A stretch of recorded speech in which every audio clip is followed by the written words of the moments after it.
Aloha everyone and welcome to DDO Hawaiian Style. I'm your host Nomad Dog. It is time to find some elithids. I actually have joined a group that is doing the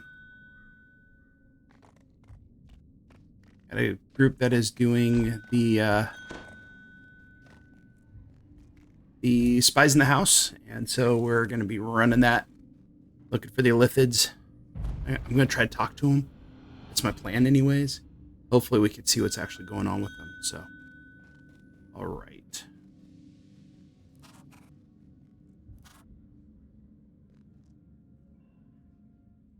Okay, so they're going to actually split into two groups.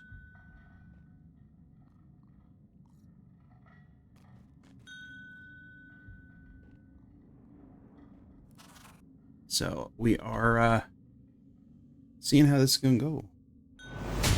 Split into two different groups.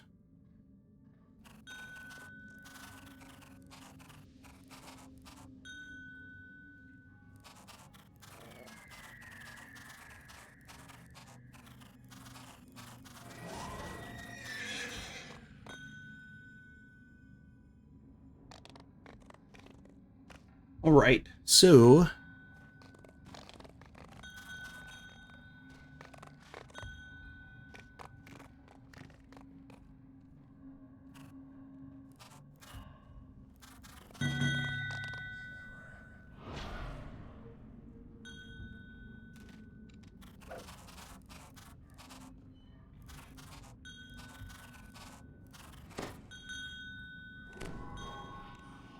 welcome in.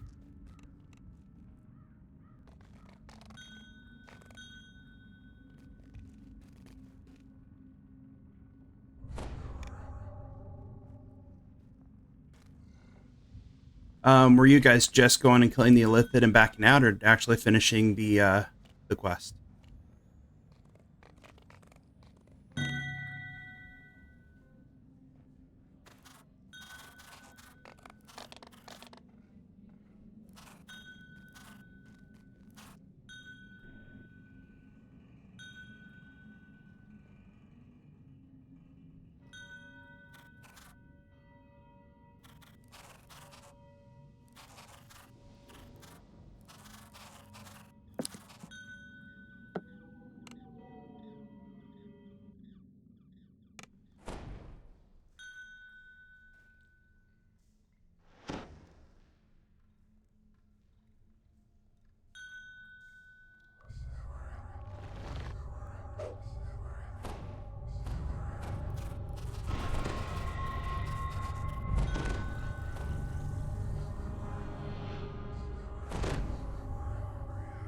All right, so we are gonna go kill some stuff, which we definitely need to do.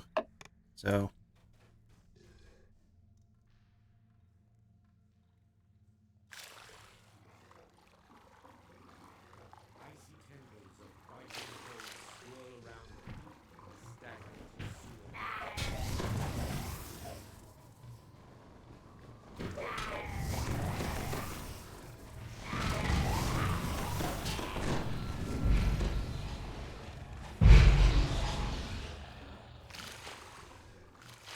All right, I will grab the levers once we get in there. Oh, someone's got to pull the lever up top.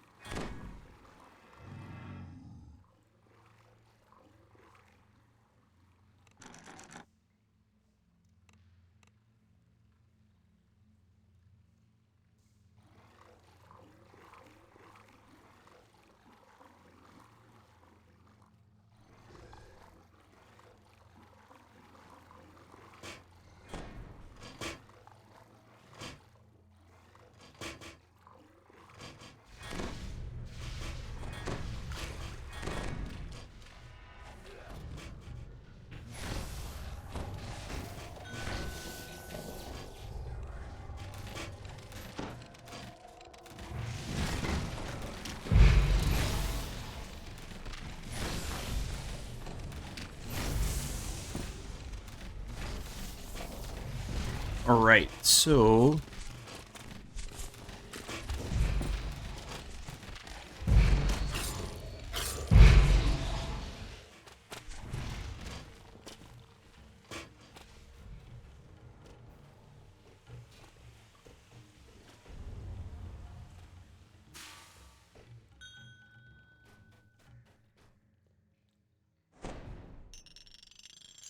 So this first wheel all the way over here is always 2 turns to get the one that goes to bring you up to the next part.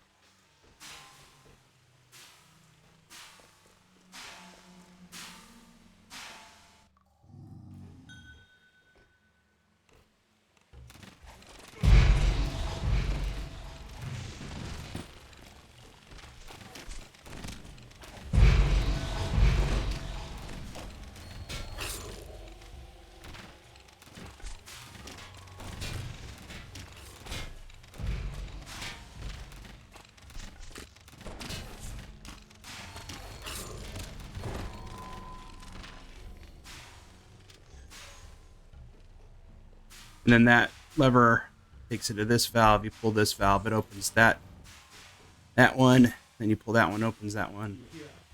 I can grab the traps.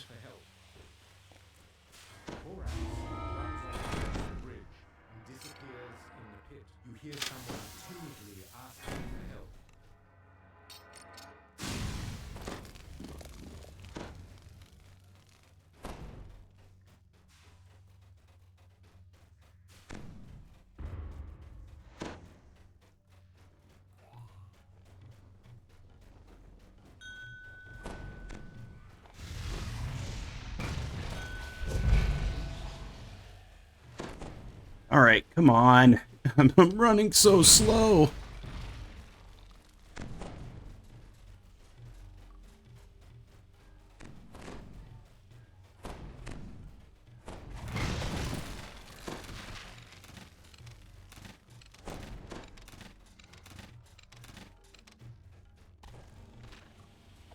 All right, so now we're going to go up.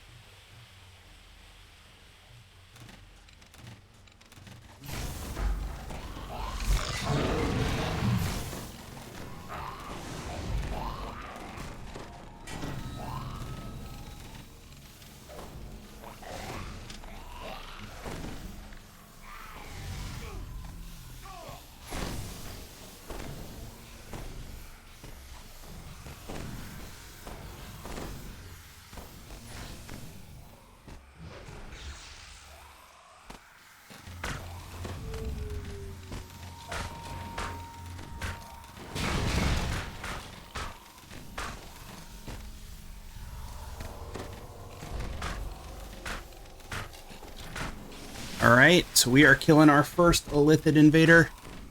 I wanted to talk to him, but they started killing him already. So he didn't seem friendly.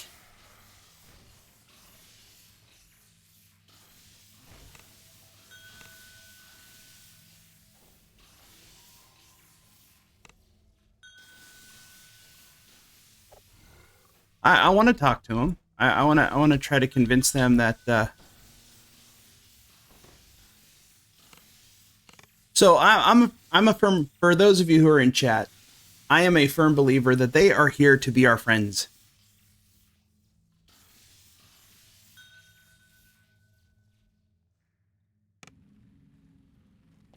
And I wanted to have a conversation with them to see if they're actually friendly. It seems like they're really not friendly. That's kind of how it seems like it's going to be right now.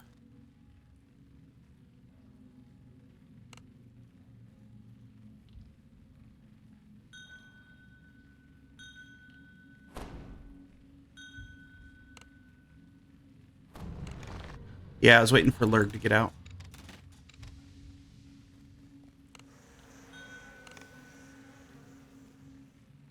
All right, reset. All right.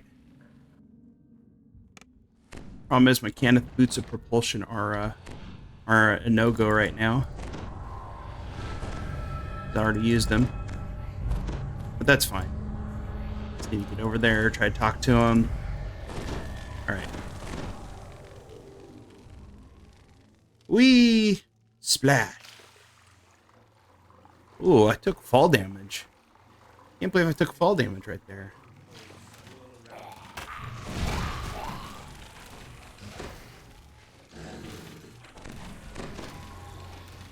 As long as they got that, we should be all good.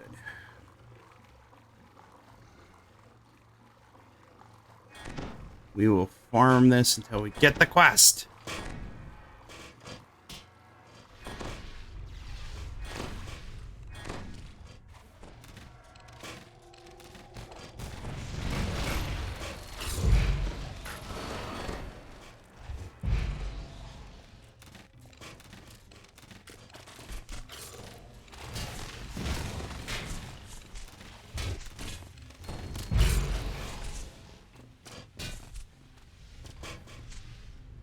so we'll get up here, pull the levers.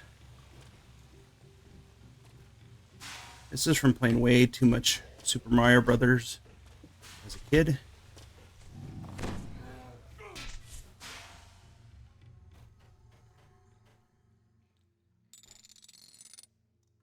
All right, there's two.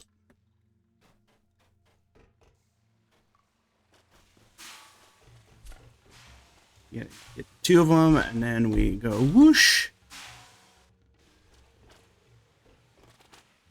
Oh, Zorka's not doing too good. Oh, where is Zorka?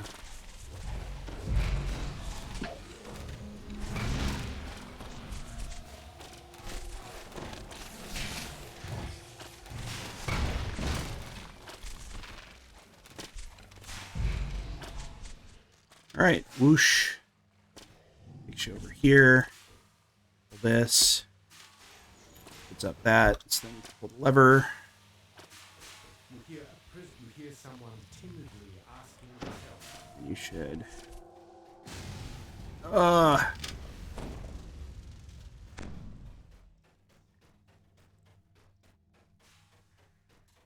It's always Rain Man who sets that trap off.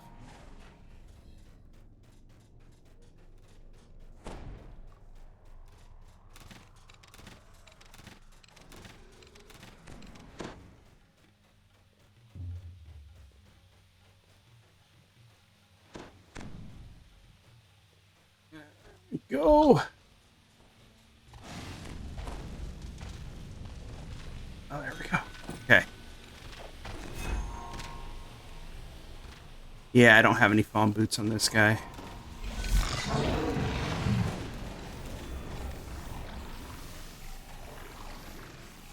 You set that second trap off. The one with the frickin' grease.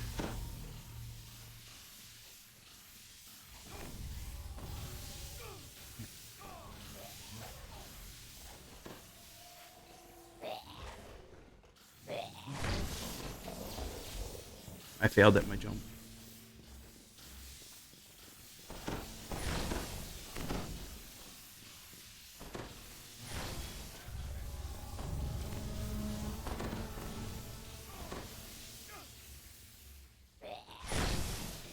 I am so bad at jumping. My boots are not back online yet.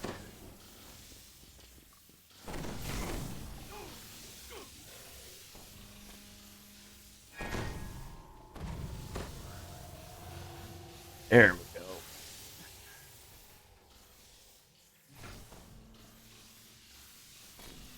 All right. Hello, Mr. Illithid. I'd like to talk to you about your true purpose. Wait, no, hey. I come as a friend. I'm here as a friend. No. Okay, fine. Be that way. You're going to do all that to me? All right, we can kill him. He doesn't want to listen to me.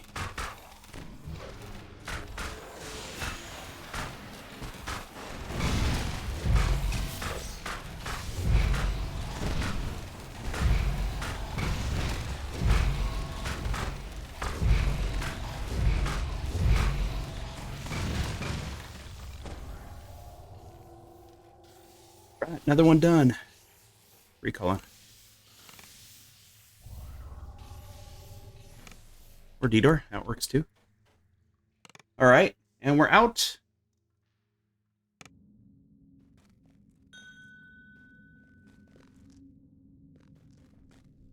Trap box is on the left-hand side.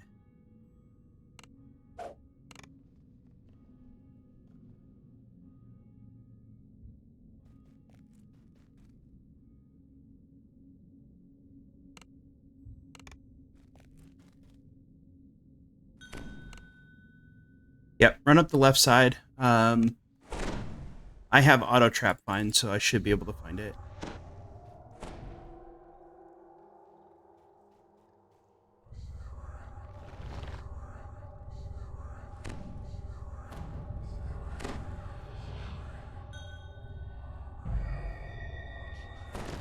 All right, so back in.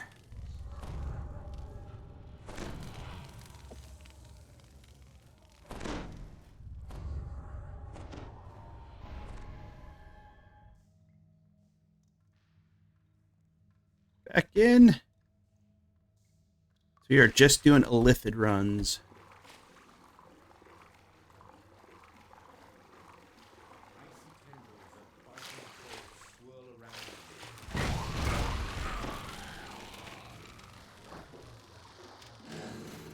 Alright, so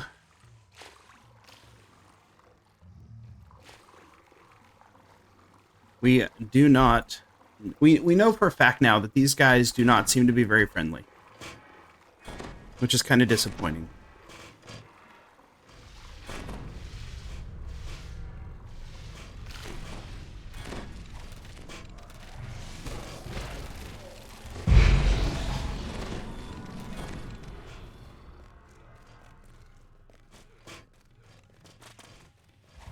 So, with that, we're just going to move on. Jump up here. Jump, jump, jump, jump, jump, jump. Yeah, so it's just 2 turns of this wheel. Uno, dos.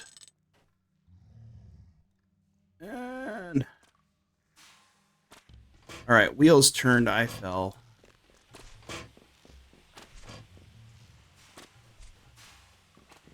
But yeah, just stay to the left side. And you should be able to get the traps without setting them off. Oh my god, I fell again.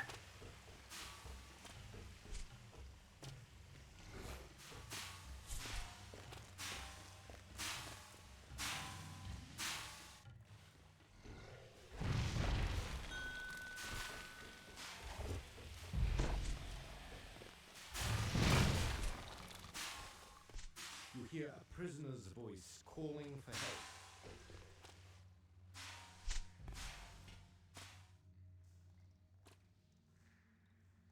Alright, I got punted. I'm way the hell out in the middle of nowhere now. Was that you? Did you help force them back? Maybe. Borax runs off across the Maybe. and disappears in the pit.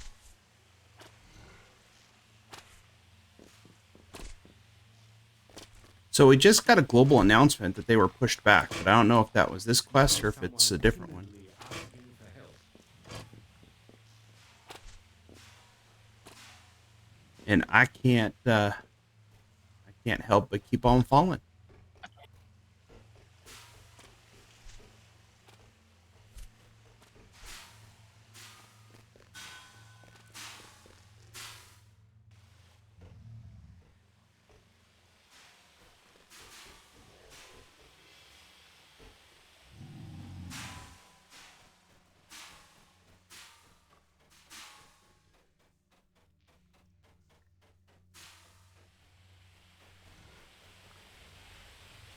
All right, so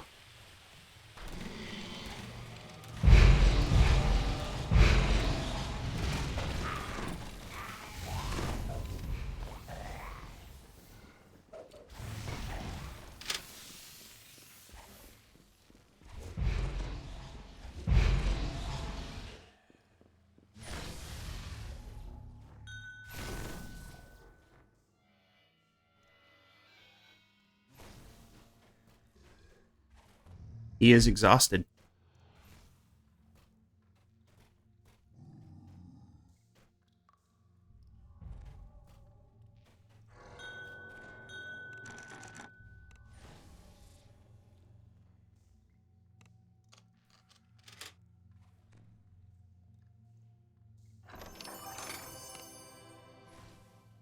All right, chest is open if anybody wants it.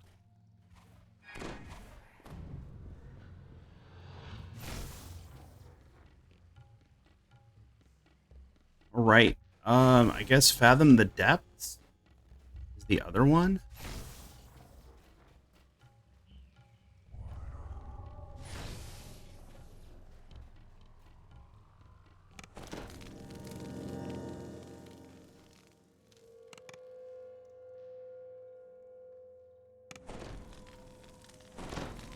But that one you actually have to finish. You can't just farm it once.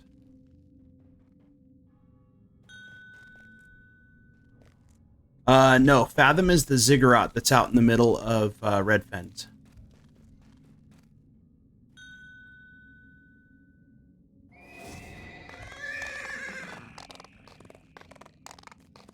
Yeah, the instances for Fathom the Depths is actually in the gelatinous cube area, so you actually have to finish the quest to get in there.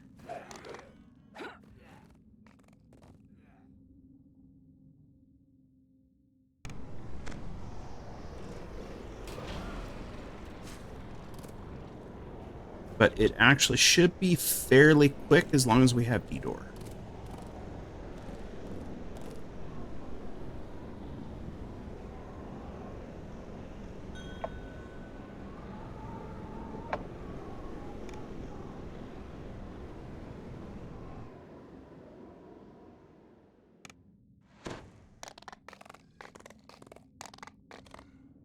All right, so let's report.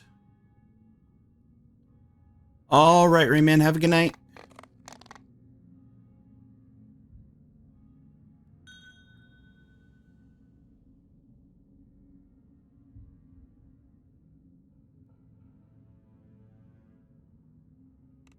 All right, Low Talk got spies. Thank you, Zork.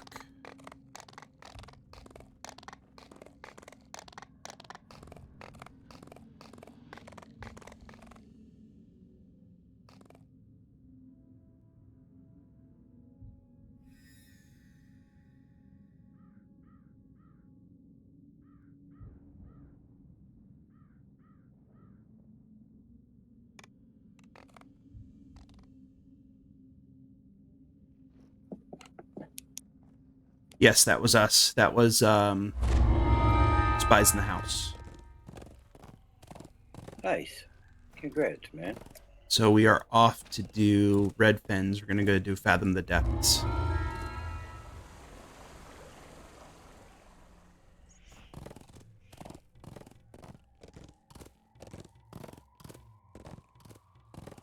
So the thing with Spies in the House is you don't actually have to finish the quest.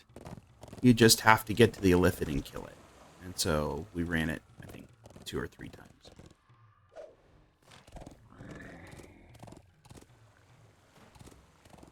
The other thing, though, is with Fathom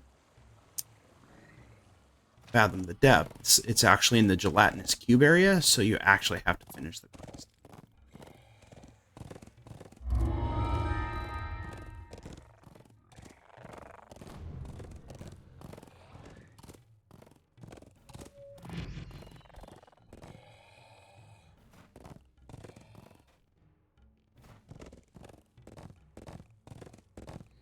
Alrighty, so off we go. Spies in the House. Exhausted. We'll get Fathom done. The last one, though, is Hiding in Plain Sight.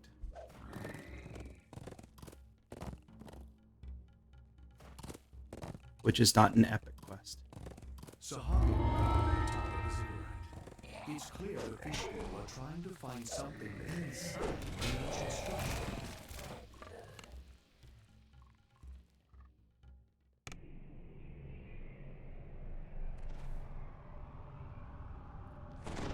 You guys all know this one, right?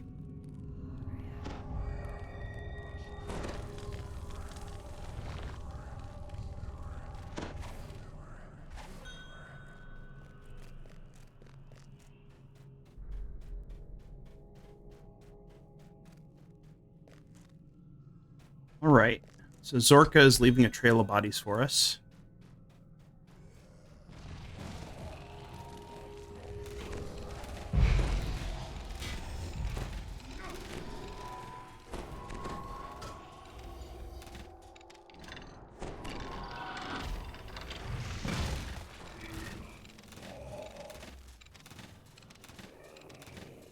The bodies of dead Raven-eyed slaves litter the floor. The Sahara taskmasters in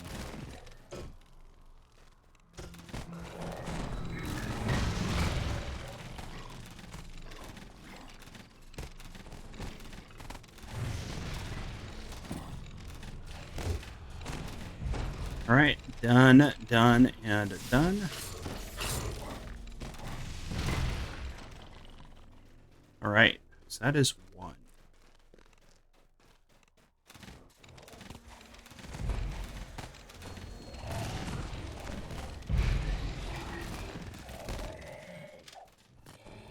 I was just thinking, I don't know if I have any tunes in the right level range to do hips.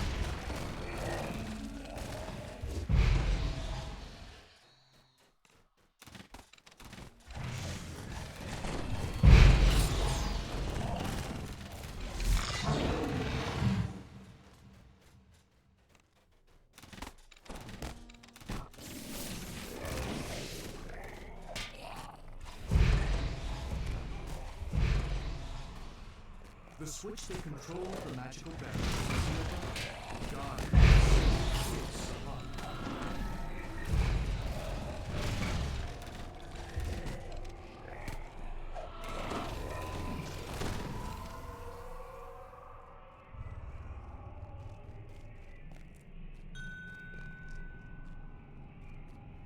The magic barriers vanish.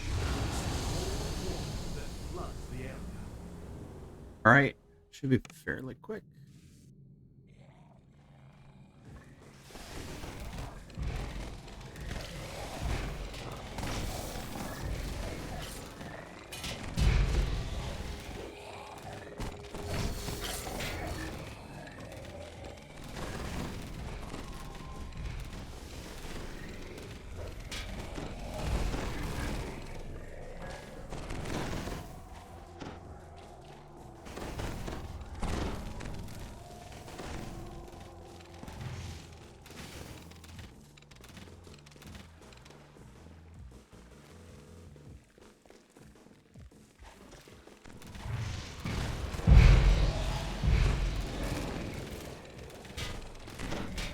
Done. Yep, fine.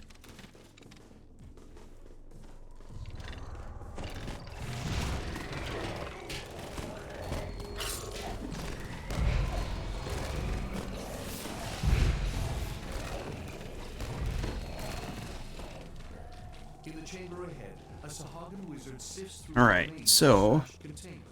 The planar fetter is not get good. this.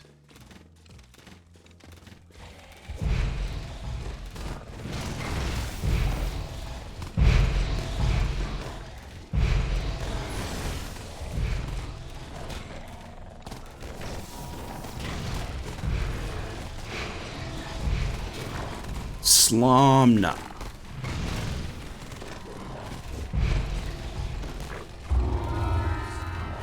Ended enslavement of the Ravenite planet. You were unable to retrieve the planar fetter, and the Sahagin have taken the magical device back to their underwater base.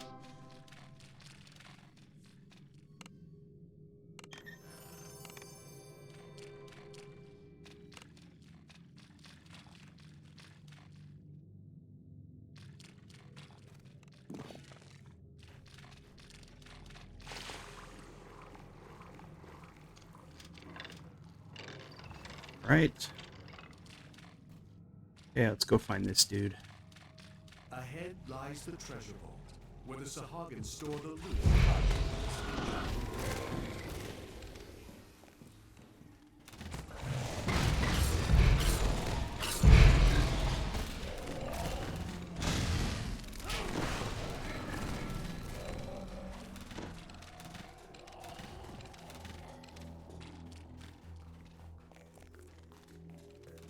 The Sahagan's treasure guardian relentlessly patrols this massive chamber, made invisible by the muck flowing in through the wall breaks.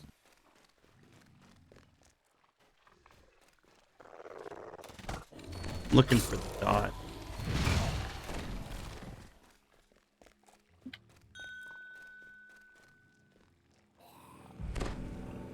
Oh, I found him.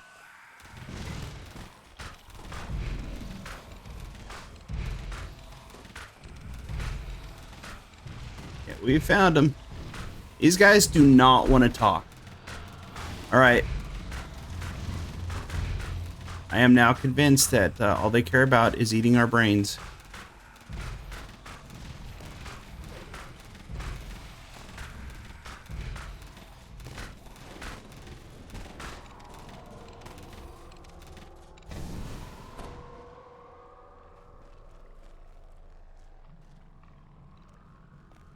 Alrighty.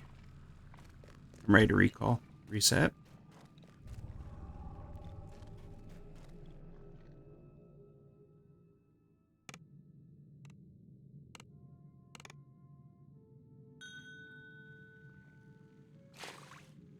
I can grab the window too.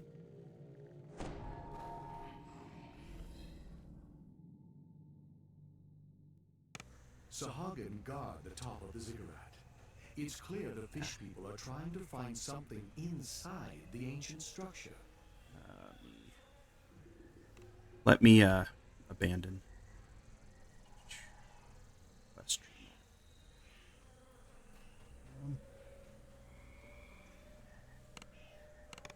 Okay, you can share.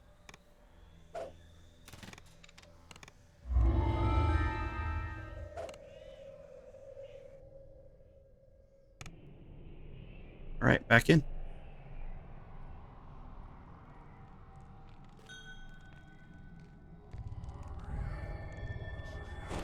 Giant magical barriers. All right. This space, and the area Hey, Tough, we are on Kenneth. So we finished up inside this room. so we managed to finish up Spies, and so now we're doing Fathom.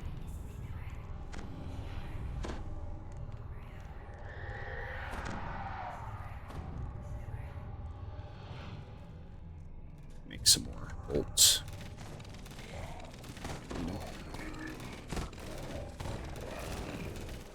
Yep, so that is where we're at. So I don't know what the count is on Fathom.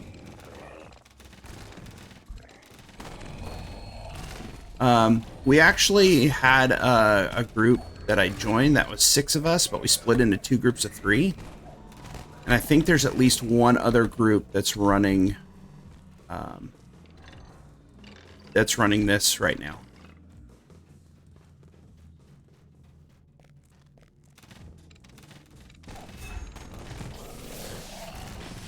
I think the only thing we have left to do after this would be hips. Thing is, though, I just do not have a tune. I don't think I have a tune in that level range for hips. At least not one that's going to be viable for Reaper.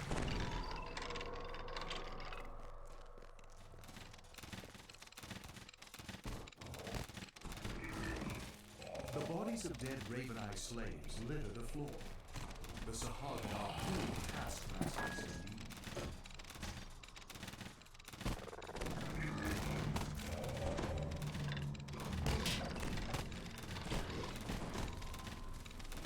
Yeah, I saw on our Controverse's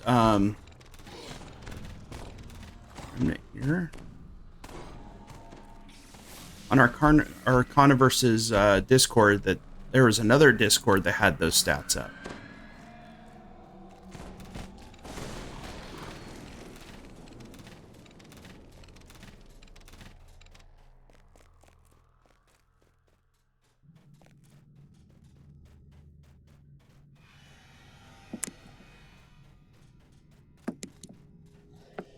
So we are just kind of working our way through these.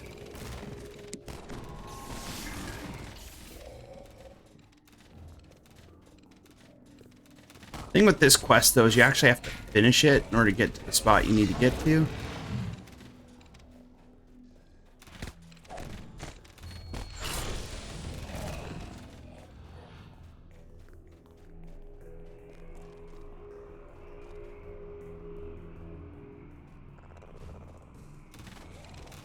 The switch that can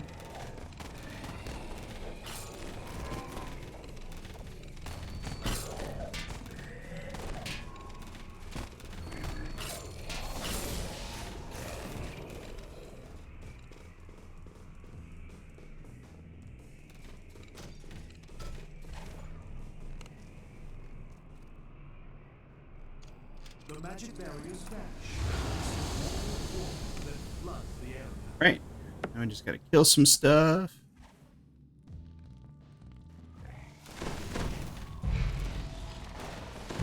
At least none of those are champs this time.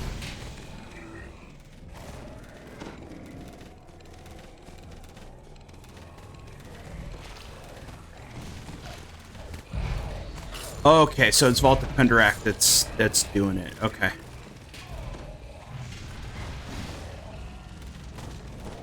I saw VOK and I'm like, what is VOK? Got it. Okay.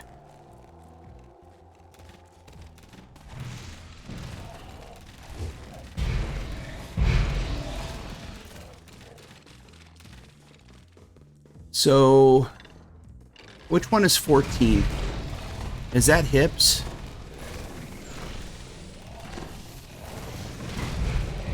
Does he need no more than what?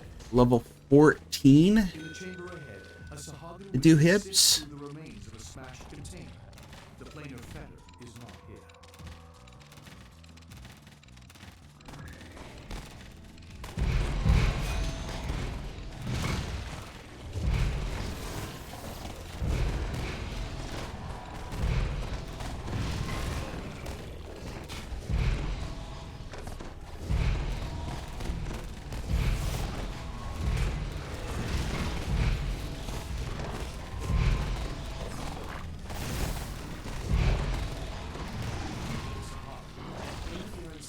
Of the Raven Island planet.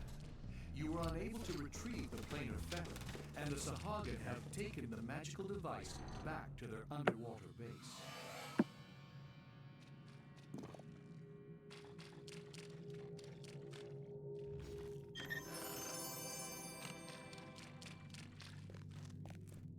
Crap. We never talked to Foxpaw.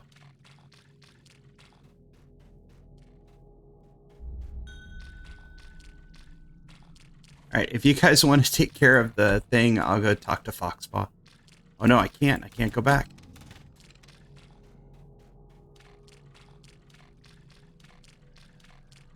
Alright. Lurg, it looks like it's Yumi. Ahead lies the treasure vault, where the Sahagin store food. Yeah, you can D-door back. Thing is, I don't think I have D-door on this tune.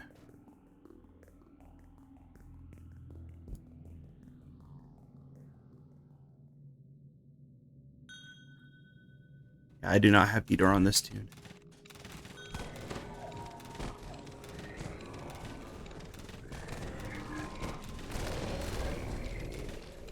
Thank you for going back, Zorka.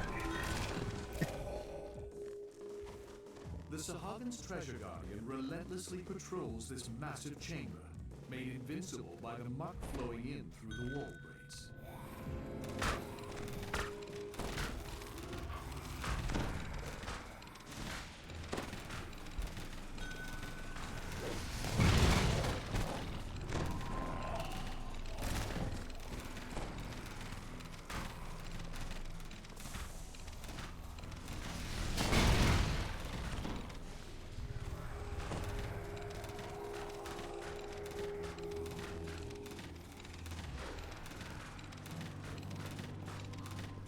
It's throwing a bubble.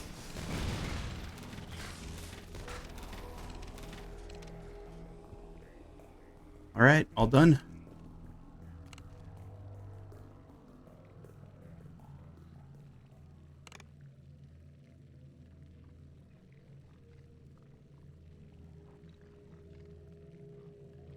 Yeah, my guess is 14 is probably hips. Take a look. Sahagin guard the top of the ziggurat. Maybe not. Find something inside the ancient structure. Maybe. Alright, I need to go Quest Journal.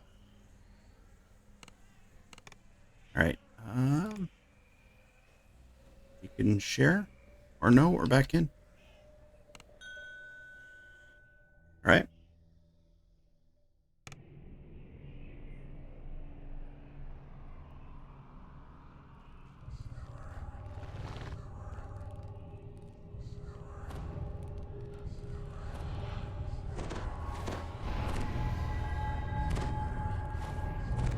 Okay.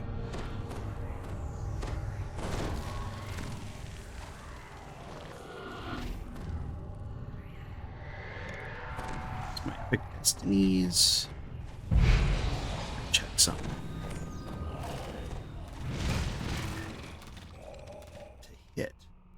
Oh, so I want this one. Oh, insightful damage. I got to hit with int already.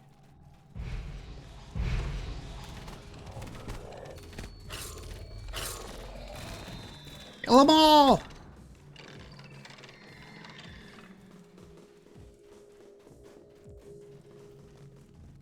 Running it till the wheels fall off.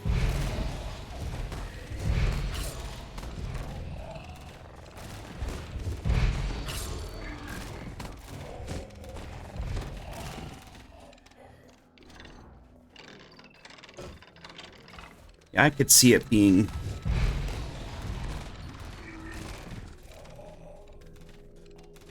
I could see it being Hips is the one that doesn't have a lot of completions.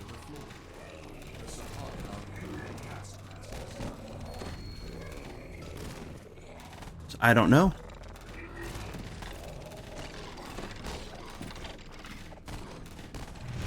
Technically, we don't need to kill all these.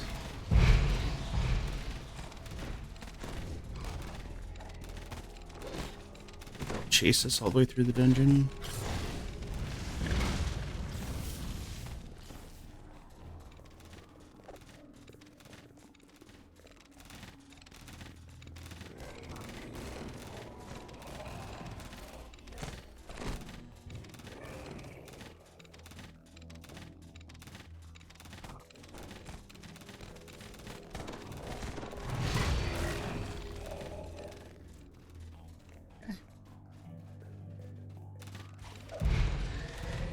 Wow. How many times did I miss that guy?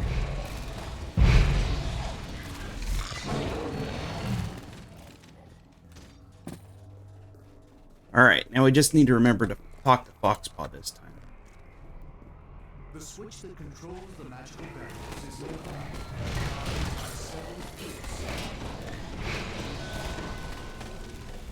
Oh, Zorka. I got him.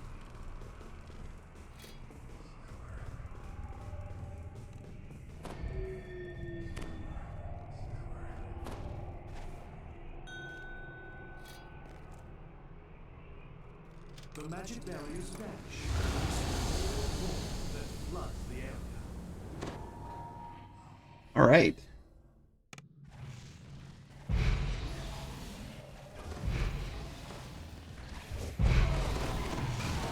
Yeah, 9 to 16 is wave 2. I'm just trying to figure out which quests are which. Ooh. Zorka is getting wrecked with something. I'm not faring so well myself.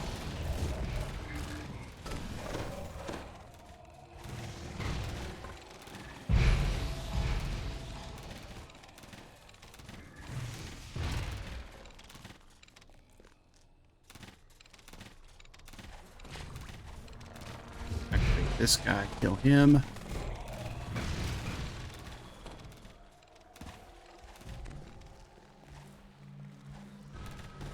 Because we did that whole, the last one, we did the whole thing without talking to Foxpaw before we ran.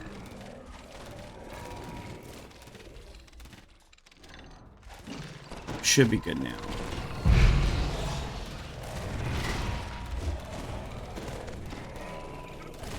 Okay, well that kind of makes sense because, yeah, Rayman, that does make sense because I know Cordo had actually, when asked about, you know, Wayfinder, Cordo had said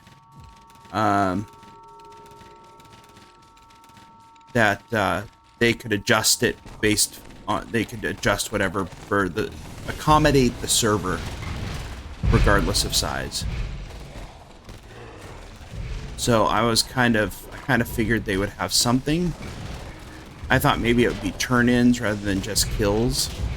Like you get X number of things every time you kill an Illithid.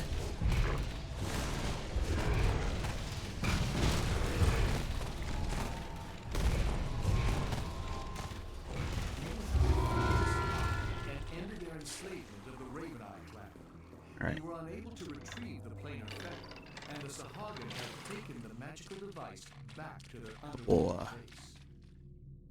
A little bit of XP, couple chests. Ahead lies the treasure vault, where the Sahagin stored over the plunder from this ancient ruin. Kill some stuff.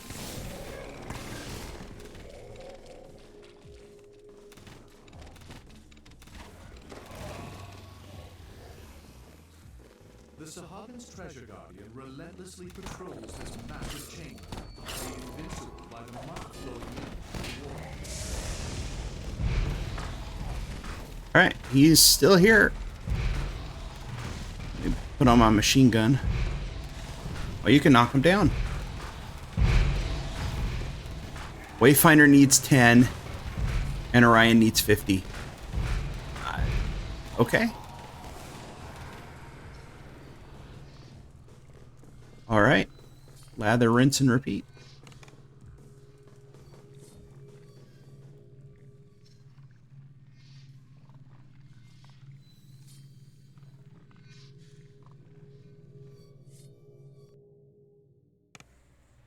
Sahagin guard the top of the ziggurat. It's clear the fish people are trying to find something inside the ancient structure.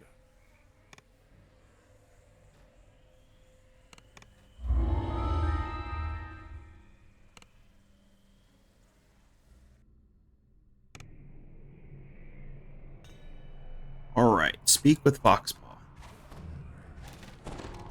First thing we have to do. Then buff.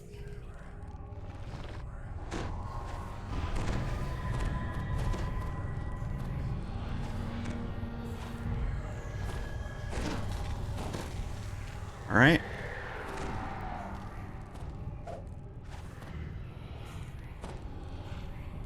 This is so much easier when you have someone that's got DDO. You don't have to swim through the whole dang thing.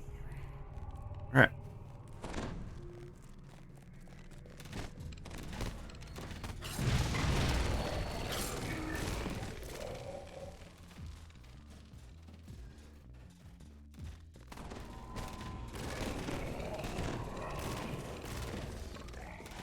Oh. We will get there. No, so there's two groups that I know of right now are doing Fathom.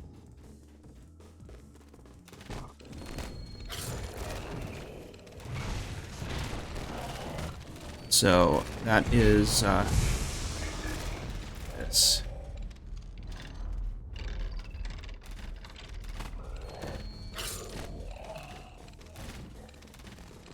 The bodies of dead Ooh. Raven slaves litter the Remnant. The Sahagin are Remnant. taskmasters.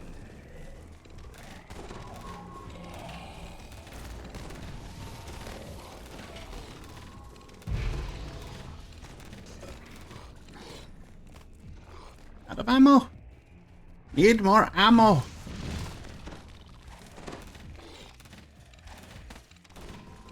Alright, so... Oh, wrong direction. East way.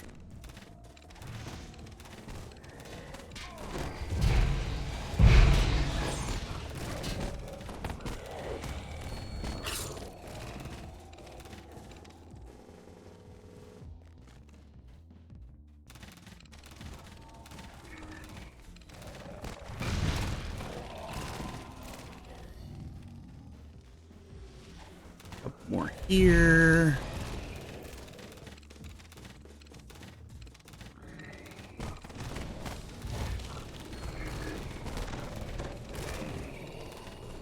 The switch that controls the magical barriers is nearby, guarded by several spheres.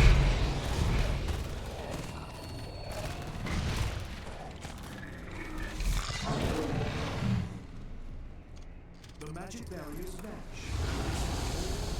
That flood the area. Giant magical barriers enclose this space, and the area beyond the barriers is filled with sea. Almost hit the D door before I hit the lever.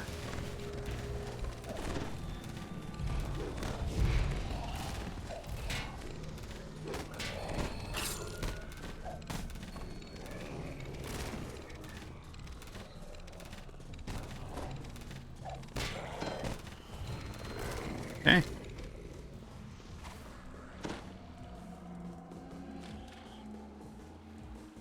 On our way. We are getting there. Oh, take that remnant though. In the chamber ahead, So a getting Sahagin 22,000 wizard sifts through XP. the remains of a smashed container. The planar fetter is marked here.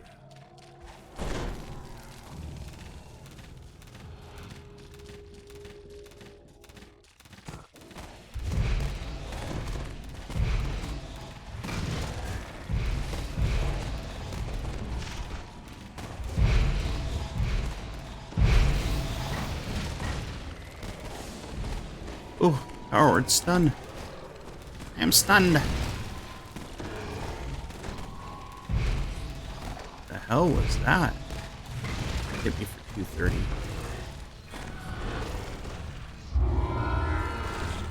And ended their enslavement of the Raven Eye clan. You were unable to retrieve the planar fetter, and the Sahagin have taken the magical device back to their underwater base. All right. Go kill Ahead us. lies the treasure vault, where the Sahagin store the loot.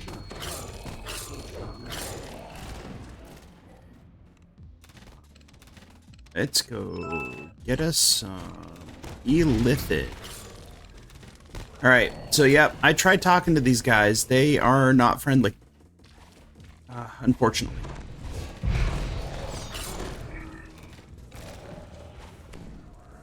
The Sahagin's treasure guardian relentlessly patrols this massive chamber, made invincible by the muck flowing in through the wall breaks.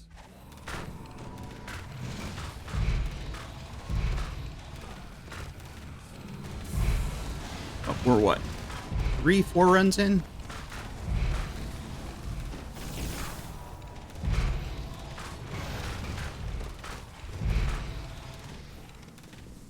All right.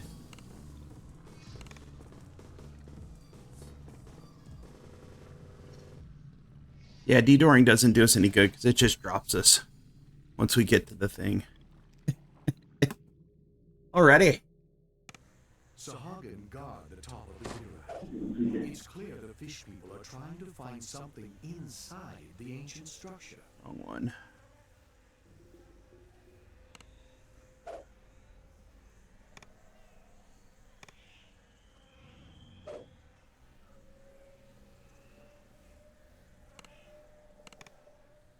All right, you can share. All right, back in.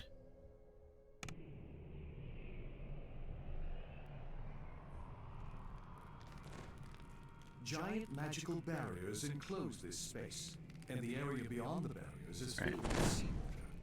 The Sahagin have made themselves at home inside this room.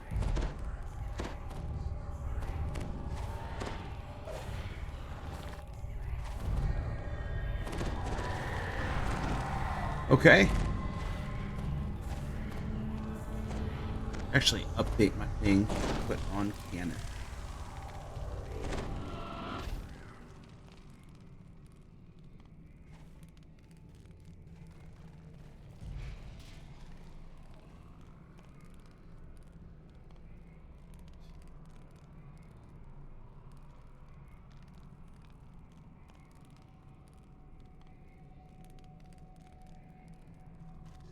Okay. Now I can join in properly.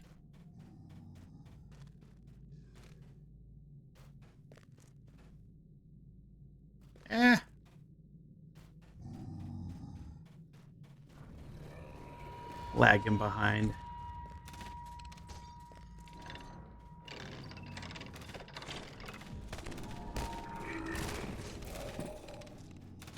The bodies of dead Raven Eye slaves litter the floor. The Sahagin are cruel taskmasters. Reaper. And I'm getting Reaper XP for all this too, so that's a bonus. I'm happy about that.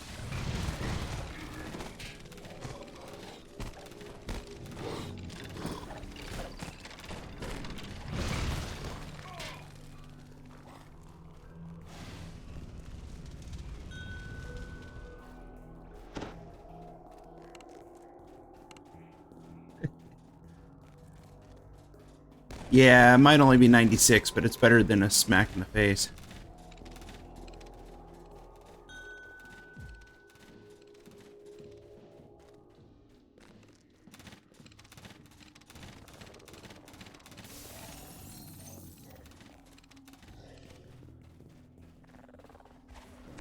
It's 14. Okay. All right, tough. Got it.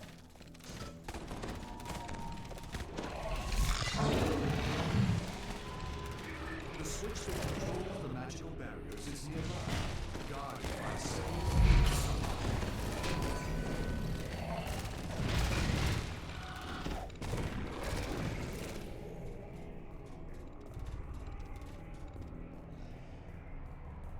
The magic barriers vanish.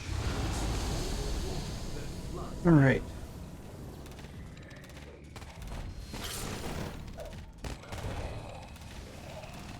As long as those things are not champs, man. Those water elementals as champs were nasty. Oh, these guys are eating me.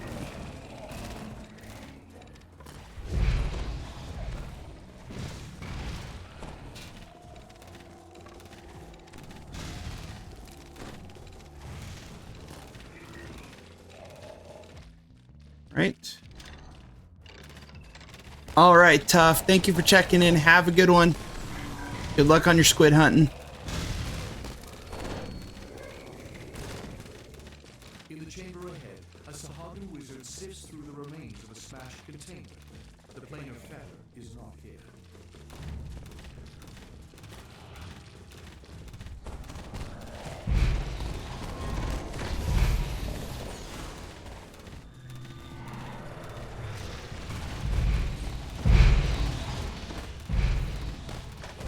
Everything wanted a piece of Lurg.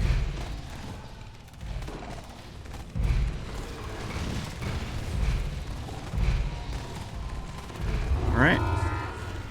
Their enslavement of the Raven planet. You were unable to retrieve the plane of feather, and the Sahagan have taken the magical device back to their underwater base.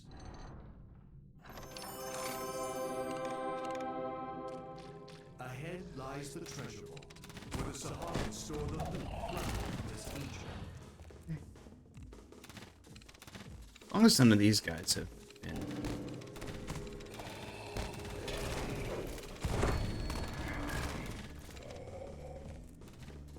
Right.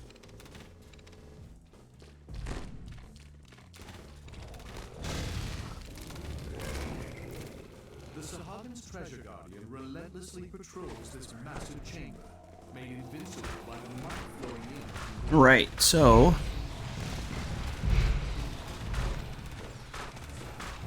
we are a lithid farming.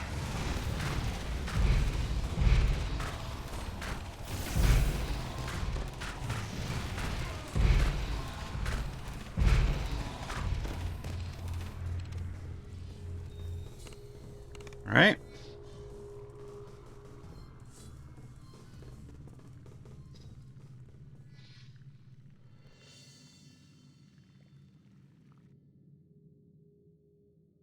Sahagan guard the top of the ziggurat. It's clear the fish people are trying to find something inside the ancient structure. All right, you could share.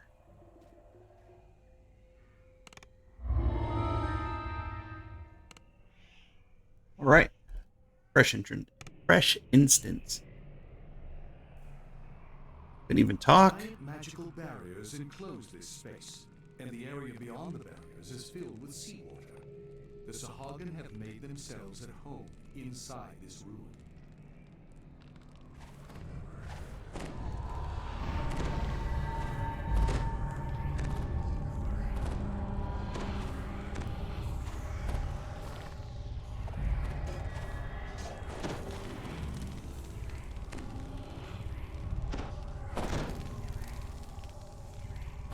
Make some more of those. Probably drink something.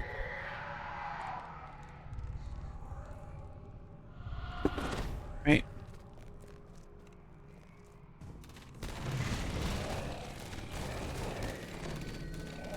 And these I could do on Epic. The problem with hips is I do not have tune in the proper level range. That is worth it.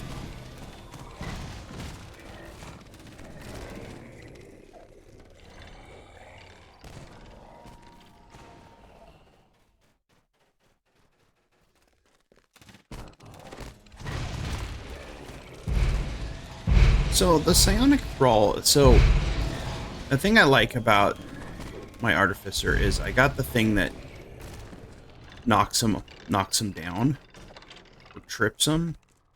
I don't know what ability it is on my weapon, but it's really nice. Reaper. Still hurt a little bit.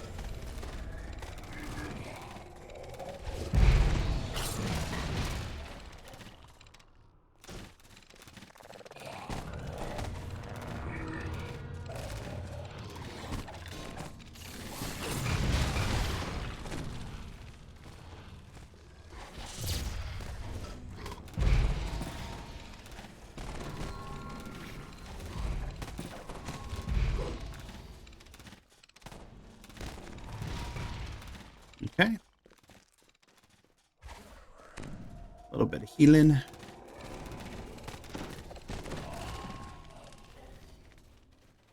So far, so good. We're going to get Kenneth over the hump. All right.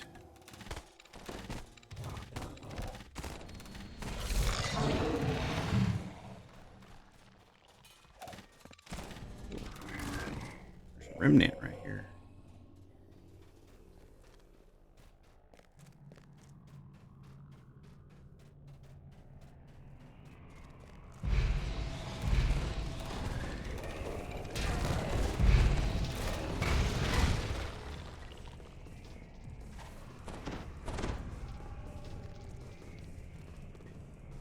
Lever. The magic barrier Door. that floods the area.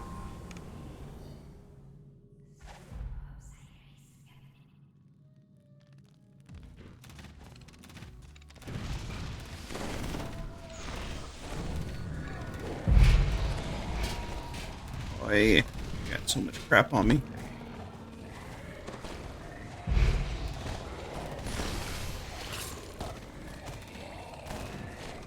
Everything's mad at me.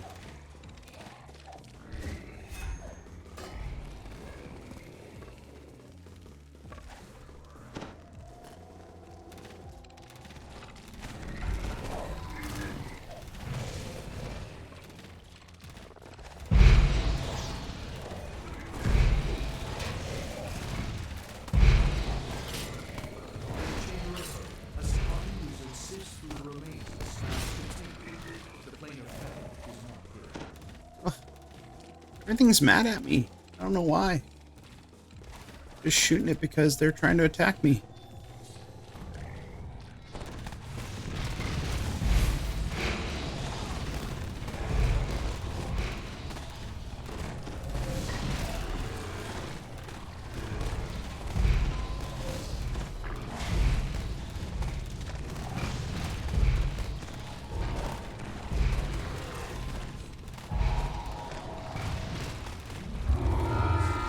And ended their enslavement of the Raven planet. Right. You were unable to retrieve the plane of effect, and the Sahagan have taken the magical device. See how close we are on these.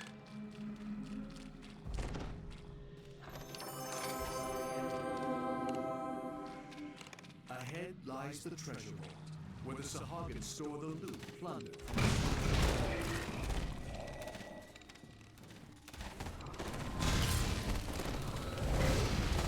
Okay.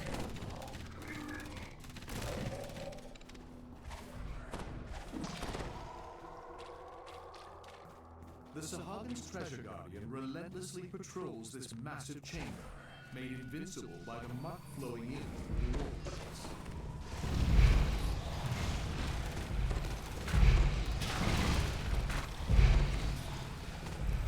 Alright. Still got more lithids.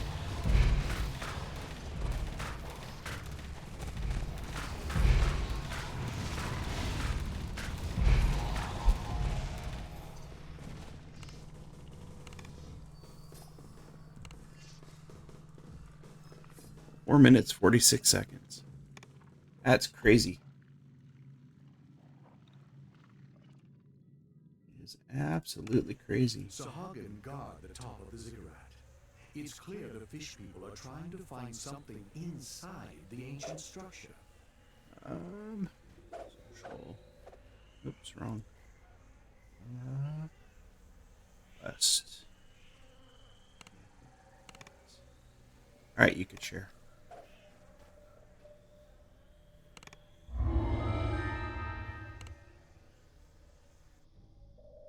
All right, we're good. We're good. Giant magical barriers enclose this space, and the area beyond the barriers is filled with sea. The Sahagin have made themselves at home inside this ruin. So I don't know. I might take a look at the Vault of Indaric Discord.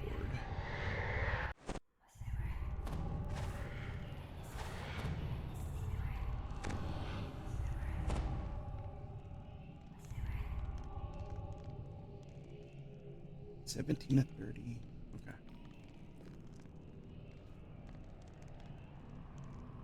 All right.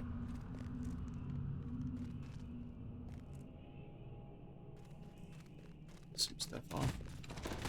Kill it.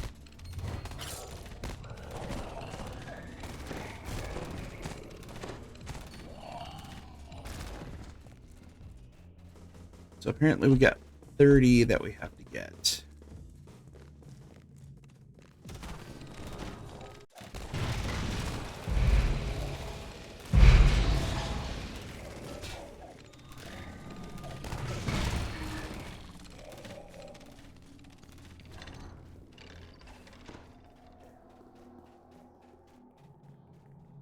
So the thing is, I don't know which quests are which. Problem.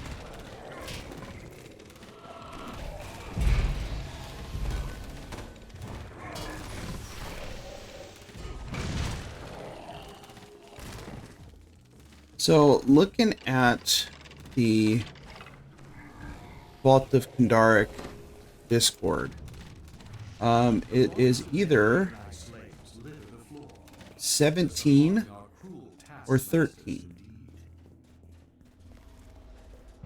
Because I don't know which one is hips and which one is fathom.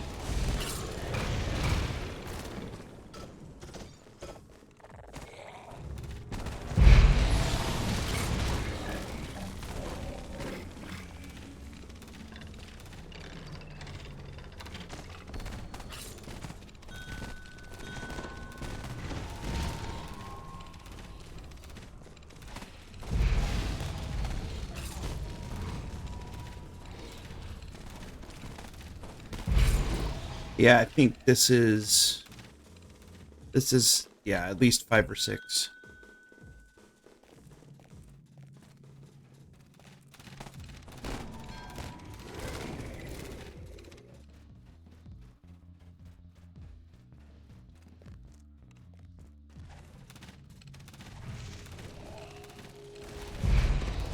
All right. Get the shinies. We like the shinies.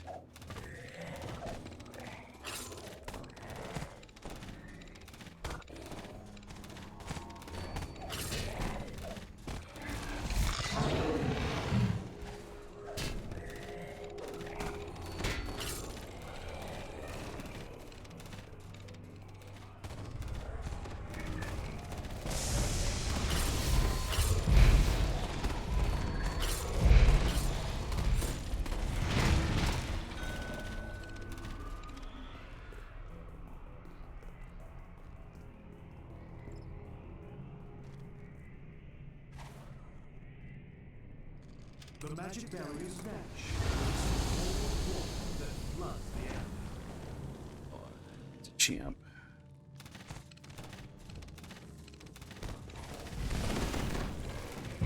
As long as those things aren't champs, we're good.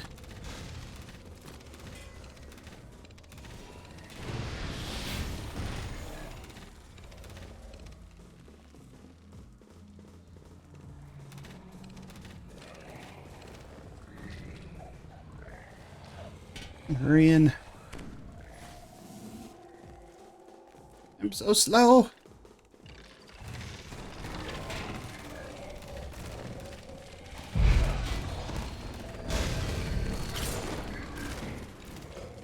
In the chamber ahead, a Sahagin wizard sifts through the remains of a smashed container. The planar fetter is not here.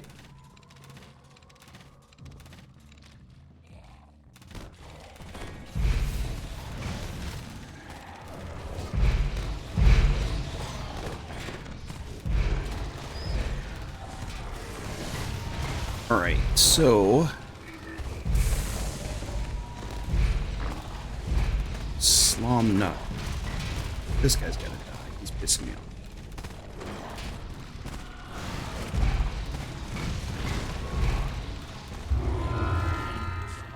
And ended their enslavement of the Raven-Eye clan. All right. You were unable to retrieve the planar fetter, and the Sahagin have taken the magical device back to their underwater base. Ahead lies the treasure vault, where the Sahagin store the loot plundered from this ancient ruin.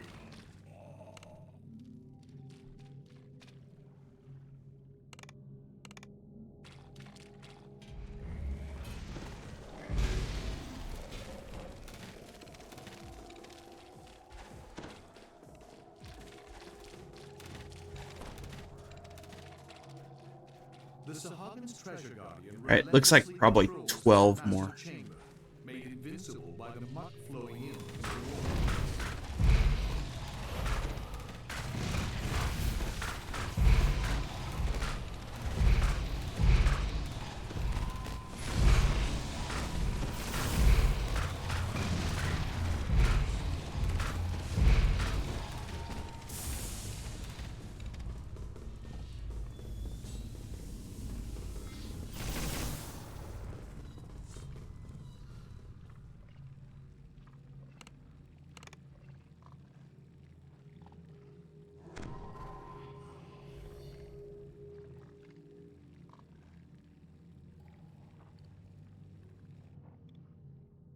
Actually, it looks like probably 16 more. Top of the ziggurat. It's clear the fish people are trying to find something inside the ancient structure. Is the one that got updated when we finished? No? No, probably. I don't know. It's hard to read. I think we got like 11 more runs.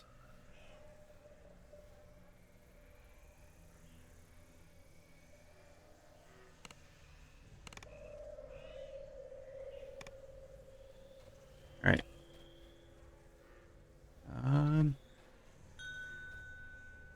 All right, Zorka. Thank you. Lurg, you good for at least one more?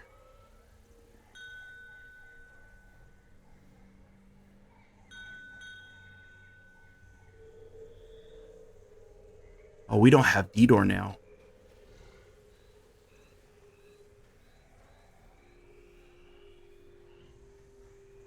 That makes it infinitely harder.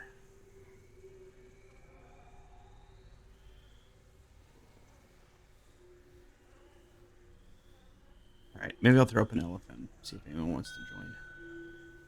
Yeah, we could swim. It just is going to take longer.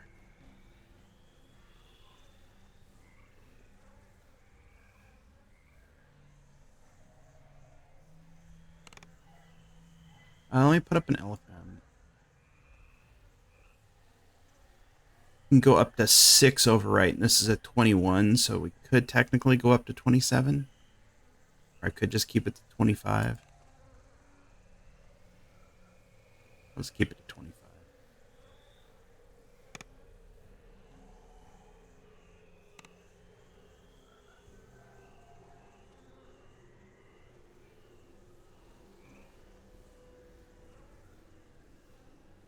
So it's level 9.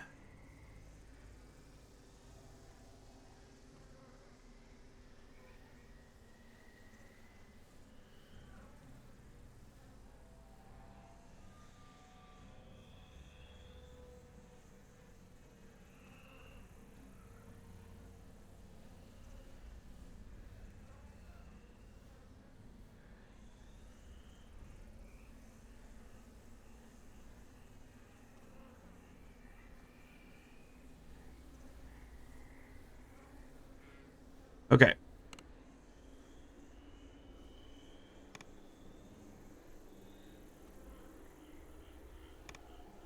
All right. If you're comfortable swimming, we could swim.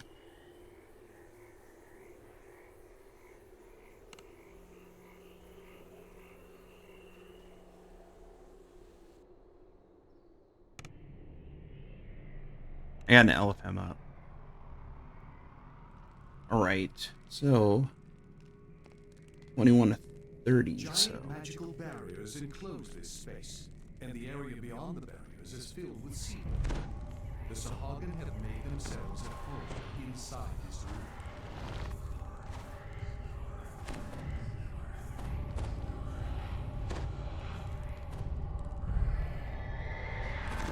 okay.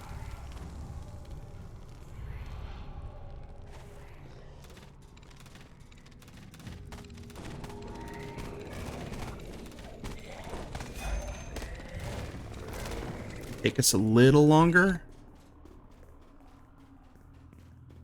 We're still contributing.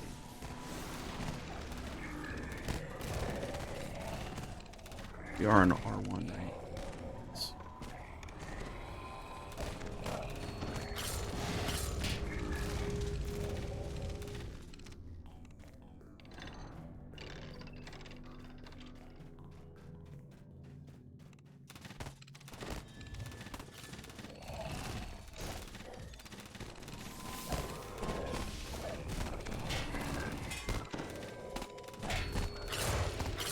At least we don't have to fight Sawagan underwater. That's good. The bodies of dead Raven Eye slaves litter the floor. The Sahagan are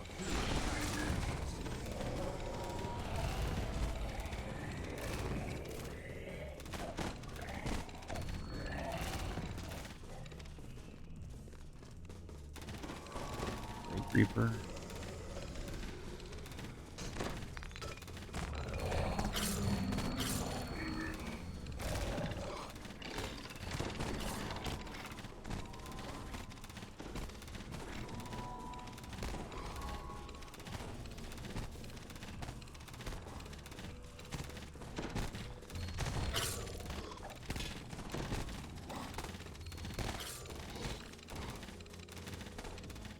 Told me that the drowned cannot be influenced.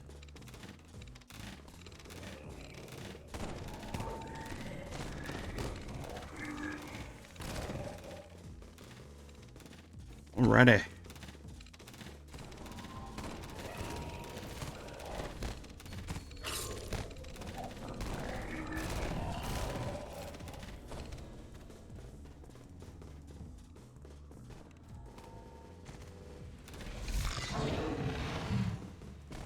Yeah, so Rayman, I'm thinking that yeah, this is 14. The switch that controls the magical barriers is nearby, guarded by several fierce Sahagan.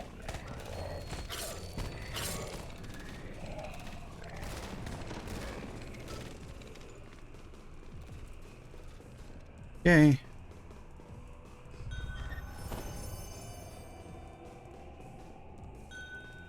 Welcome, Quasar. We are just getting ready to do the swim. The magic barriers vanish. That flood the area.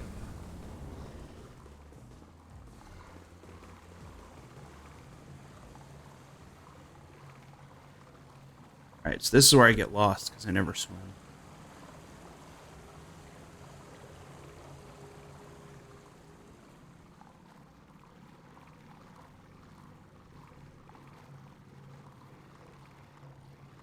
How goes it, guys? Going good. How about yourself? Pretty good, pretty good. I did one run of this about 12 hours ago. Oh, we're on like run 7. Oh, cool. So we should be close to done. 'Cause I know I've done 1, you've done 7. So it should be close to done. Where are you guys at right now in the... We are at the we're swimming because we don't have D-door. God damn it. All right, well, I will try to help you with the swim.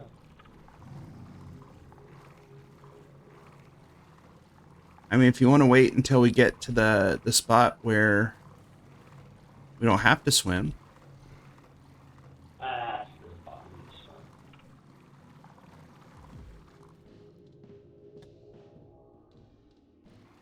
It just takes long.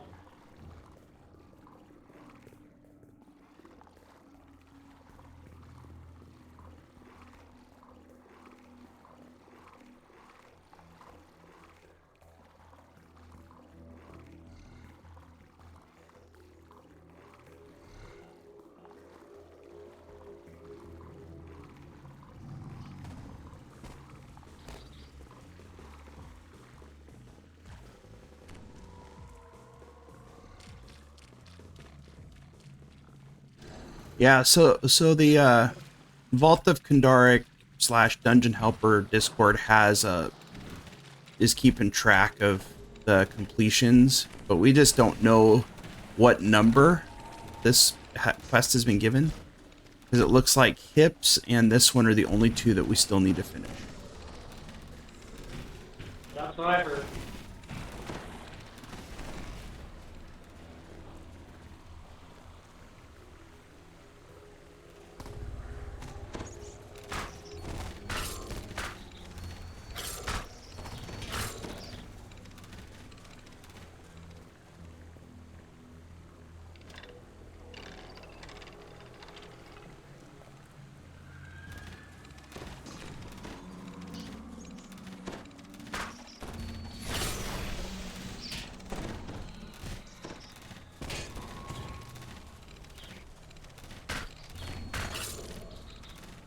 We're actually done with the swim.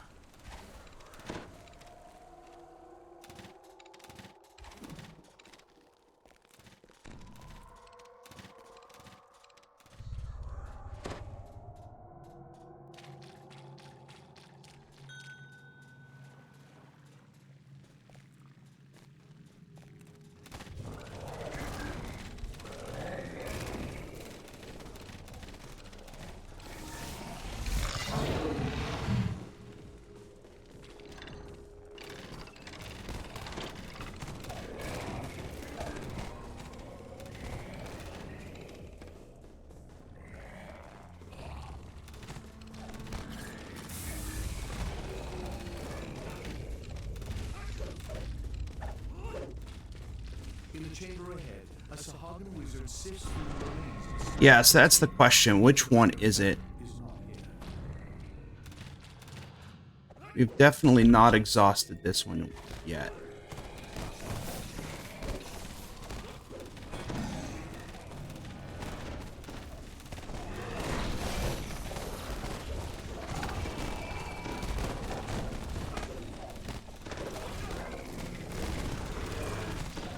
All right, so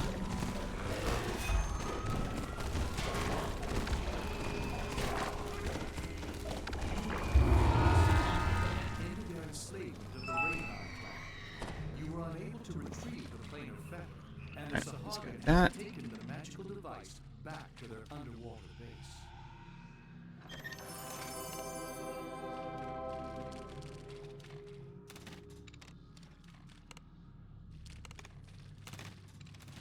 Ahead lies the treasure room, where the Sahagan stored it, plunder, and its ancient.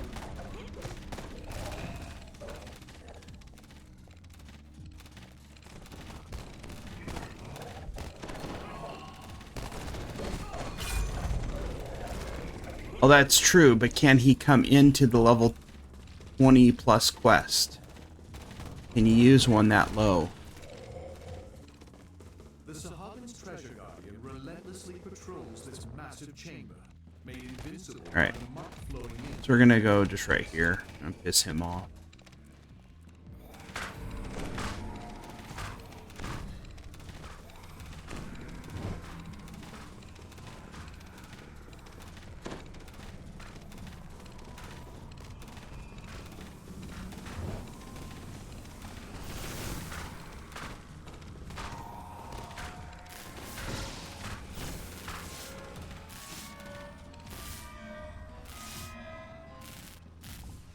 Right.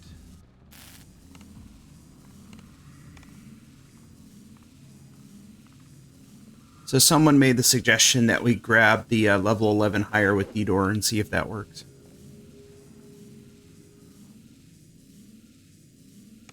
Is he 11 or 9? I forget. Mikhail the Pious is an 11, and he's a fighter, yeah. Oh, cool. Yeah, he's a fighter, I knew that.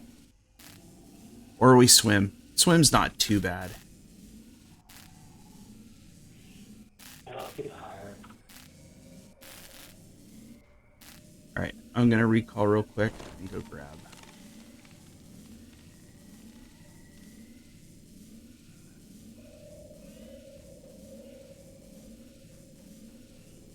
We'll find out for sure. Are we able to abandon and then restart? Yes.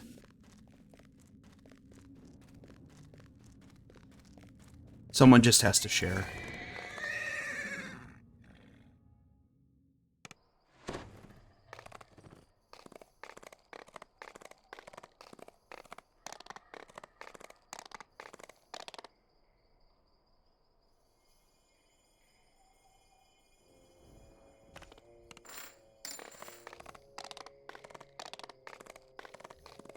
Alright, I'm on my way back.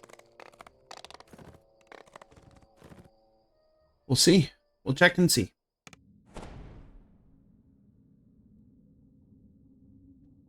Orion's chugging away. Heroic Reaper is +4.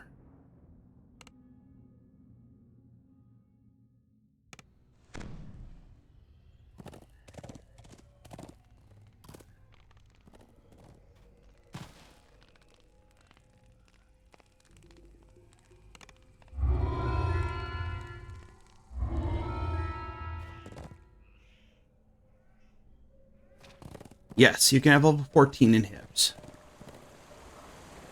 Yeah, Heroic Reaper is base level +4, and Epic Reaper is base level +6.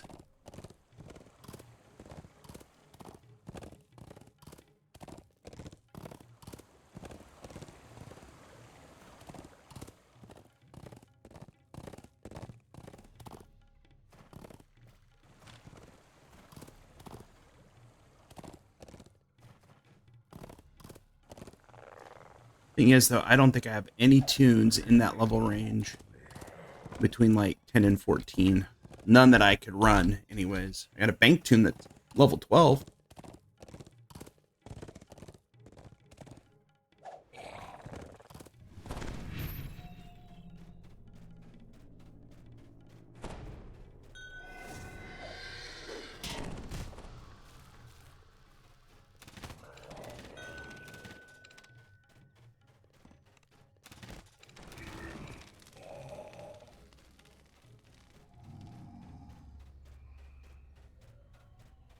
Yep, you can have level 14 inhibs.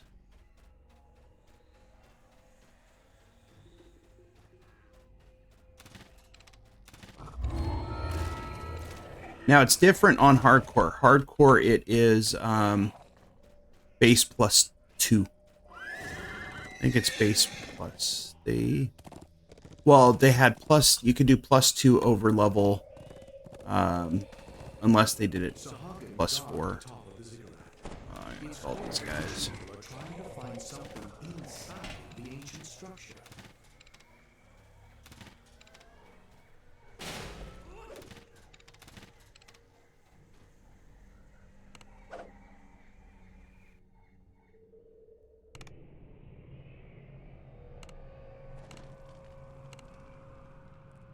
Giant magical barriers enclose this space, and the area beyond the barriers is filled with seawater. The Well, how about that? inside.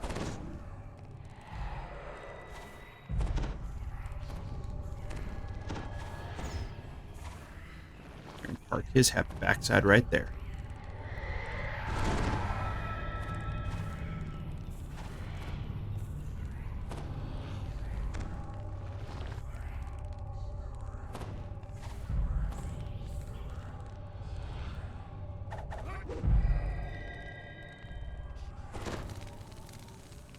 All right, ready to go.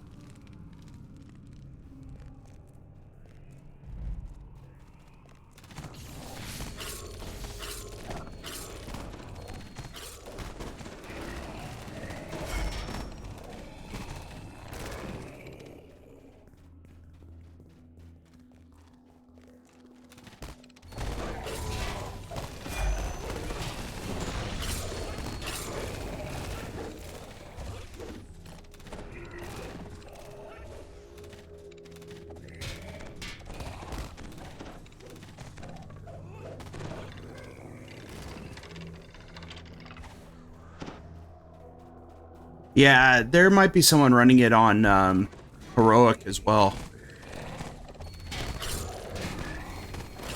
Doesn't necessarily mean someone's running it on epic.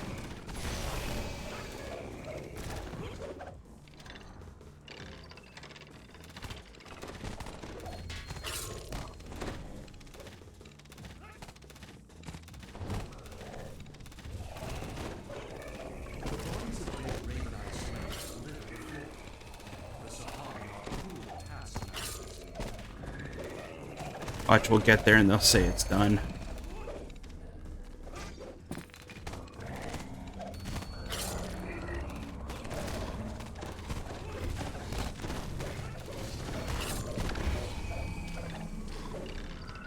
Right?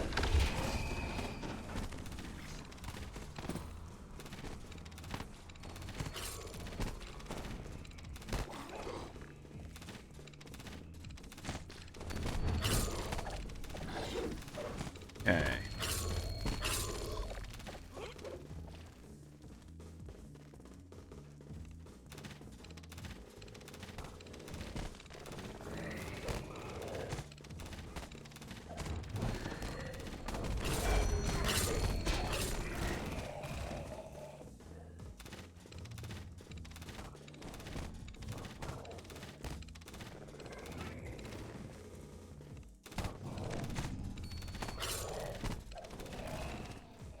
Alright, let's do all this.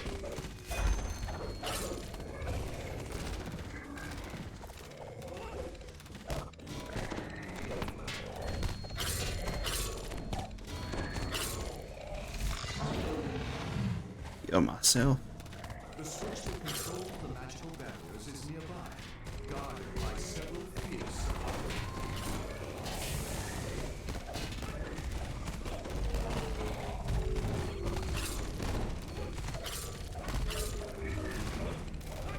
Alright, let me get higher over here. Have him do his special thing.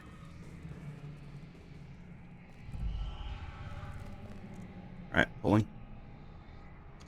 The magic barriers vanish. Then flood the area.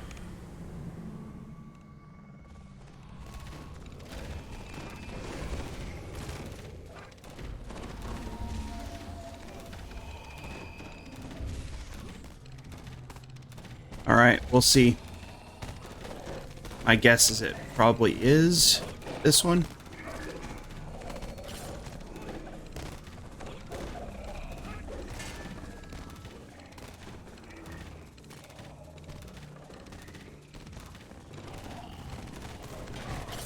Right. Some of this.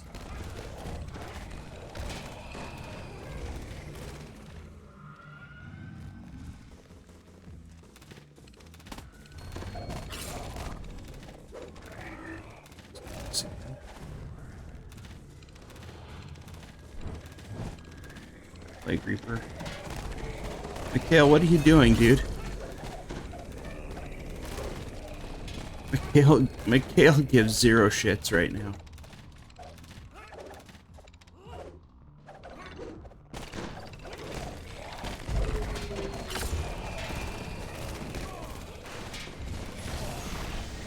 Mikhail's like, I'm going for it. I don't care. In the chamber ahead, a Sahagan wizard sifts through the remains of a smashed container. The planar fetter is not here. Kill these.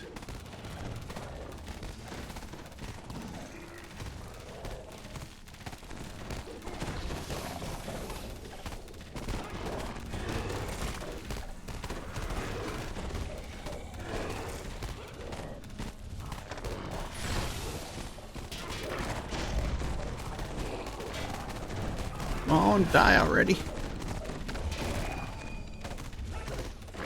All right.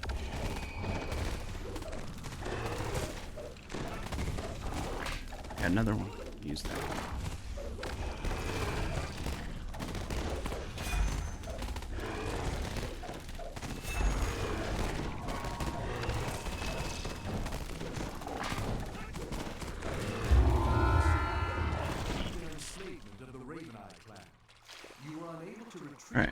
this. and the Sahagin have Let's see where we're at. back to their underwater base.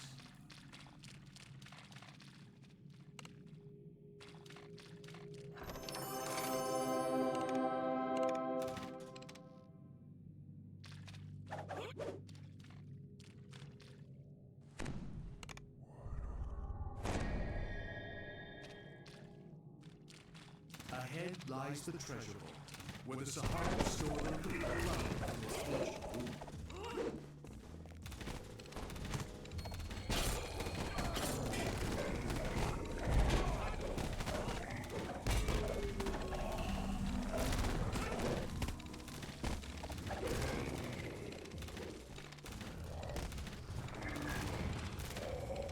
See if the The Sahagan's treasure guardian relentlessly patrols this massive chamber, made invincible by the muck flowing in through. oh no.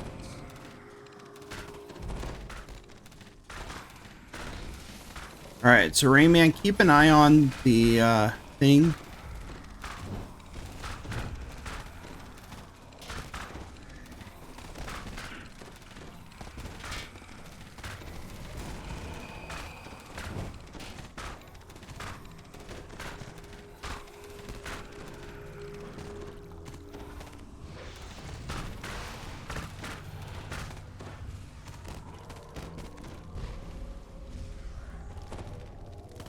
This.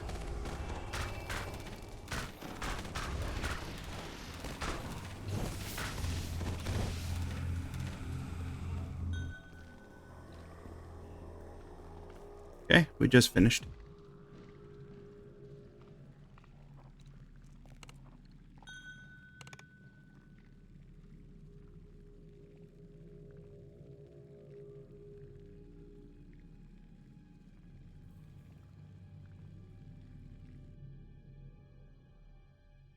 Sahagan guard the top of the ziggurat. It's clear the fish people are trying to find something inside the ancient structure.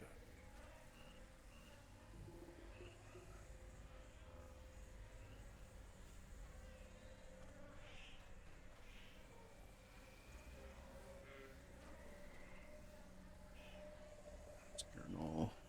And all right, if someone wants to share, go.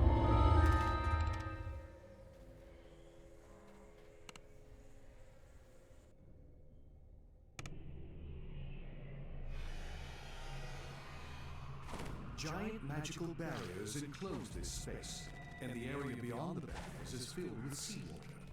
The Sahagan have made themselves at home inside this room.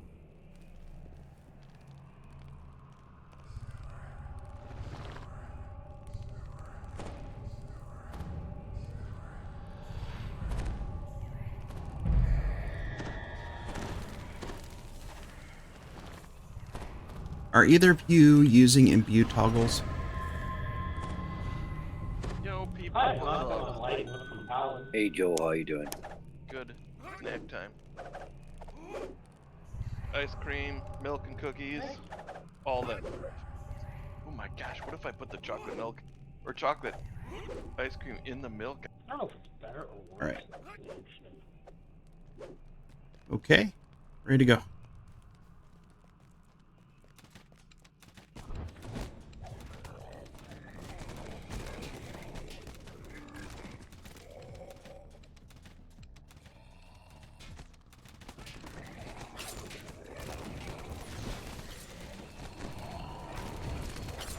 Evening, Joel.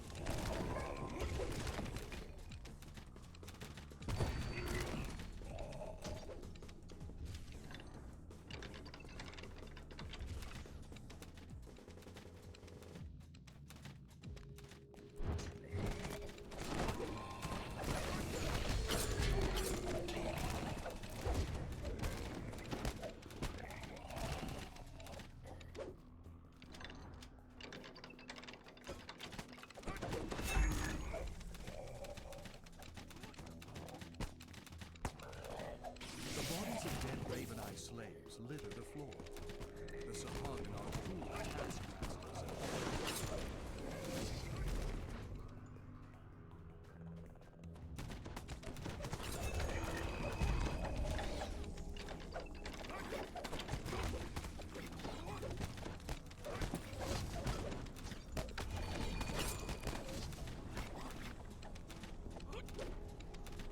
Yeah.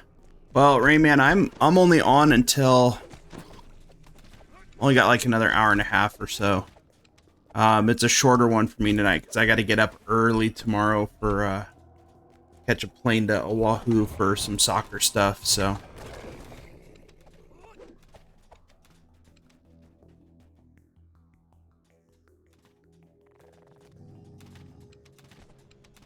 I'm farming elithids.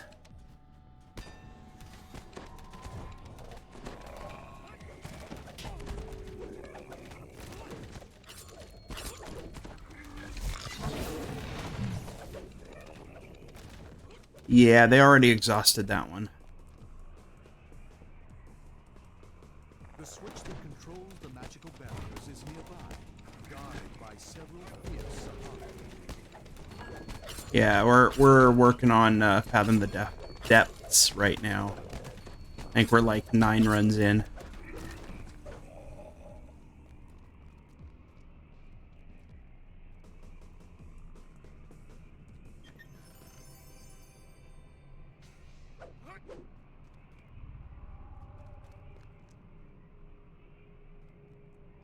The magic barriers vanish, releasing a wall of water that floods the area.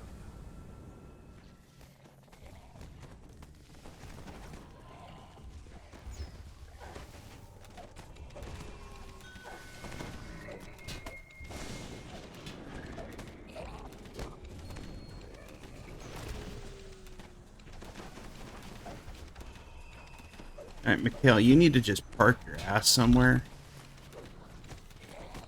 Quit trying to fight stuff.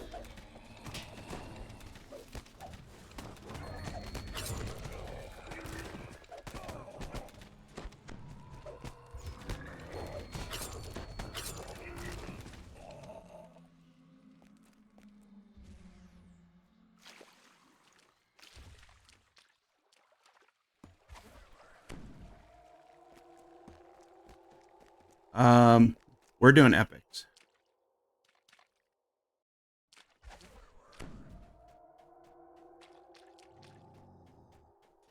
Oh yeah. Oh, I have.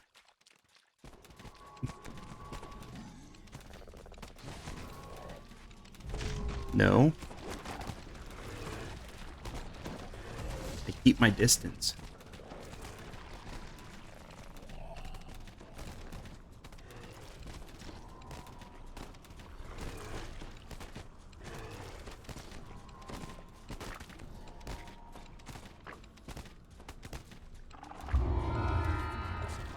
And ended their enslavement of the Raven Eye clan. You were unable to retrieve the planar fetter, and the Sahagin have taken the magical device back to their underwater base.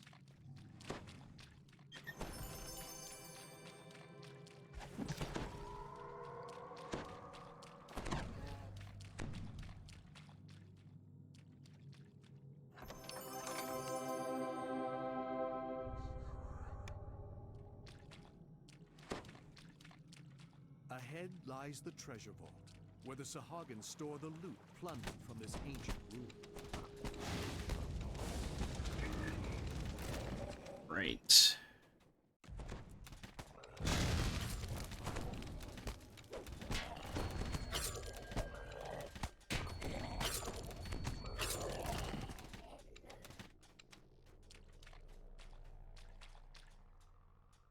Yeah, locked out. The Sahagin's treasure guardian relentlessly patrols this massive chamber, made invincible by the mud flowing in through the walls.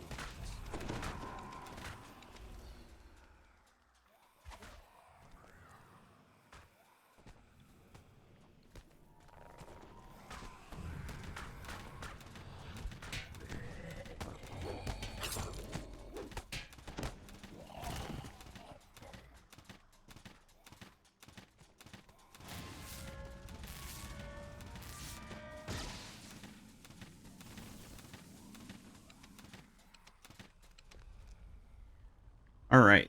Let's take a look.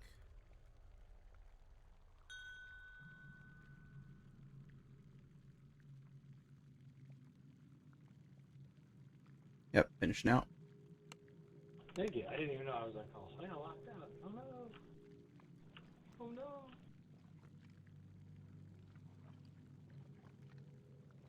All right, looks like that was run 18 of 30. Sahagin guard the top of the ziggurat. It's clear the fish people are trying to find We're something actually on inside the the only ancient quest structure. that still needs.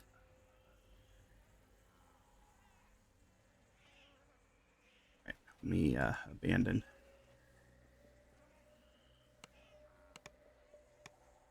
Okay.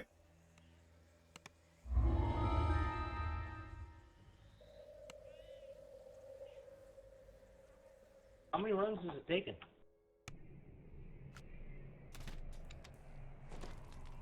Magical The barriers enclose it sounds like it's around the area 30 beyond the to field is filled with seawater. run them out, Sahagin have made themselves at home and inside apparently this we're on 30 or 18 right now.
All right.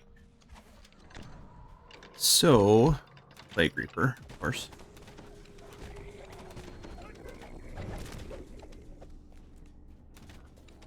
The bodies of dead Raven Eye slaves littered the floor. The Sahagin are cruel taskmasters. So it looks like somebody was powering through.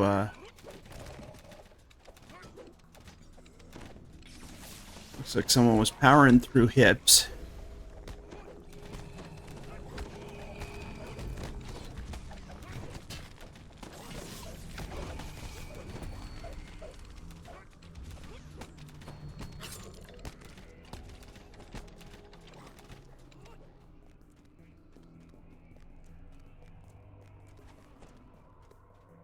Right, heading back out.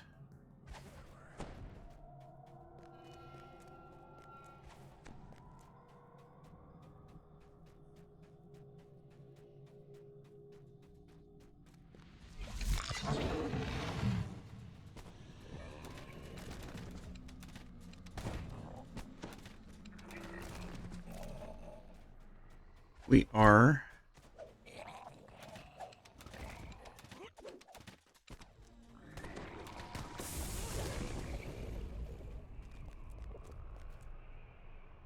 The switch that controls the magical barriers is nearby, guarded by all right. So get through this.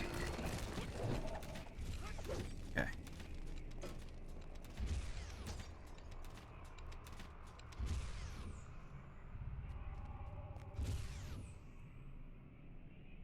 The magic barriers vanish, releasing a wall of water that floods the area.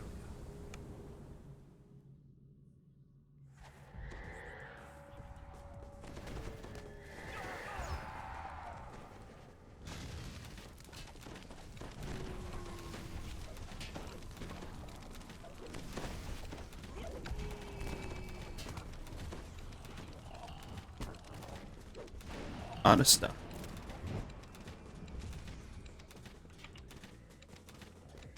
All right. So let's kill that. Good. All right. Moving on up, moving on up to the east side. right, so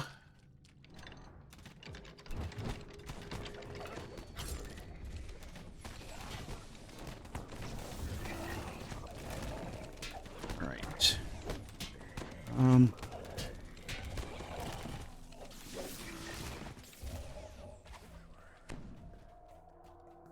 In the chamber ahead, a Sahagin wizard sifts through the remains of a smashed container. The planar fetter is not here.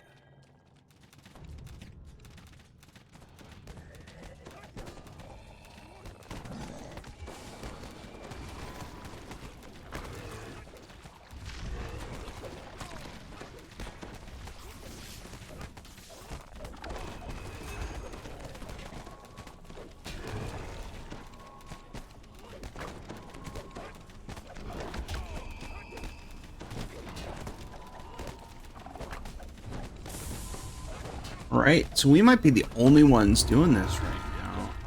And ended their enslavement of the Raven Eye clan.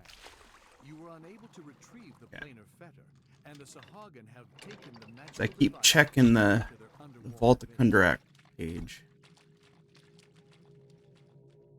Ahead lies the treasure vault, where the Sahagin store the loot plundered from this ancient room.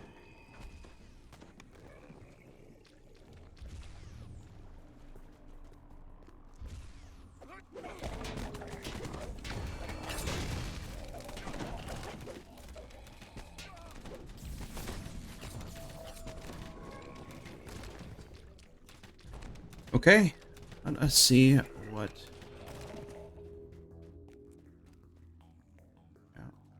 The Sahagin's treasure guardian relentlessly patrols this massive chamber. Still here? Made invincible by the muck flowing in through the wall grates.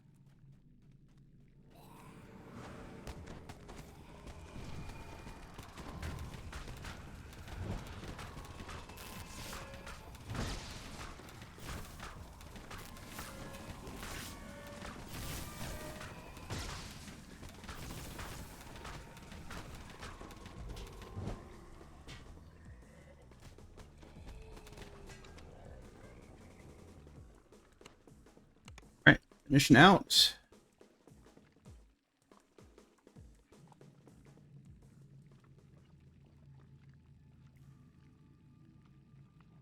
We got 10 more. Sahagin guard the top of the ziggurat.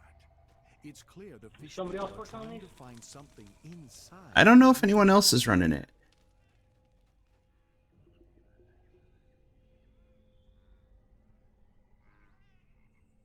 But that was definitely run 20 of 30.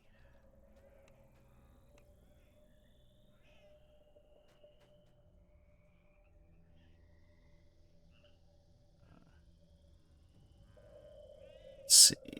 Quest journal. Bandit. Yes.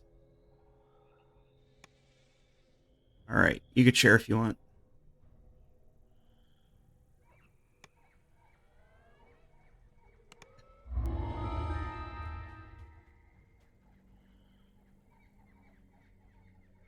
Hold on. Quasar, you got to come out. I'm coming out. I thought somebody was in. Sorry. No worries.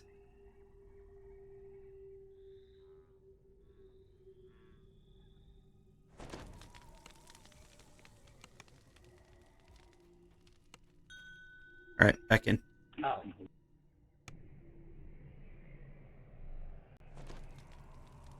Giant magical barriers enclose this space, and the area beyond the All barriers right. is filled with seawater. The Sahagin have made themselves at home inside this room.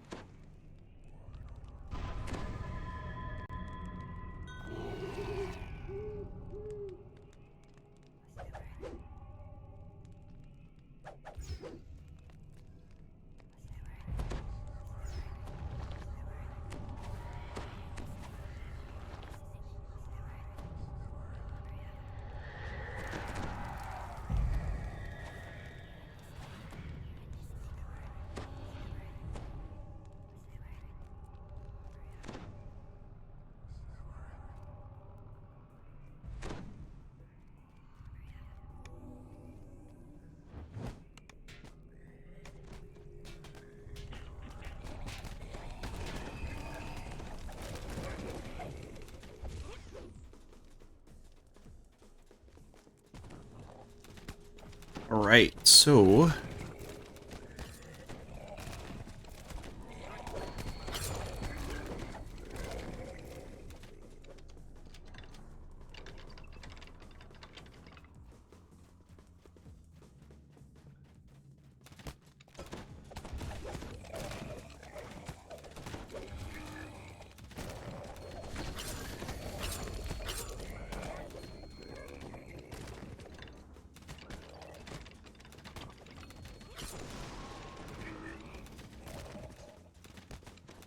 The bodies of dead Raven Eye slaves litter the floor. The Sahagin are cruel taskmasters. apparently the base XP for this is like 15,000.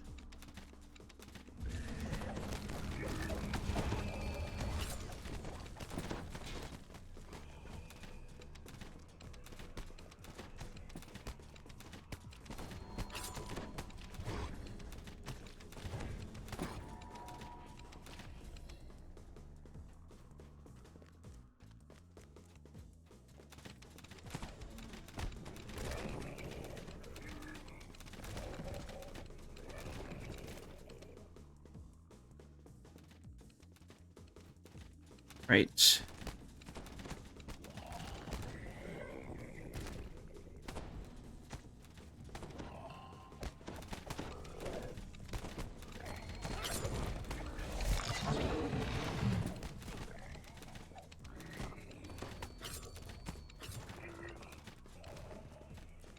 All right. Let me bring Mikhail after we killed all this.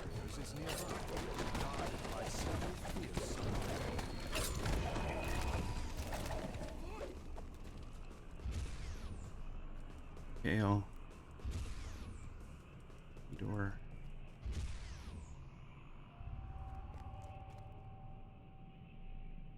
The magic barriers vanish. This is a cold war that floods the area.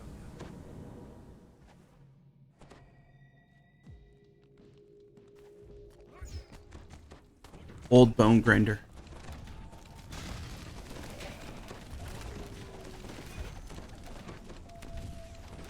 All right.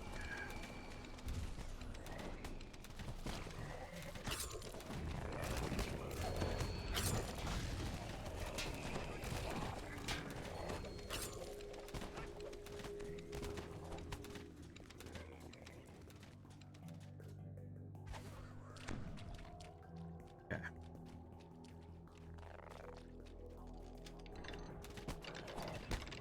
Get all this stuff.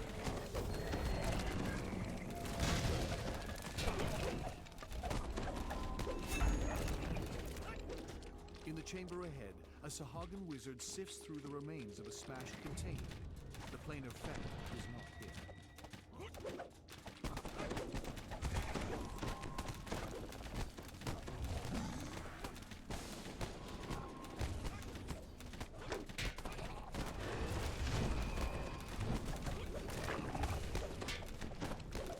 All right, so let's see how many we're at after this. It's probably going to be 21 of 30.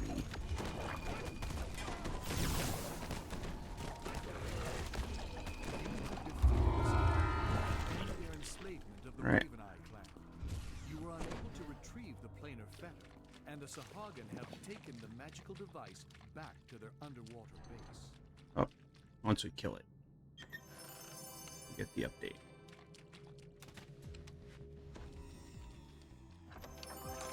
Oh, Salmon Reaper. Ahead lies So the Wayfinder only has to where the do Sahagin store the loot plundered from this 10.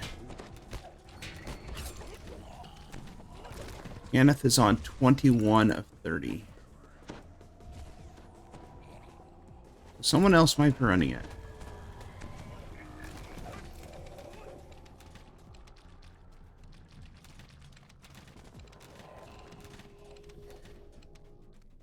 The Sahagin's treasure guardian Right. relentlessly Almost patrols fell. this massive chamber, Still there. made invincible by the muck flowing in through the walls.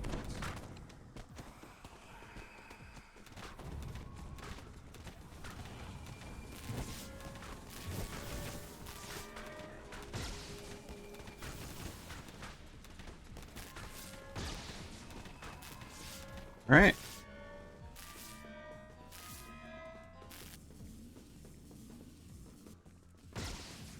All right. Someone else must be running it because that's 22.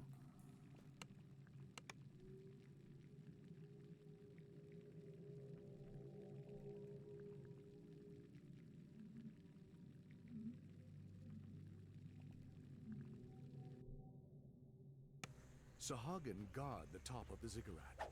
It's clear the fish people are trying to find something inside the ancient structure. Right. Signal. Abandon. Okay, ready for share.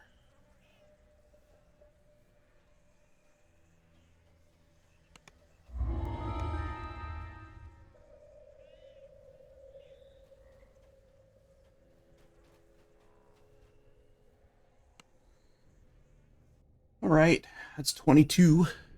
Giant magical barriers enclose this space, and the area beyond the barriers is filled with seawater. The Sahagin have made themselves at home. So far, so good. What is the planar better? Right.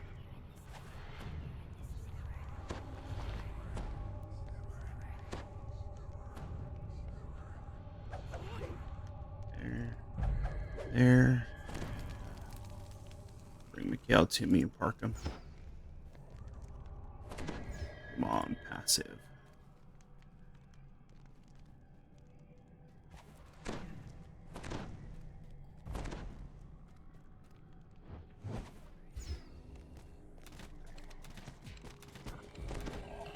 Mikhail wants in on the action too.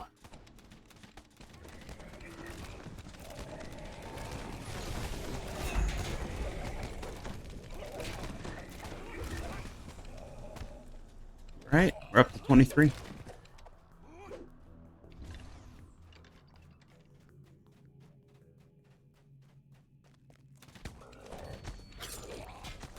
We are going to get there tonight, folks.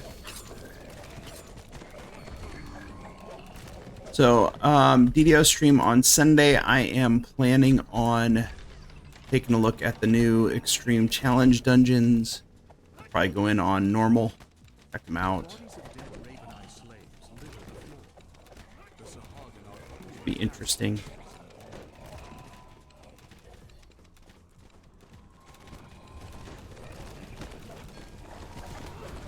Okay.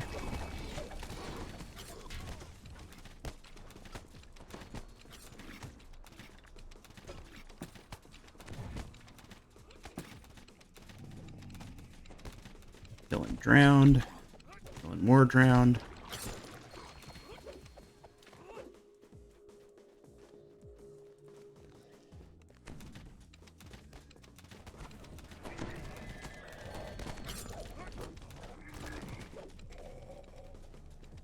Okay. Right. Get through with that. Wayfinder is almost done.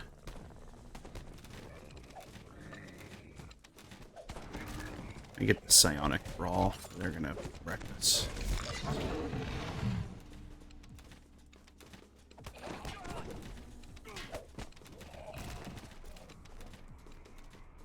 The switch that controls the magical barriers is nearby, guarded by several fierce.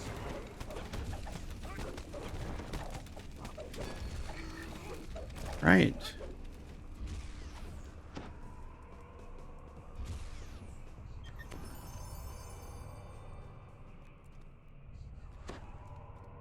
The magic barriers vanish.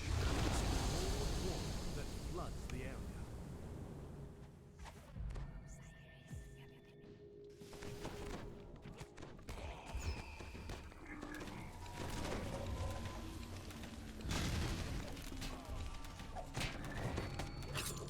I don't even really need to kill all this.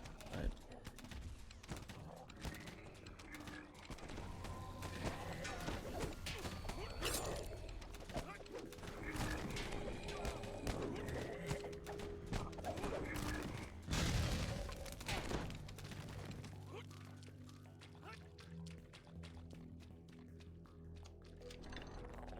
common.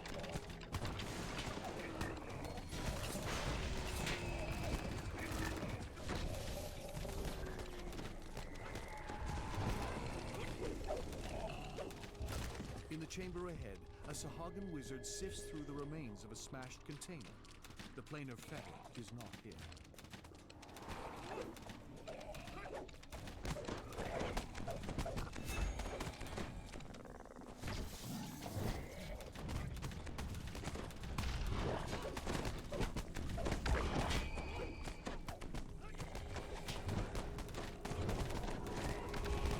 Concentrate on the caster first.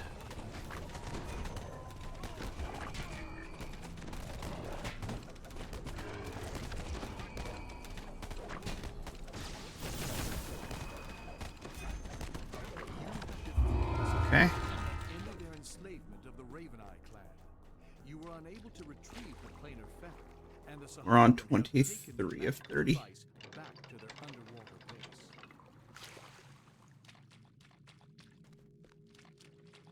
Okay.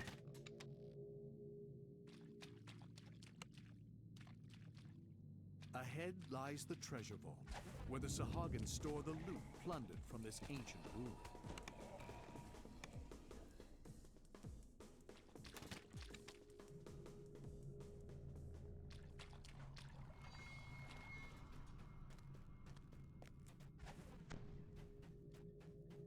You're at 24, so this will be 25. The Sahagin's treasure guardian relentlessly patrols this massive chamber, made invincible by the muck flowing in through the waterfalls.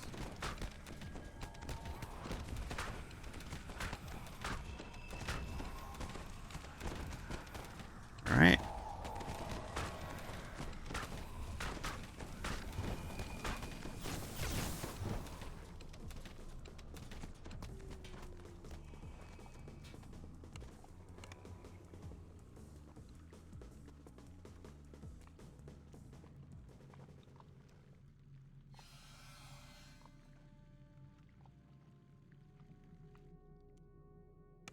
Sahagin guard the top of the ziggurat.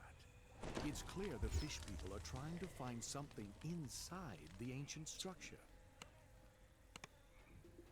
Okay, I can share.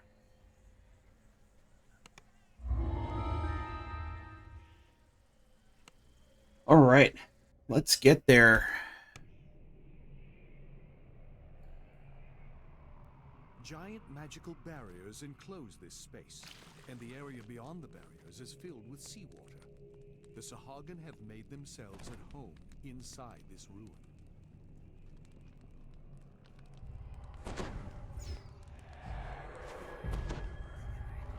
Right.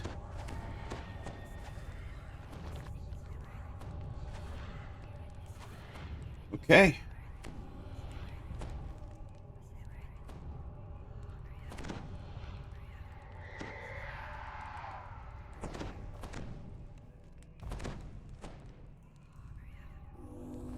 All right, let's go.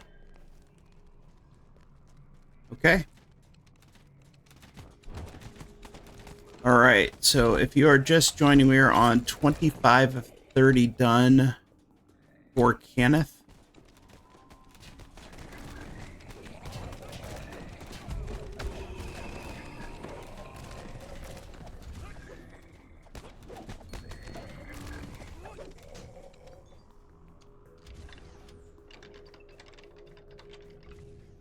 We'll see where we're at after this one. I know there's probably at least one other group running this.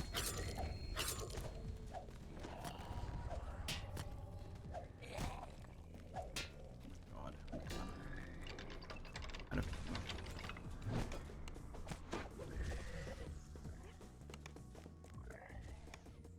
The bodies of dead Raveneye slaves litter the floor. The Sahagin are cruel taskmasters indeed. I go through so many bolts.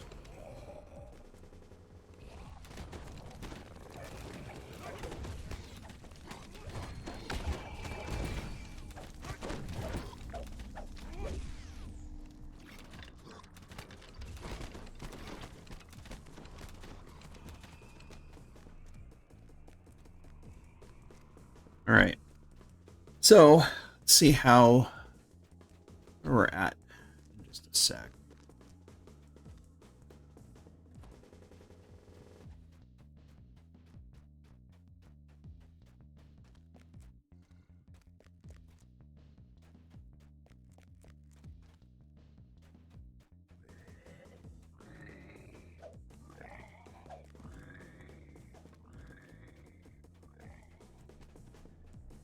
All right. So now The switch that controls the magical barriers is nearby, guarded by several fierce Sahagins. okay. Mikhail. Door, please.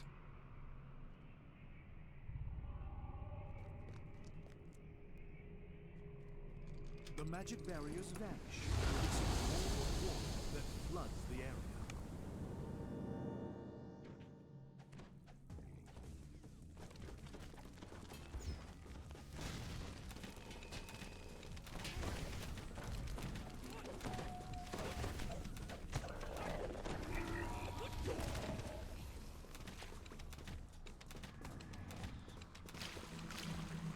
All right.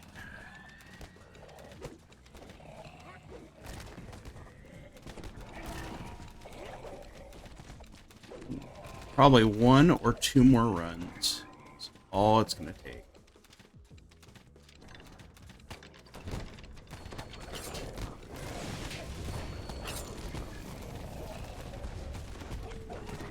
We are getting there slowly but surely. A wizard sifts through the remains of a smashed container. The planar fetter is not here.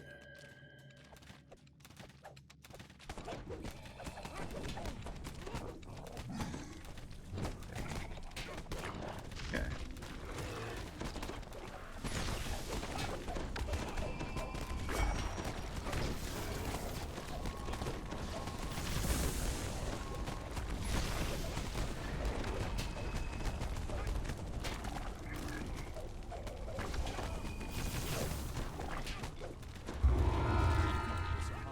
And ended their enslavement Okay. of the Raven Eye clan. You were unable to retrieve the planar fetter, and the Sahagin have taken the magical device back to their underwater base. Ahead lies the treasure vault, where the Sahagin store the loot plundered from this ancient ruin. Yeah, I am definitely ransacking those chests. We are not ransacked on the Lithid yet. The Sahagin's treasure guardian relentlessly patrols this massive chamber, made invincible by the muck flowing in through the orbits. 26. This is 27.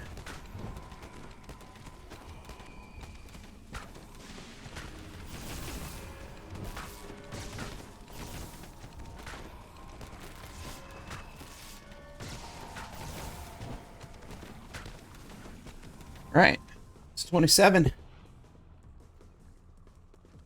All right. It's 27. Almost there.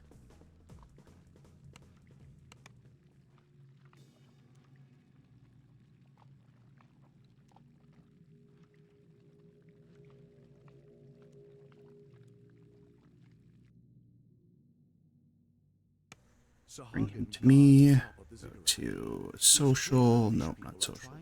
Quest journal. Abandon. Yes. Okay, ready for share.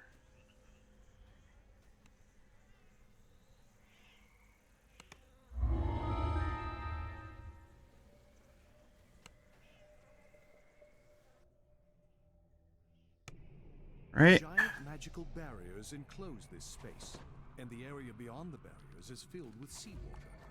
The Sahagin have made themselves at home inside this room.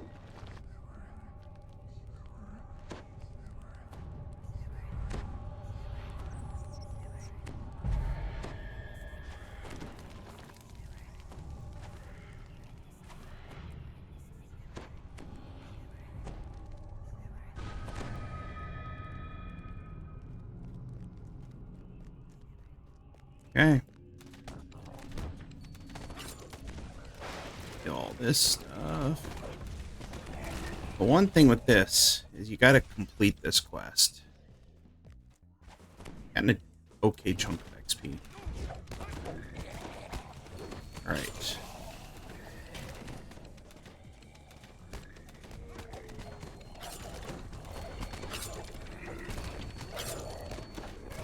Alright. Let's move on. Wayfinder's plugging away at theirs.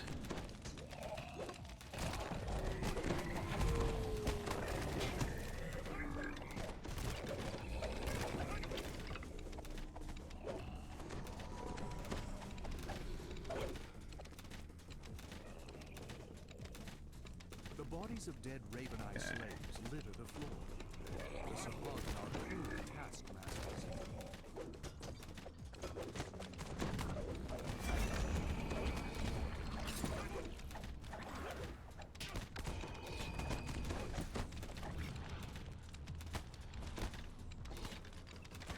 That one's done.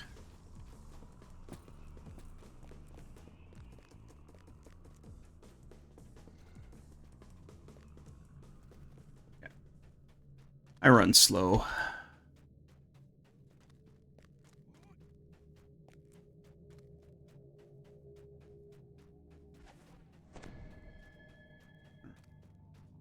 All right, so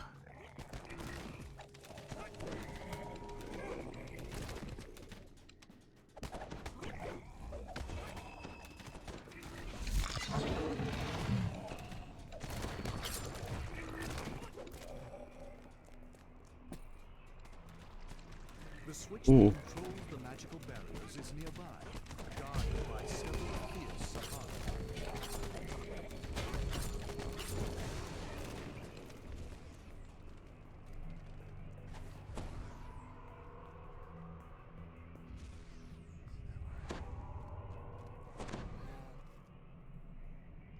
The magic barriers vanish, releasing a wall of water that floods the area.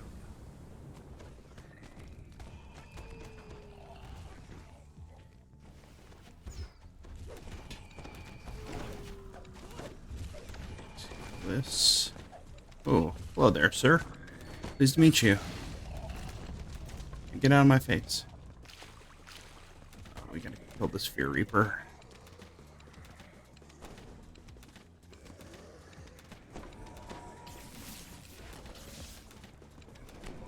Had to kill that Fear Reaper.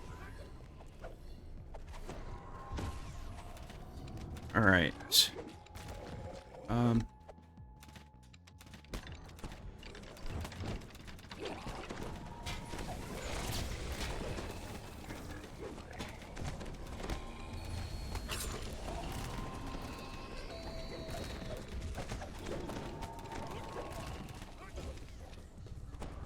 In the chamber ahead, a Right. Sahagin wizard sifts through the remains of a smashed container. The planar feather is not here.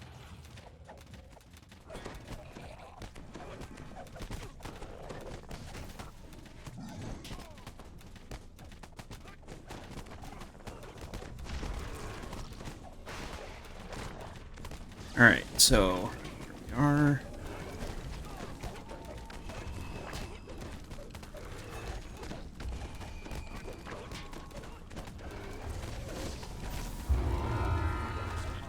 And ended their enslavement of the Raven-Eye clan.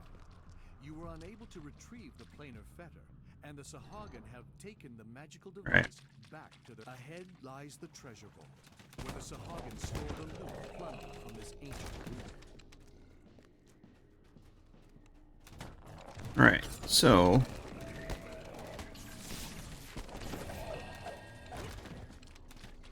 off we go.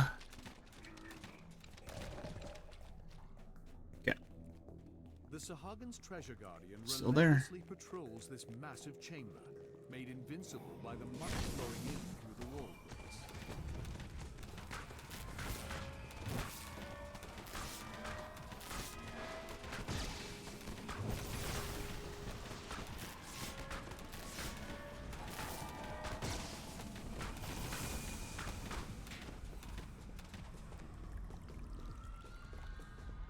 alright, that was 28.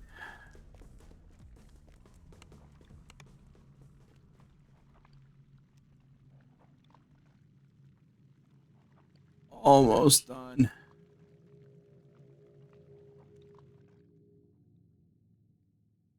Sahagin guard the top of the ziggurat. It's clear the fish people are Social. trying to find something inside wrong one. the ancient structure. Quest journal. Abandoned. Yes. Share. Oh, awesome. Okay.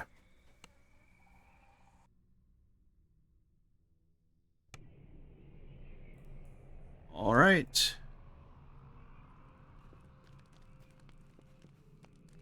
Yeah. In here.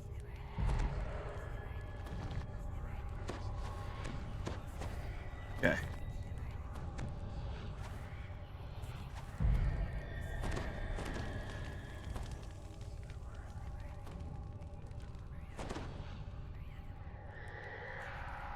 All right, so that was 28.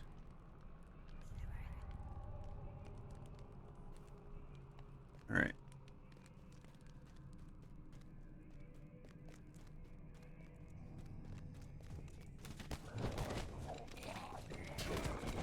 All right, so good.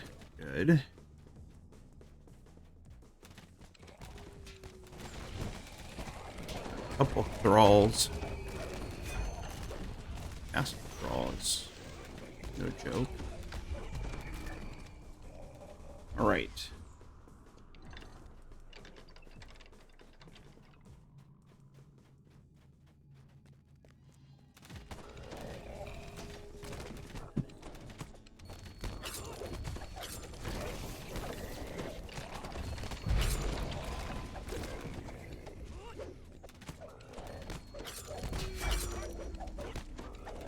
The bodies of dead Raven Eye slaves litter the floor.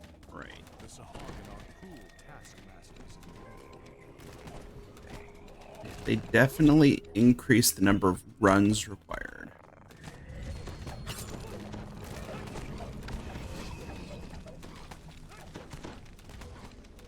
That's okay, because we are doing all right.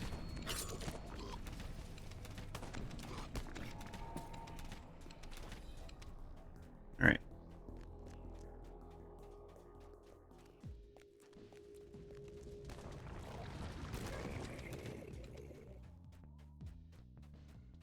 Okay.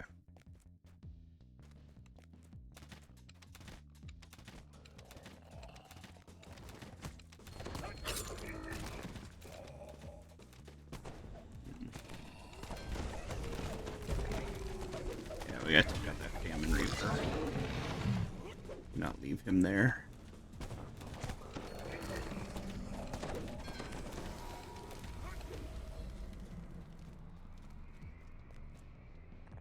The switch that controls the magic barriers is nearby Whenever that guy by several has...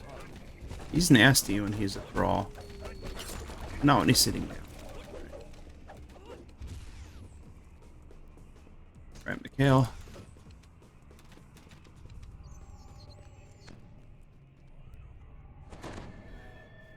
Alright, Lang. The magic barriers vanish. Releasing a wall of water that floods the Alright, area. what are we on? Ryan's getting updates.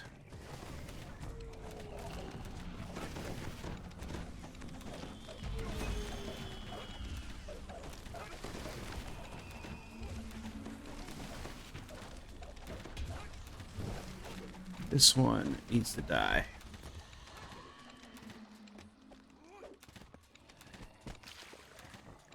And Orion must be coordinating their runs. They've gotten through a bunch.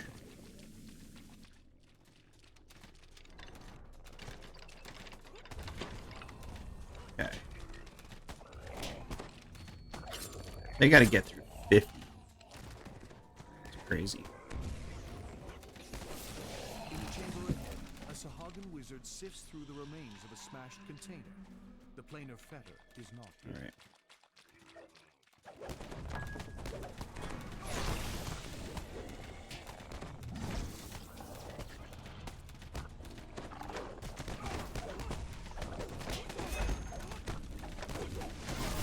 Is Mikhail dying? What are you doing here, Mikhail?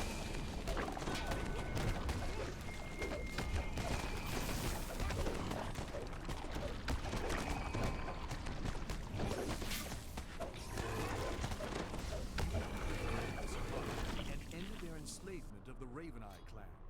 You were unable to retrieve the planar fetter, and the Sahagin have taken the magical device back to their underwater base.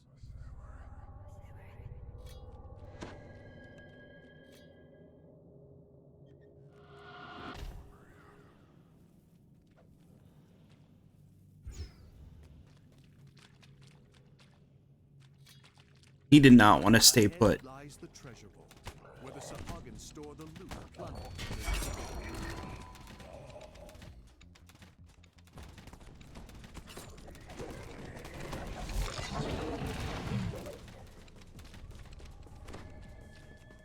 All right.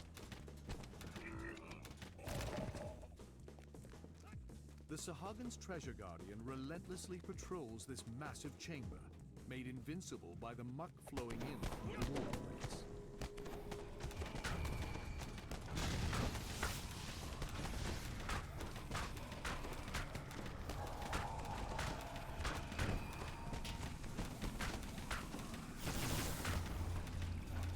All right.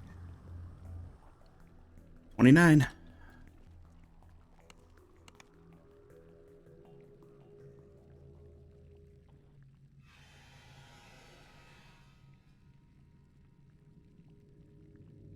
All right. Sahagin guard the top of the ziggurat. It's clear the fish people are trying to find something inside the ancient structure. Rest. Abandon. Yes. Okay, awesome.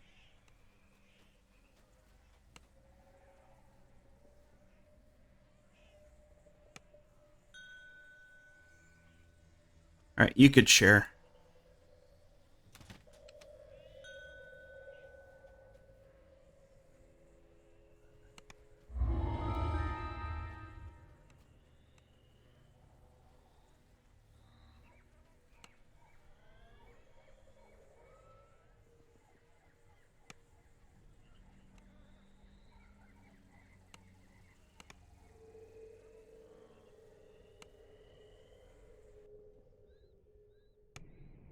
Giant magical barriers okay. enclose this space, and the area beyond the barriers is filled with seawater. The Sahagin have made themselves at home inside this ruin. All right, this should be number 30.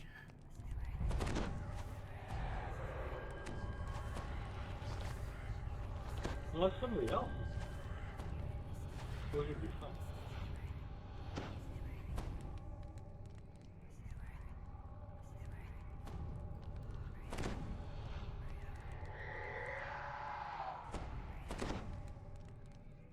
I'm sorry, what was that, Quasar?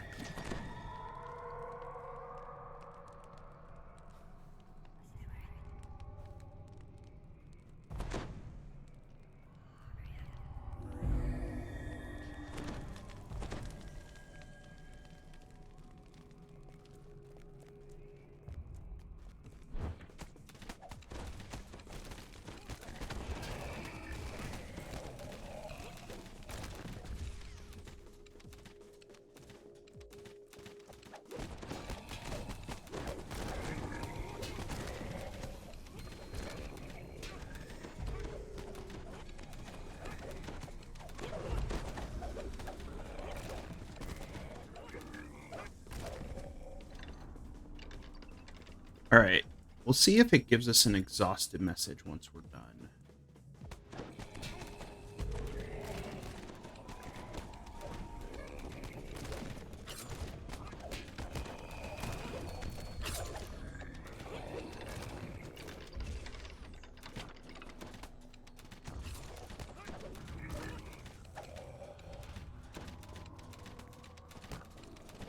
The bodies of dead Raven Eye slaves lay on the floor.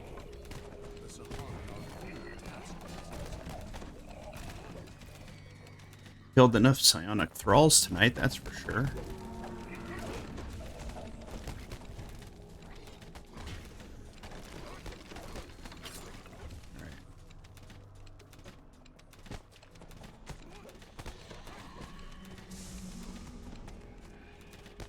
Okay. Dead. Dead.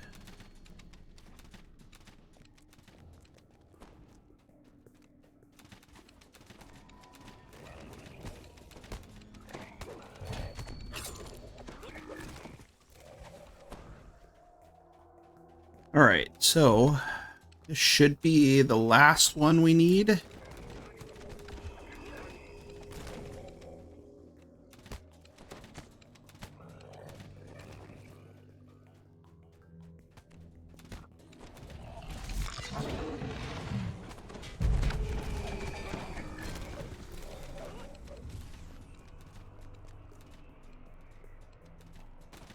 The switch that controls the magical barriers is nearby, guarded by 7 fierce Sahagin.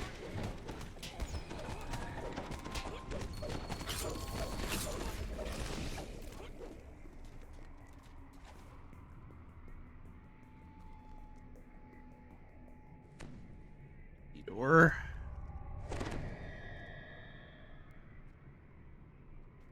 Pull. The magic barriers vanish, releasing a wall of water that floods Right. the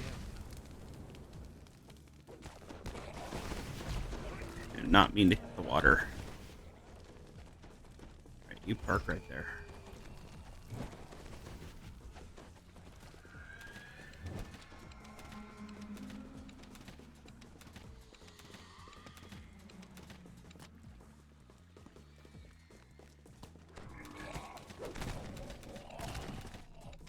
Alright, so we kill these. Ooh. Yeah, Famine Reaper came right through the barrier. It's like, oh, I'm gonna slow you down, boy.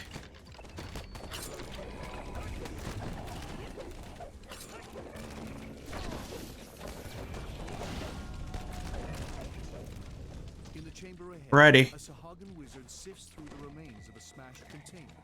The planar fetter is not hit.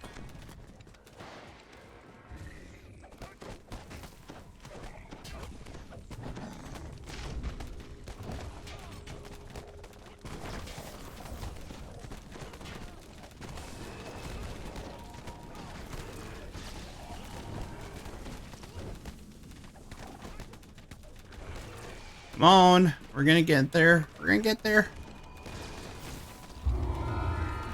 Okay. And ended their enslavement of the Raven Eye clan. You were unable to retrieve the All right. fetter, So this and the should Sahagin be have taken the magical device back to their last head thing we need. lies the treasure vault, where the Sahagin store the loot plundered from this ancient ruin. dead.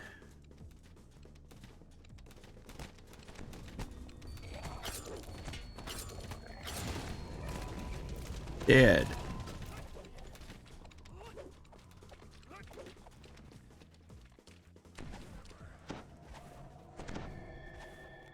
The Sahagin's treasure guardian Yeah. relentlessly patrols this massive chamber, made invincible by the mud flowing in through the wall.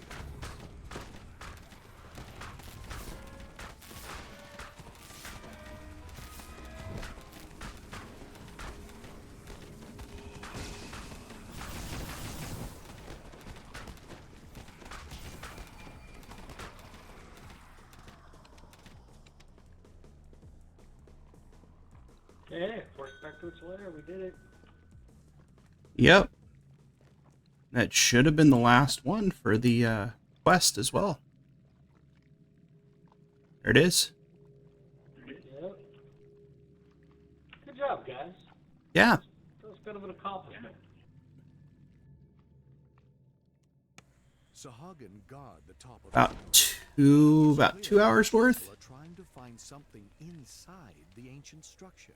About an hour and some for me, but No, that's actually it, Lurg. All 8 have been found, and we've unlocked the second quest. now I can go to bed, so it's cool. Awesome. All right, Lurg and Quasar, thank you for hanging out, guys. Cool. Good. Good to run with you. Yep, thank you. You guys take care. Take it easy.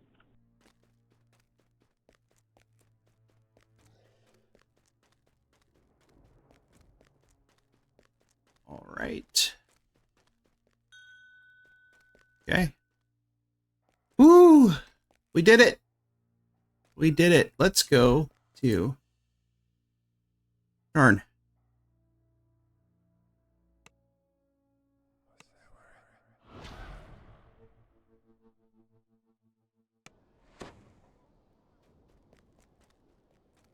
Let us go to Sharn.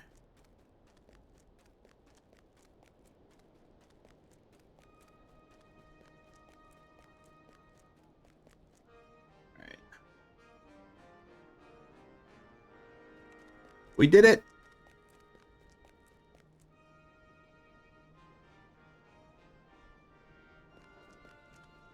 The second one is done.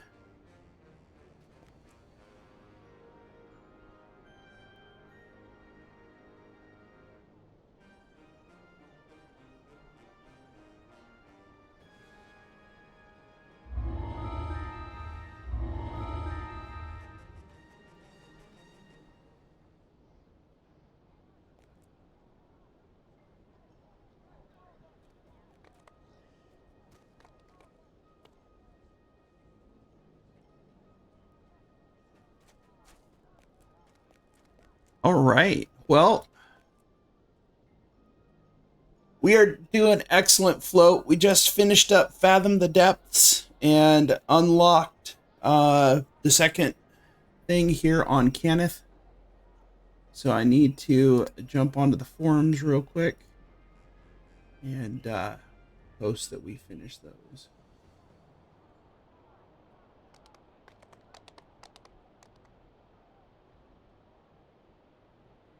Exhaustion table.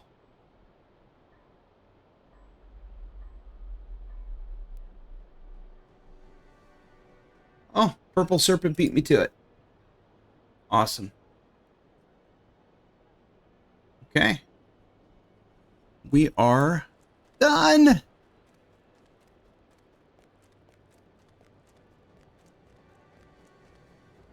All right. So those are good. Whew. Okay.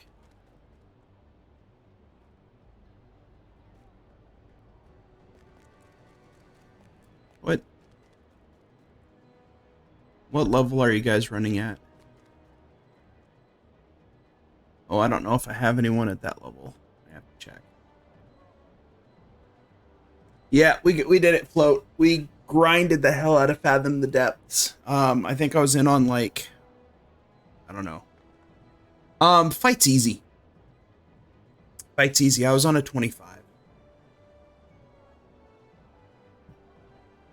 Yeah, I don't know if I have anyone at those levels.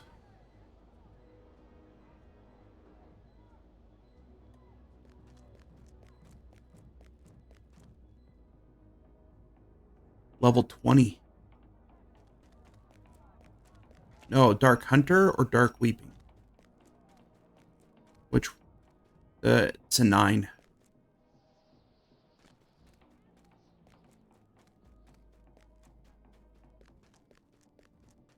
I actually only have about a half hour left to play. I got to get up early to catch a flight to Oahu tomorrow morning.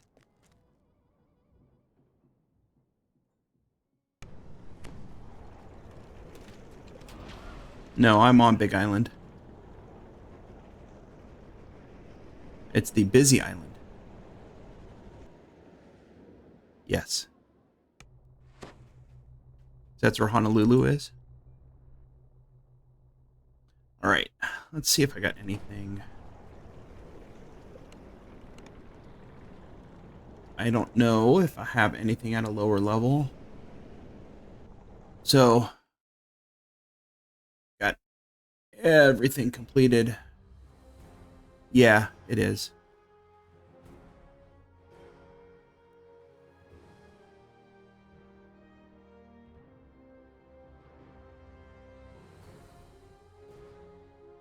Yes. Yes, that's Oahu. Oh, I have a level 10. The Dark Hunter.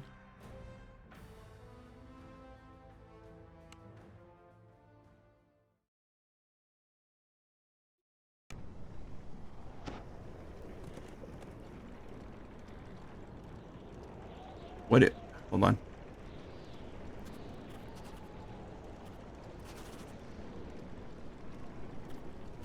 The name is Piercing Dark. Who are you on? I'll send you a tell.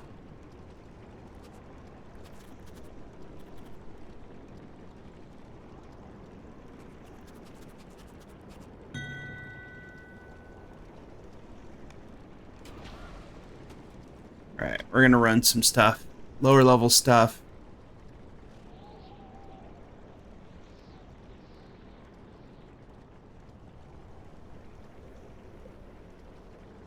You can right click on my name and invite me to your party.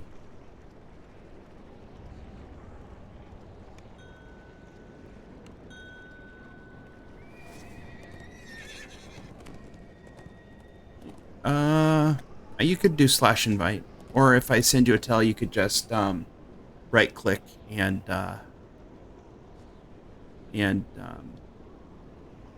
invite me. All right, what are? Yeah, I was wondering what we're doing. I know, because we played that last night. I don't know. Oh, yeah, this guy doesn't get much love. Where are you guys at?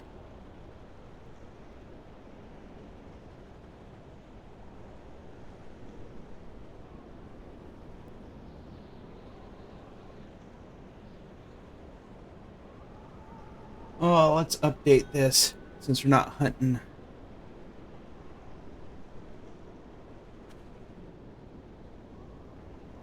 All right, phase 2 done on Kenneth.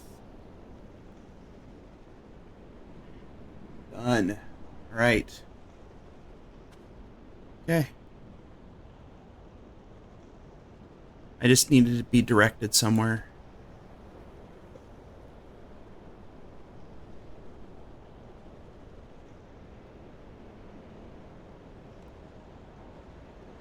Where are we going?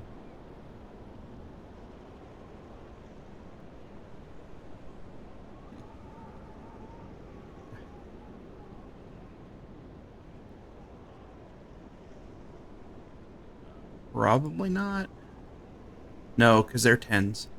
I wouldn't have done them yet.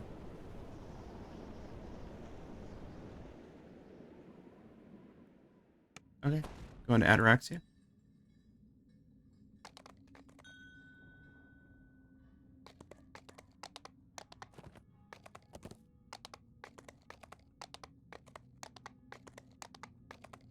Right. So now we're going to be doing some little bit of Lobby stuff.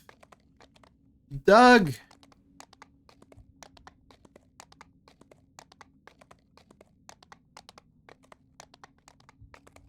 Welcome in everyone from Doug's stream. Hope you guys are all having a great night. We are just sitting here. We finished up. So my party was the one that finished up Fathom the Depths. We're running it on Reaper 1 on Elite. We finished that up, unlocked the second dungeon here on Kenneth, so that is done. Glad that we were able to get that out of the way.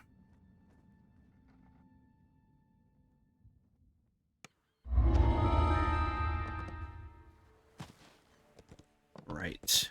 So now we're on some Lobies. Just kind of hanging out. I probably got maybe a half hour to an hour left before I got to call it a night.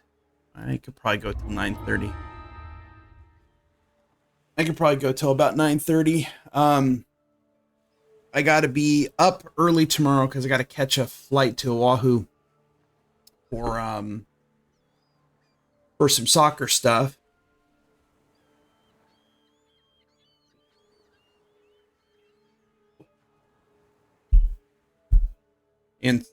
And so it's gonna be a long day tomorrow. I fly out 6 a.m. I get back home around 4. Going over doing some assessments and running a fitness test for soccer referees.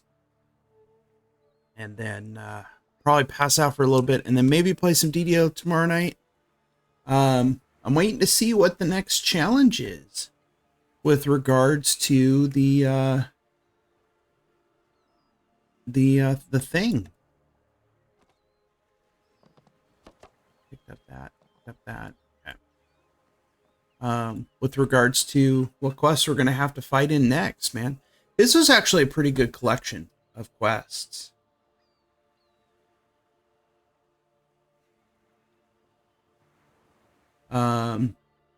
Considering the ones that we had for this one. All right. So what? Dirty Laundry, Ghost of a Chance, Storm the Beaches, Fathom, Promise of Fire, Spies in the House, Hiding in Plain Sight, and Tira de Con. We are good. Confirmed.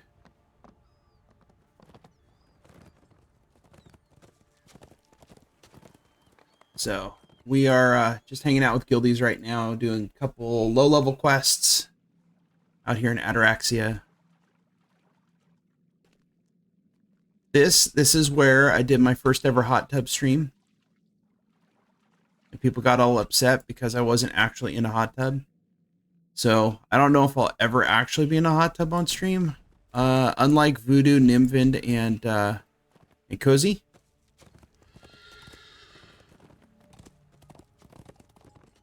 Reclamation first.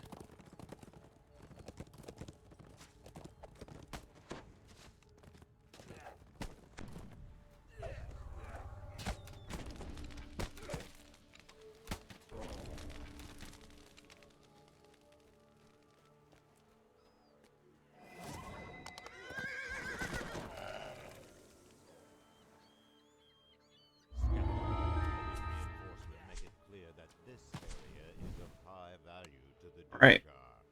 So, but I hope everyone is having a great week. So those of you who tuned in on Wednesday, towards the end of my stream, I kind of went on a rant about how I thought the Illithids were actually here to help us. I now know that not to be true. No.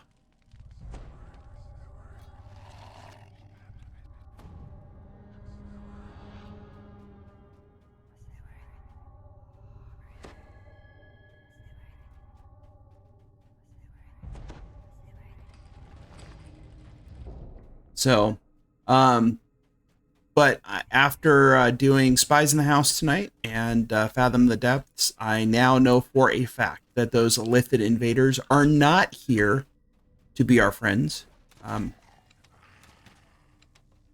We went through the door.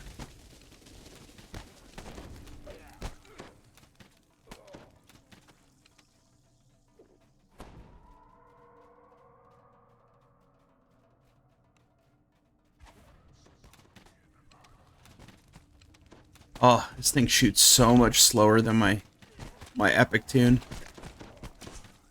But no, we're just kind of hanging out, having fun, chilling. Vases of fresh water are stored in the topmost furnace room.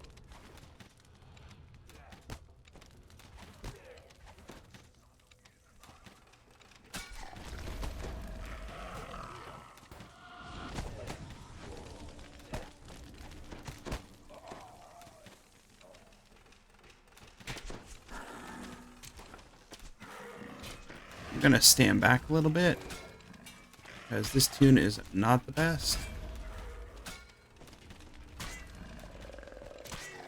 This was a test tune that I decided to do for Dark Hunter. I decided to do it as an Inquisitive.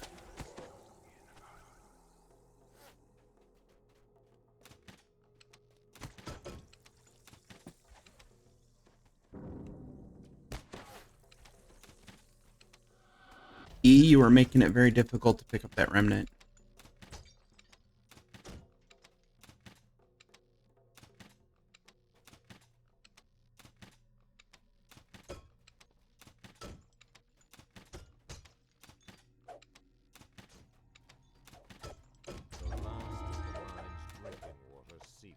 the earth.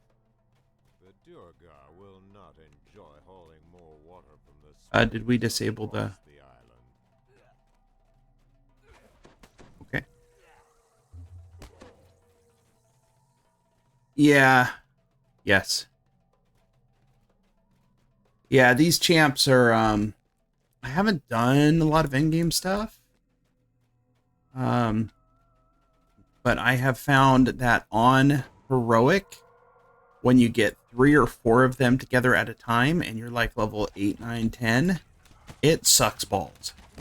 It's bad. Because those guys just, like, 2 shots and you're dead.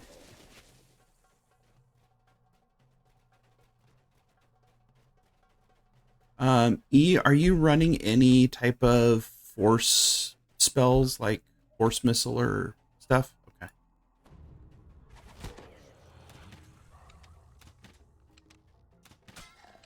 Okay. Only reason I'm asking is because those are full damage on the thralls.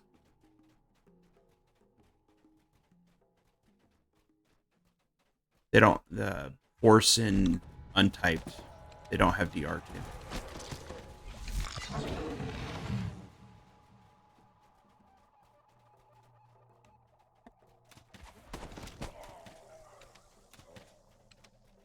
All right, stay to the right.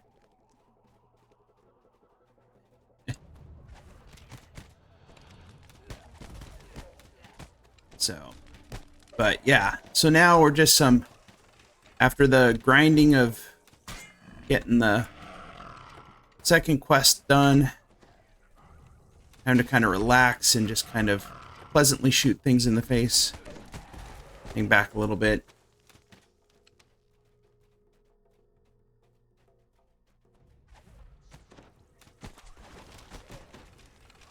Yeah, that's when I was running my Artificer, when I was playing earlier, the other day when I first encountered those things. It was dumb because I was going from like 300 points of damage to like 20. The amount of DR those things had was just stupid.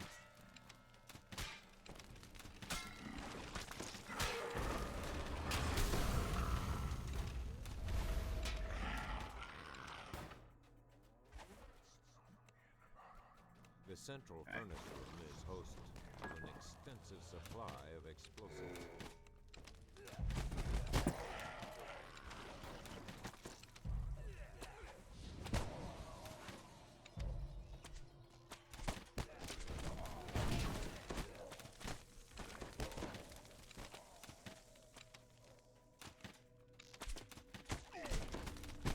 Kill this guy.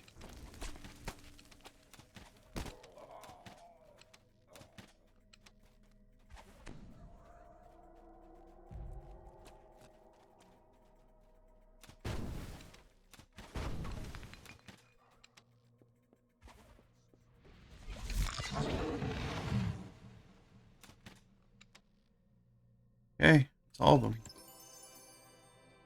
I believe that's all of them.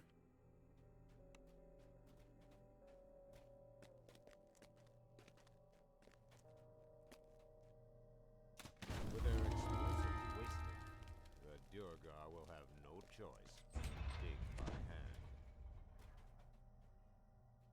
I figured you needed to be a little warmer than you were.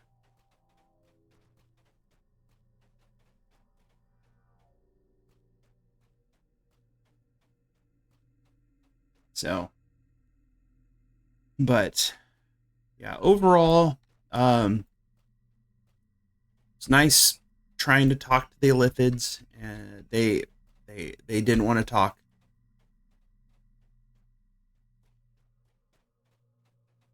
That's right, we're supposed to go down. Sorry.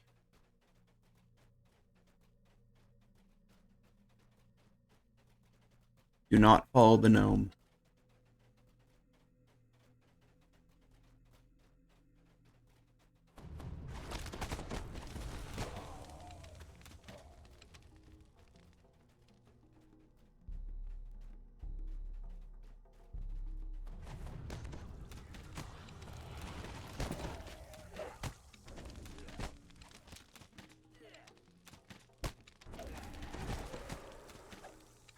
So we should be just like demolishing this with the Sork and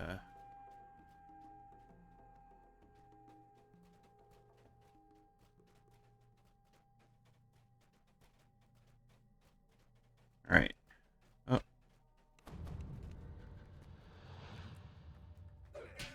Oh, these guys are bad.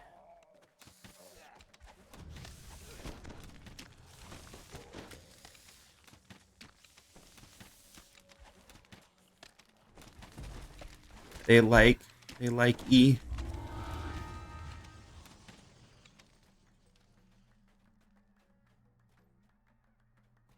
They wanted to reach out and touch E. Deepest furnace room stores the most. Doug, I hope you had a good stream.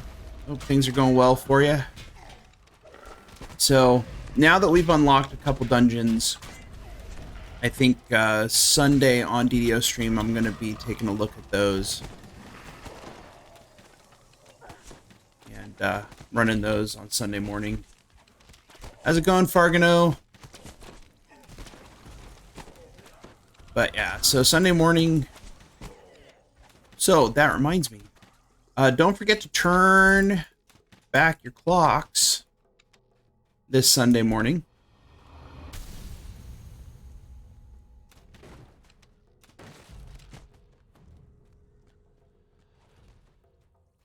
For those of you who are not in Hawaii or Arizona, if you live in the United States.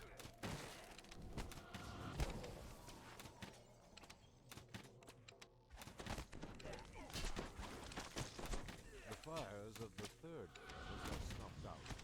A rusty squeal echoes from the Oh my God.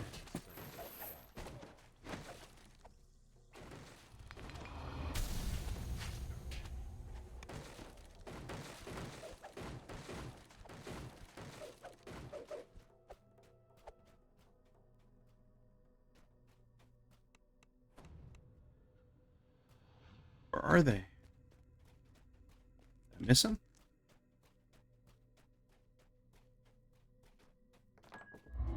Got them. Okay. Yeah, I kind of figured they are going to be extreme. I am probably just going to run them on normal, just for snits and giggles.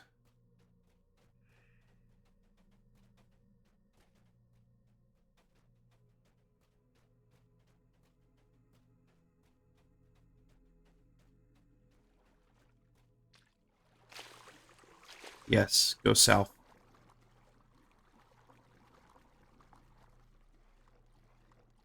Stay to the right and jump up by the shrine so you don't aggro stuff.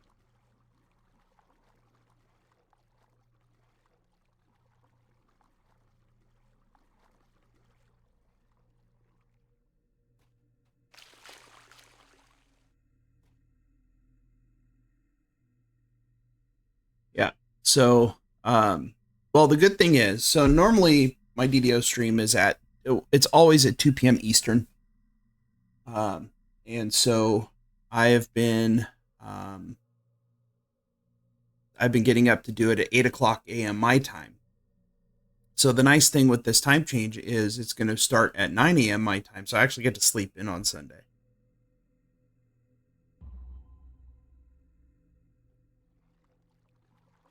So I'm looking forward to that. But tomorrow is going to be early day.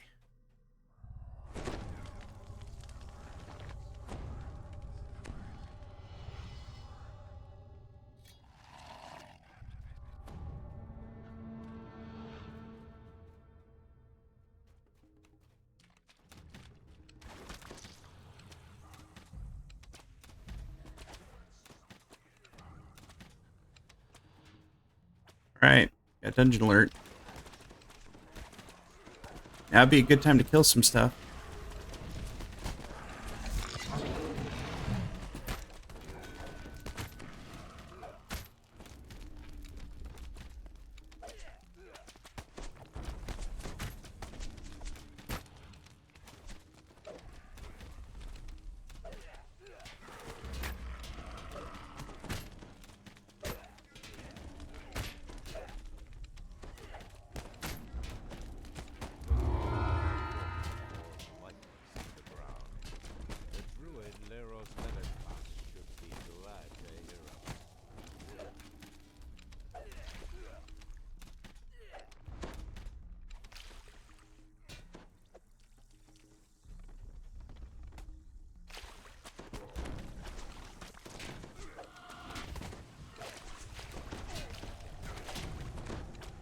You asked the wrong person to do DPS.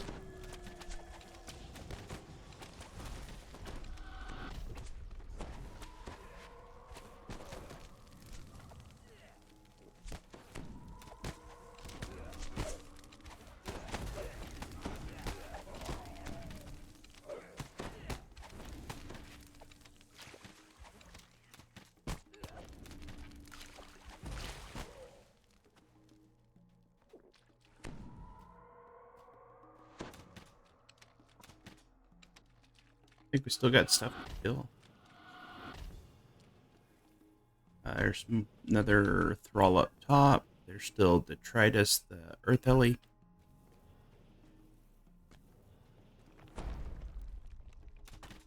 Who's also a thrall. And there's a thrall coming down the hill.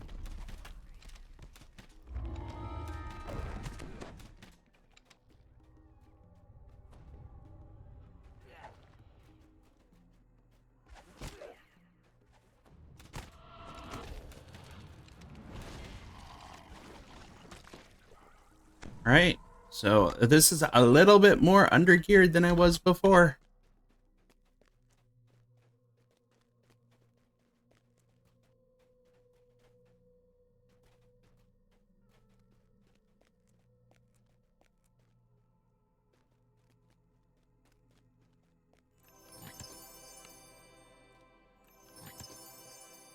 So, well, what you might need to do is you might need to clean the mouse balls.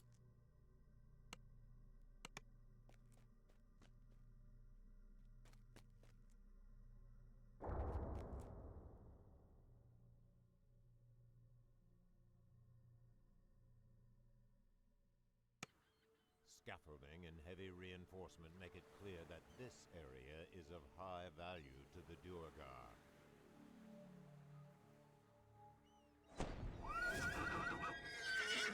Alright, now we're going to go do the other one.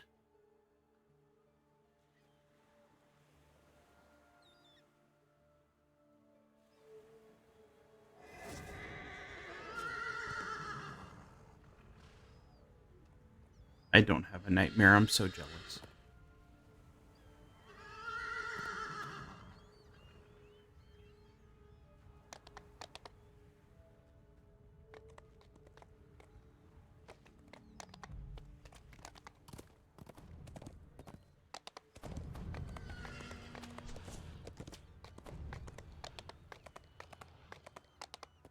Up the hill.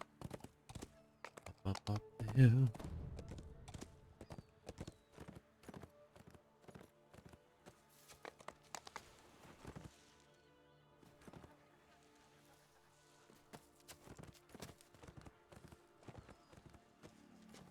Alright, so nothing there.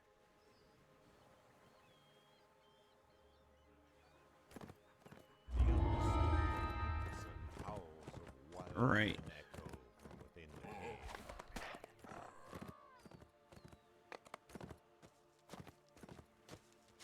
Fingers. Resembling the fingers of giants line the sand of this beach. Alright, so so I am gonna take a look at him. I'm gonna try to solo him on normal on Sunday. We'll see how that goes.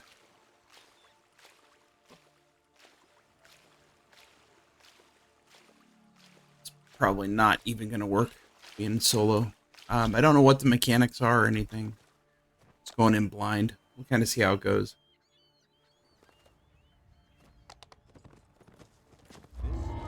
Yes, sir. Has etchings on the doorway that read for the So. devourer. But,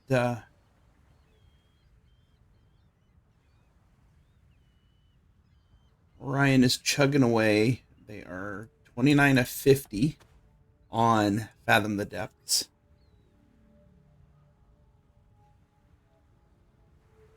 Oh, I'm sorry, 30 of 50. But, I think they might be the last one that needs to... Oh, Wayfinder might still need to finish Fathom.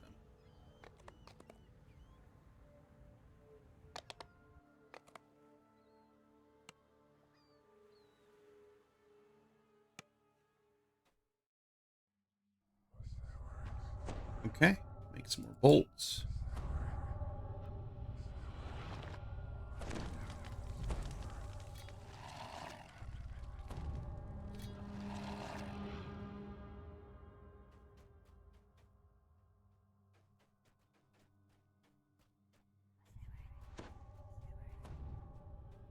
So, but no, things are overall going well.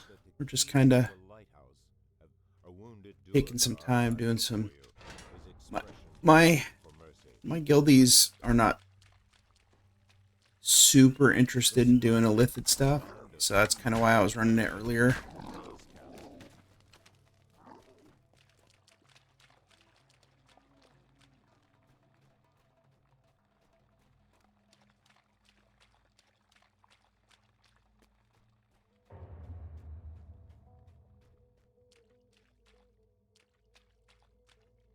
Aloha, Tuff. Welcome in. Welcome in, folks, from Tuff's channel. Hope your stream went well, Tuff. How far did you guys end up getting?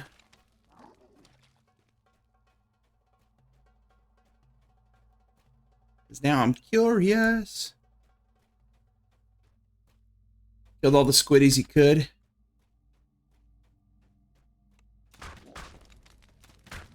Well, we ended up finishing off all the ones that we needed for Kenneth. So we finished off, well, I was in there when we did, got the exhausted message on one of the runs for, whatchamacallit,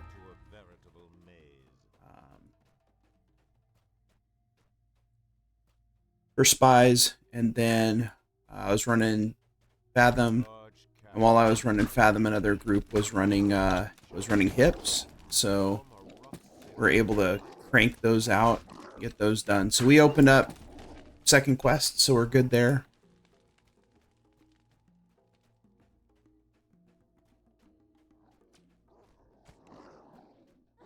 I'm going to take a look at those probably Sunday on DDO stream, kind of see how it goes.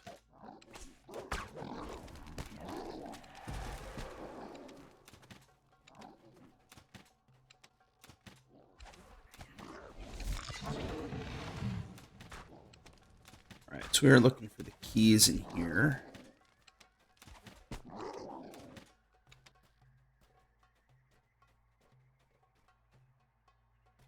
Yeah, those Scrag used to be how he would test our DPS.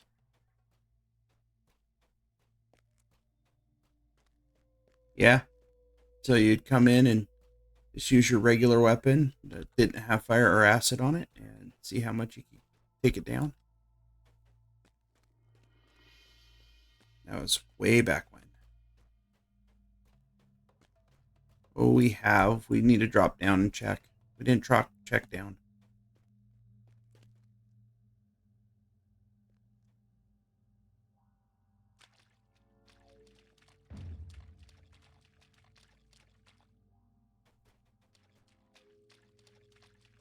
Yeah, check all the nooks and crannies.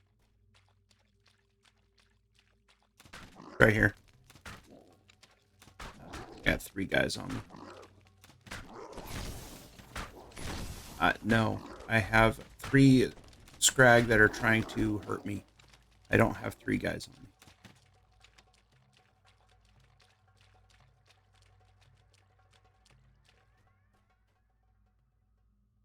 Ah.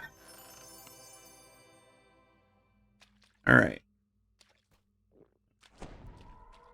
Okay. Yeah, we got the other one, so we're good.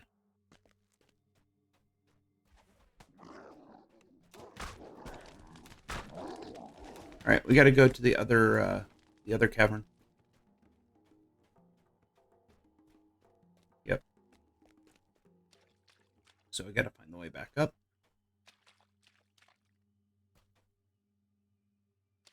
Because we unlocked the extreme challenge dungeon. What do you think I've been doing most of the night?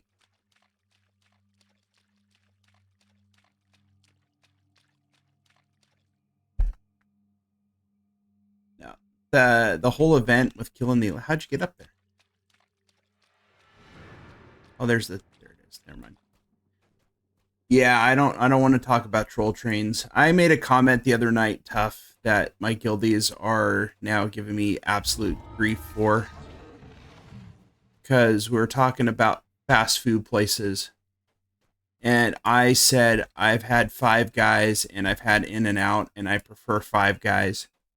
And if you take it the way they interpreted it, you can imagine the amount of giggles and stuff I got from a group of people my age.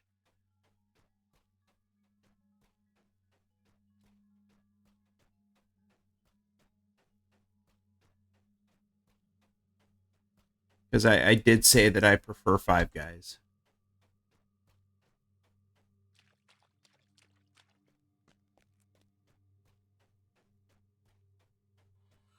I'm coming E. I got short legs.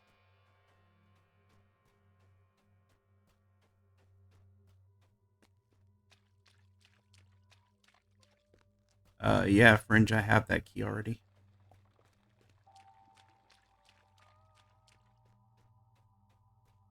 Yep, I kind of figured Tough. That my guildies are not sailors, but oh boy. And I didn't realize it initially when I said it. I didn't realize what I had said because we were talking about fast food, right? I'm thinking it's perfectly innocent. I've eaten at both places. But yeah, they ever since then, geez Louise, man, they have just busted my balls.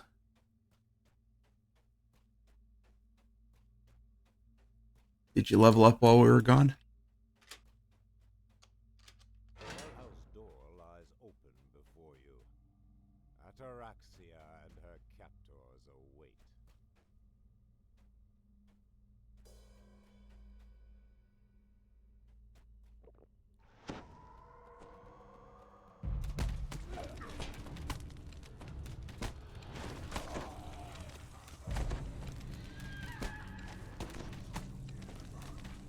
Yeah. So yeah, it was and I wasn't even thinking, and then once they all of a sudden once they started just busting a gut laughing, once they were busting a gut laughing, I realized that I had definitely stepped in it, and it was going to follow me for a long time.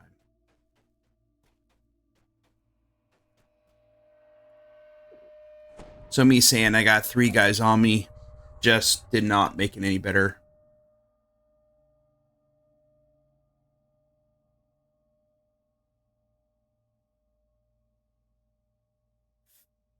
Fuddruckers for 2 days because on opening day, the KGET reporter made the obvious spoonerism. That sounds legit. That sounds like Bakersfield. So, Doug, originally I'm from the Central Valley. So, Modesto, Merced, Turlock area is basically where I grew up.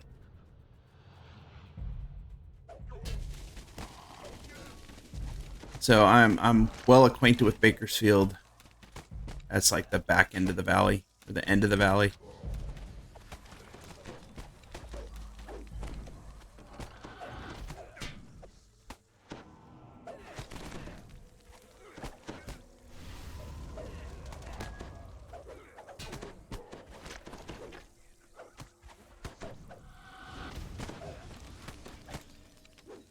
Well, I was down for a long time. You go south and just follow that path. You can only go one way.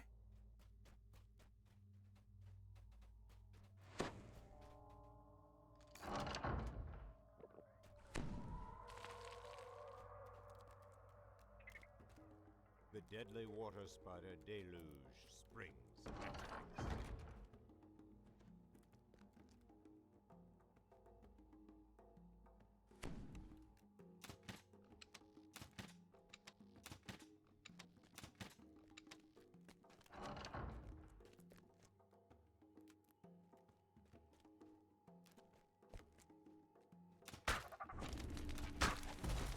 It doesn't work. I tried that with the Illithids earlier.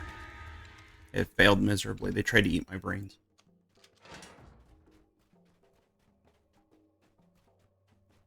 Well, I wasn't on Brighton. I was playing Agrotech. It's probably not much better. Yeah, but my int is insane.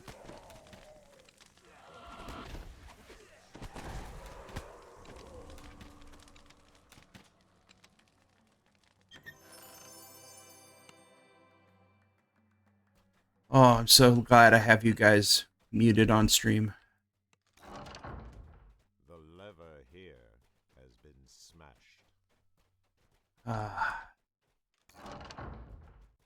They're still giving me grief.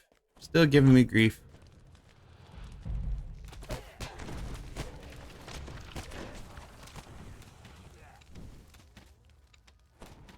A little premature evocation.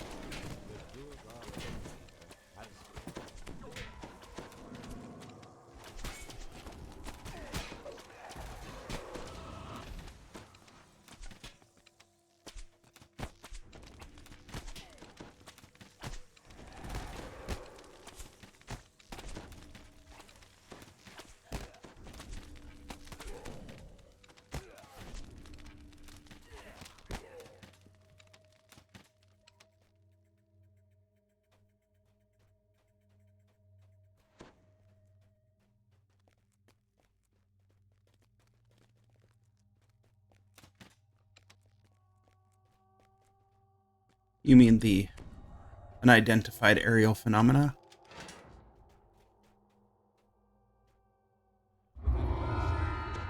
Alright. Some horrible loot. Finish out.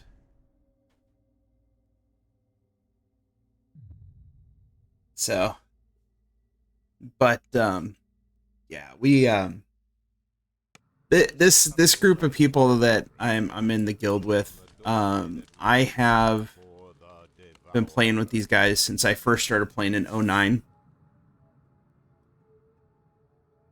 And so there's just so much that's gone on in the last 14 years. And a lot of them were gone for almost 10.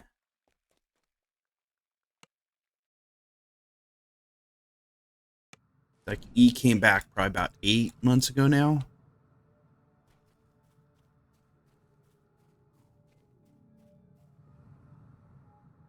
And so so I am actually the leader of the High Rollers.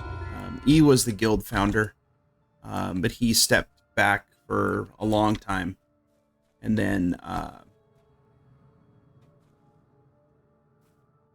and so he stepped back, had other real life stuff going on, so he disappeared for almost 10 years, and so eventually I usurped authority, and so I've just kind of taken over as the High Rollers guild leader, and just I am more of the placeholder.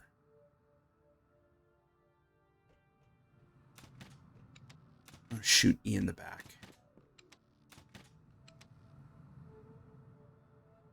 So, but these are a great group of guys that I've played with. They're all, well, most of them live in the Midwest, so our time zones are different for sure.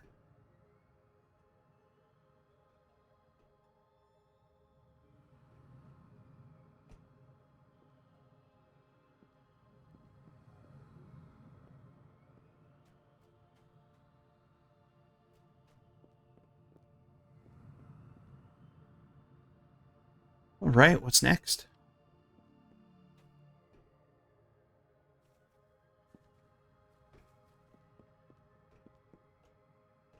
For who?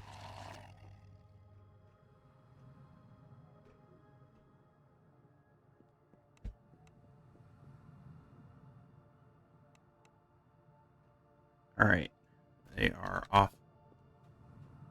off doing their stuff. All right, he's actually going to be calling it a night.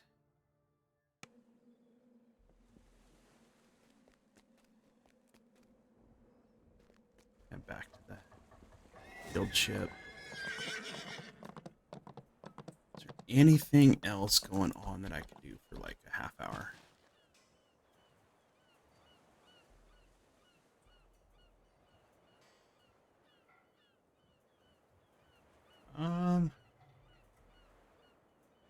Charm parts 1 and 2, Lords of Death chain.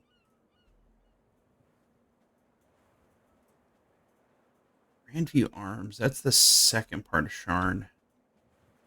So, all right. Here.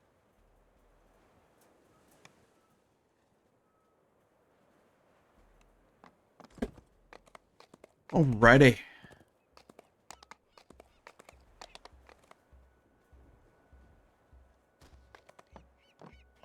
All right. Yep. Thanks, E. Alrighty. Have a good evening, Fringe.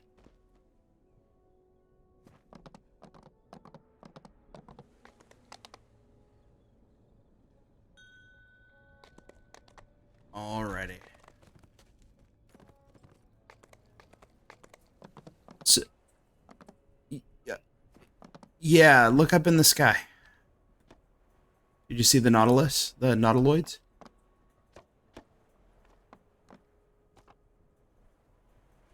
Yeah, those. So, what we've had to do over the last couple nights or couple days since Wednesday is illithid invaders are showing up in various quests.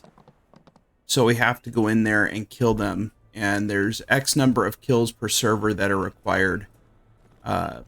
Once you've killed the illithids X number of times in each one of those quests, it will unlock one of the extreme challenge dungeons.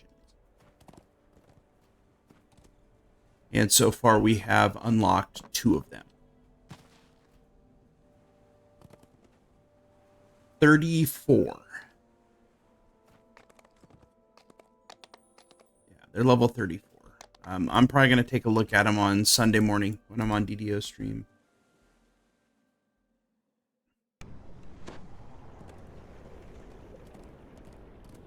Those are still some of the coolest looking things up there.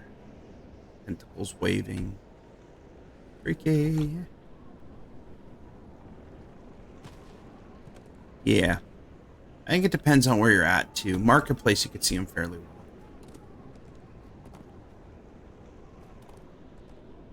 Alrighty.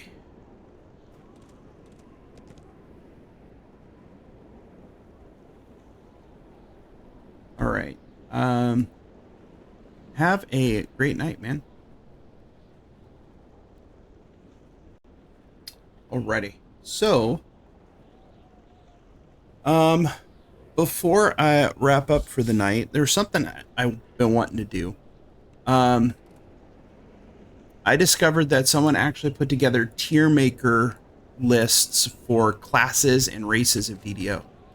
So I wanted to take a look at classes and kind of see what people thought which classes were the best in DDO. So I'm actually going to pull that up real quick.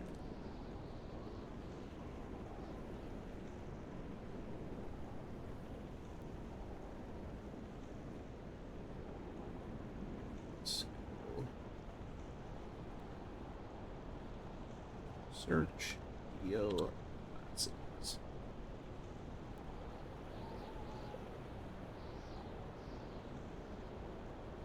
All right, so this has up until March of 2023.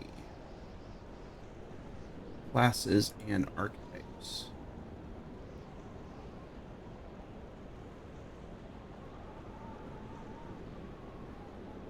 All right, so let me actually drag this over.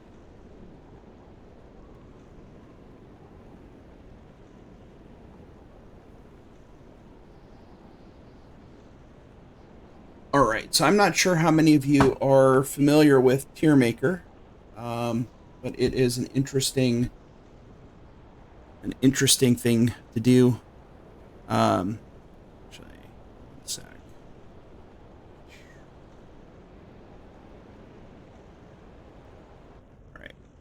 close that, and then we'll go back to your maker. All right, so DDO classes.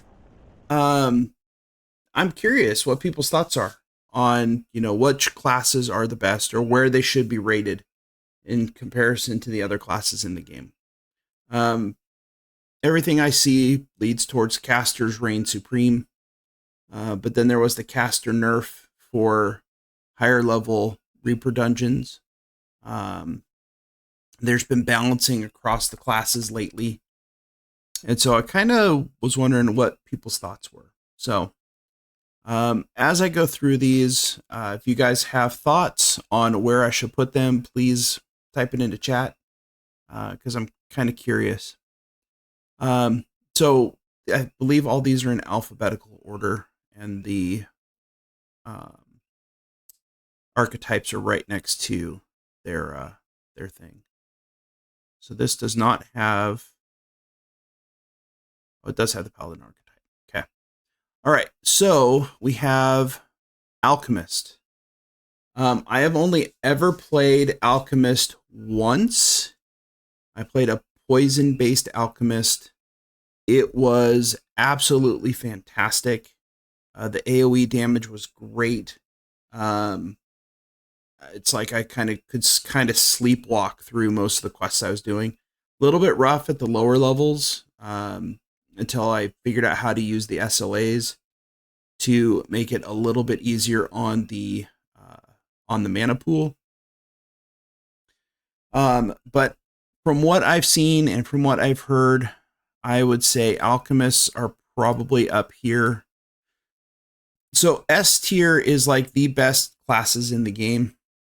A tier are like really good classes. B is probably just kind of your, will get you from 1 to 20, but might struggle in epics. C is basically, almost unplayable, or not ones that you're going to play very often or see very often. And D are ones that just don't exist or are just kind of niche.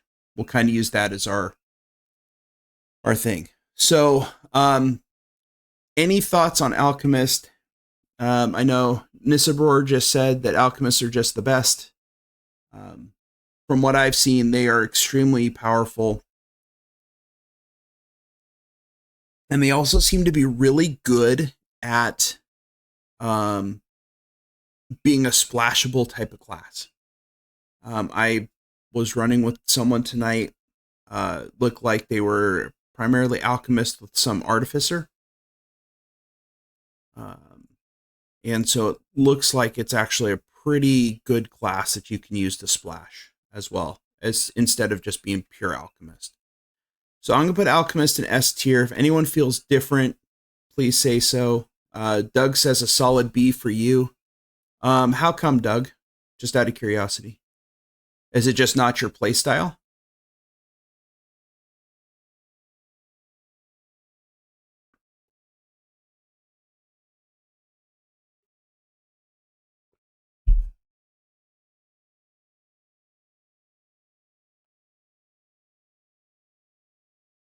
Well, Titan, I'm just going in order. So I'm going to go over all of them.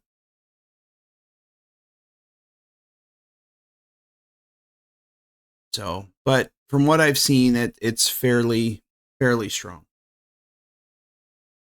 All right, I am just going to keep going down the list. You guys can give me your opinions. Otherwise, aloha Mix. Hope you're doing well.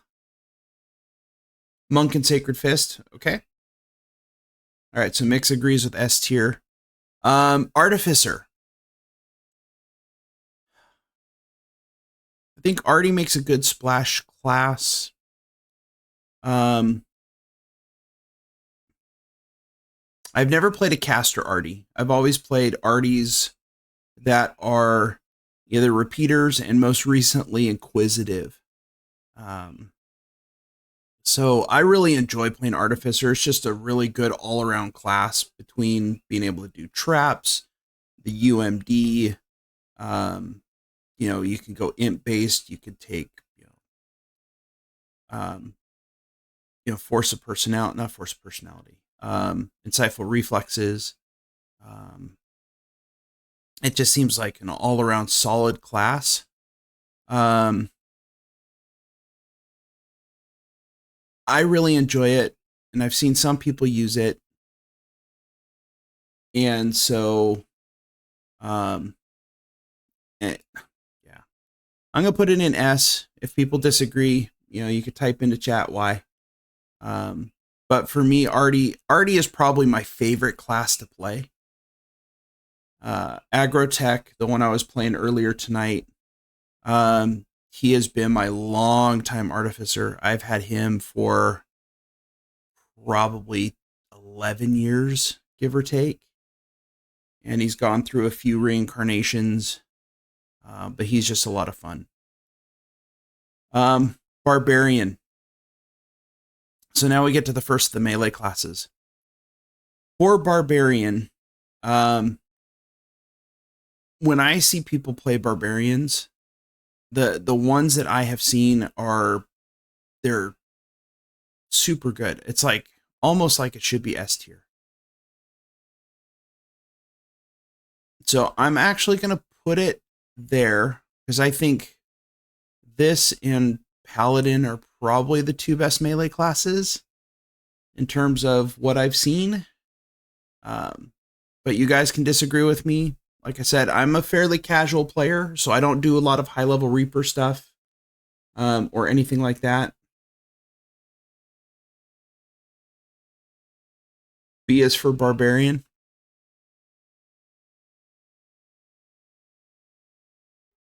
I mean, I could go here with Barbarian. Brighton, my first character I ever built is a Barbarian. And I've been having a lot of fun with Brighton too. I'll put it in A. Bard, regular Bard, not Stormsinger. Stormsinger is going to be here. Regular Bard, Doug, I know this is going to be an A or S tier for you, right? Living that Bard life.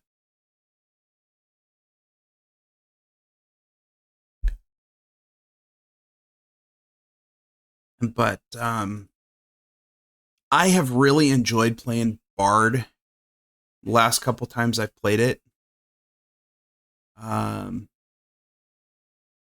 is S plus. I can't put it that far up, man. It doesn't go that high. I know that for Doug, you have a lot of experience playing bards. I could see Bard being S tier. Just because it's just all around great. Spellsinger is fantastic. As a matter of fact, the Stormsinger that I played was primarily Spellsinger. I took the Spellsinger capstone, but I took the Stormsinger for all the spell crit stuff and all the damage stuff. So I'm gonna put Bard in S tier, which it almost begs Stormsinger being in S tier as well. I might actually have to put Bard here and Stormsinger there. I think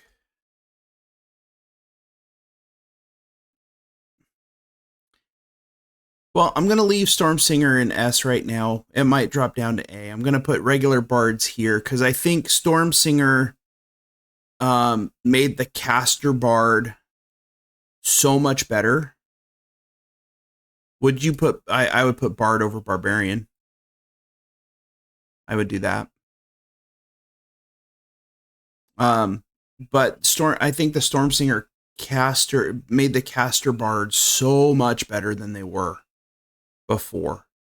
Because prior we had what? We had War Chanter, we had Swashbuckler, we had Spellsinger. And it was usually Spellsinger was like the caster one. And so with Spellsinger, their spells didn't really get buffs. So, But that's just kind of what I'm thinking. We can always change it later on. Right. And so that's why it's... All right. I'll put it in A tier. I'll put those both in A tier because I think the Storm Singer shines best when paired with Spell Singer. All right. Dark Apostle. You guys are going to have to help me out with this one because I have not played a Dark Apostle yet. That is one of the things that I have not done. So I'm kind of curious what your guys' thoughts are on Dark Apostle.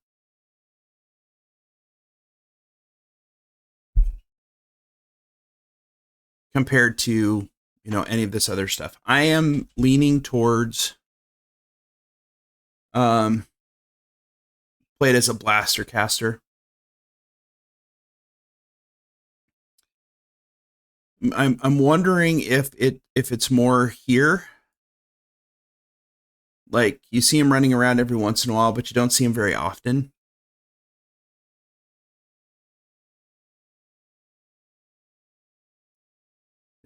But I'm leaning towards C, because from what I have seen of people playing it, they've been solid, but it didn't wow me. There was like no wow factor there.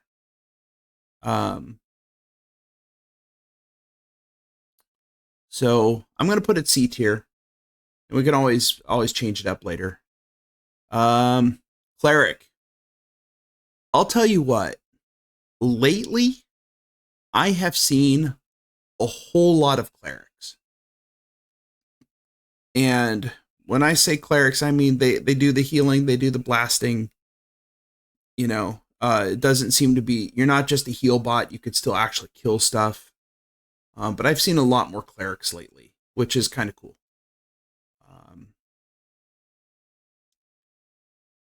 So I'm going to put cleric here, but I, of course, could be persuaded to go up towards the end part of A. There's been so much self-healing added to the game over the last several years, though, that,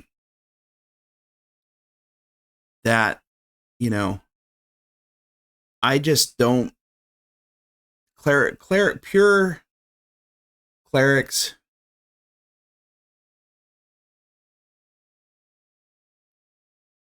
Pure clerics have just kind of been, especially heal bots. Heal bots don't do anything anymore because there's so much self-healing around now.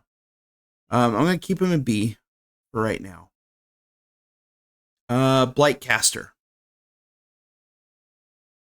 Let's talk about Blightcaster. So this Hardcore Season 8, this was the go-to class to nuke everything as you're running through. Even on regular servers, not hardcore, I would put Blightcaster up here. So E, the guildie I was playing with tonight.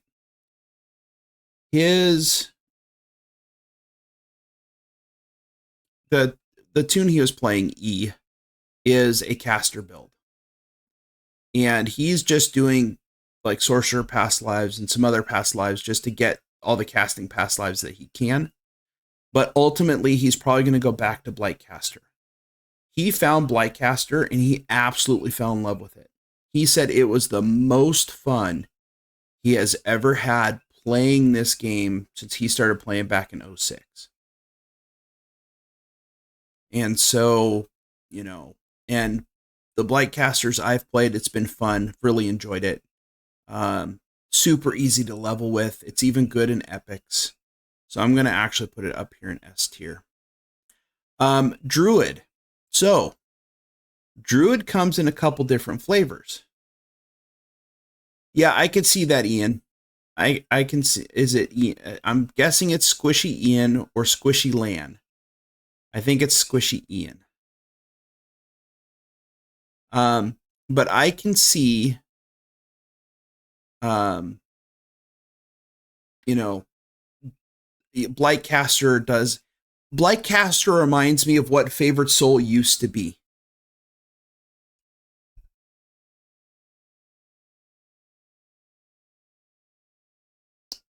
Blightcaster does remind me of what Favorite Soul used to be before they had the Favorite Soul nerf. Because when you had the Favorite Souls before, man, they were ungodly. Druid. So I guess it depends on what kind of Druid you're going to play. Most of the Druids I have played have been caster Druids. Last time I played a Druid, it was a cold-based Druid. And I really enjoyed that. And so, the other thing is I've never played a bear Druid, never played a wolf Druid. And so I don't even know where to start with those. So I think I'm going to put cold Druid. I'm going to put Druid here in B. I think Blightcaster is far and away the best Druid. But the regular Druid could still be solid if you build it the right way. And I just don't have enough experience playing the melee Druids compared to the caster Druids. So my view on that might be a little skewed. Favorite Soul. What are people's thoughts on Favorite Soul? I have not played a Favorite Soul since the Archon was able to be used to light up your way through Rainbow in the Dark. That's how long it's been since I played a Favorite Soul. Wait, no, I take that back. Ian just reminded me that one hardcore season I did play a Favorite Soul / Artificer / Ranger build as an Inquisitive. That one was fun. I think it's a good splash class. If you're, well, not a splash class. It would be the primary class. I don't know. I'm leaning towards an A for Favorite Soul. I think overall it's still solid. I think it's still solid, but since it got nerfed, there's been some tough stuff. Right. So it's going to be above Cleric. Fighter. Thoughts on Fighter? Because I'm kind of thinking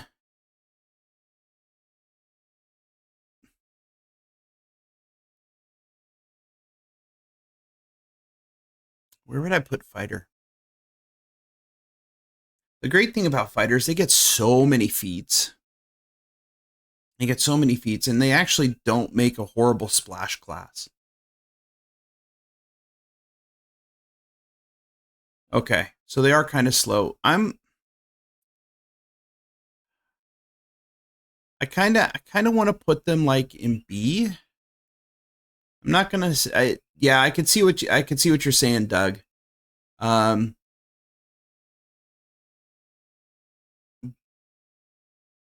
I think I'm like, you know what? I'm gonna do this. I'm gonna put Fighter in C, moving towards B. True. Second win did help.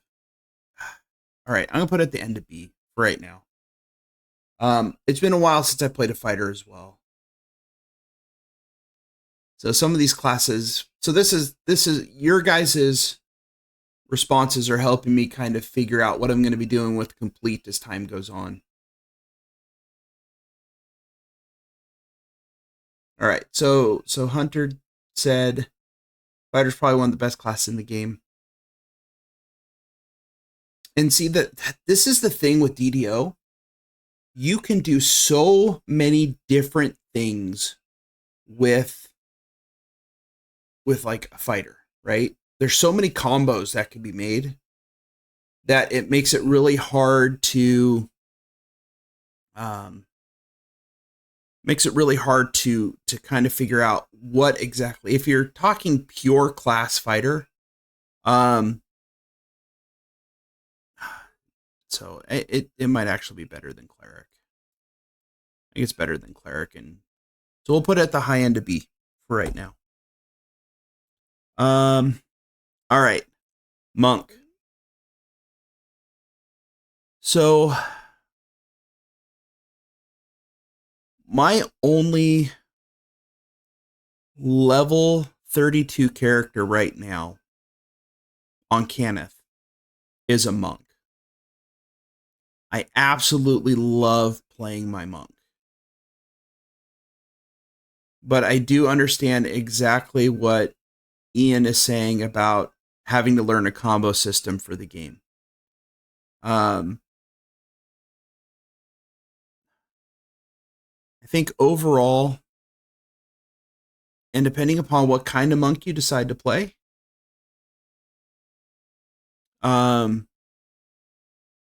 it's really hit or miss. For me personally, I would put my monk at A tier. It's the AC is fantastic. The attack speed's fantastic. The movement speed's fantastic. The survivability of it is great. And so it's kind of hard, and I could see what Doug, yes. And a lot of people don't want to learn how to play a monk. But I've been playing my monk for years now.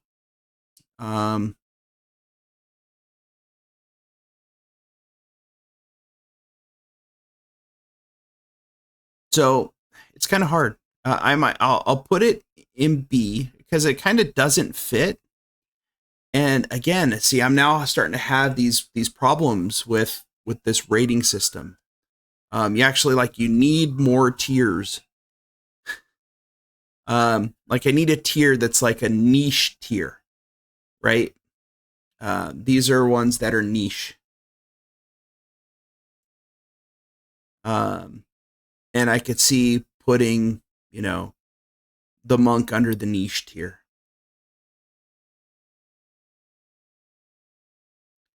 So I'm going to put it at B. It can be really good. It can be really bad. And I would never recommend a monk for a brand new player. As much as they might love to want to go out there and just punch stuff, I would recommend Sacred Fist if they wanted to punch something. True, every class does have a niche. But if somebody wanted to play a punchy character, I would recommend Sacred Fist before I would recommend a monk for them to play. All right. Straight Paladin. Not Sacred Fist, but Paladin.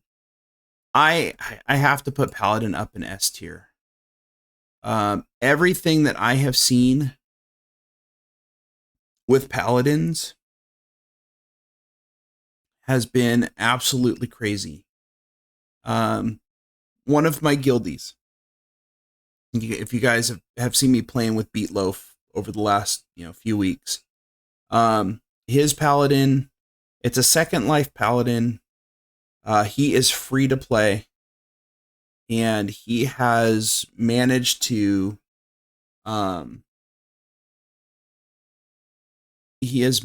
just demolish stuff with his Paladin. He went from sword and board first life to two-handed fighting second life, and he's having so much more fun playing it two-handed than sword and board. But the Paladin in my opinion. Makes a great tank. It's got great self-healing. Its saves are crazy good. Hit point wise, it's up there with some of the highest hit point things that you can get. So for me, the basic paladin is S tier.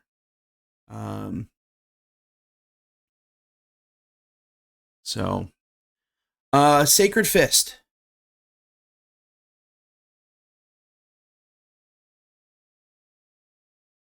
Sacred Fist.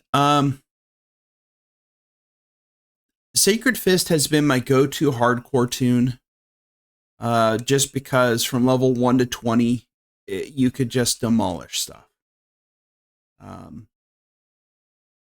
Zealotry, my wife,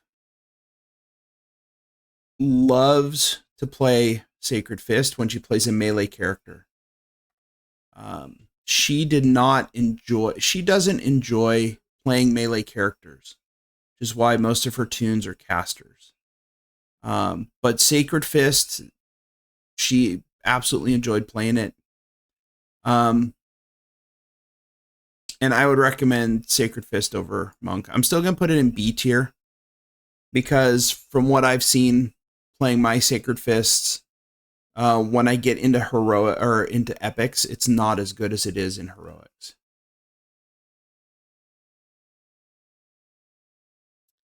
All right, Dark Hunter. I'm really torn on Dark Hunter. I was playing a Dark Hunter earlier tonight. That was the one I was playing, the gnome. I like the idea of Dark Hunter, but automatically losing evasion and other stuff. I think it might be a good splash class. But for me personally, I'm going to put Dark Hunter at C tier.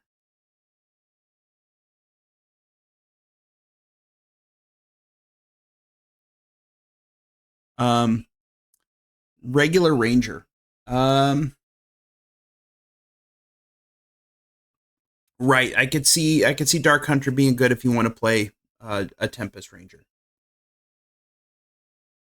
But a lot of people don't play Tempest Rangers anymore.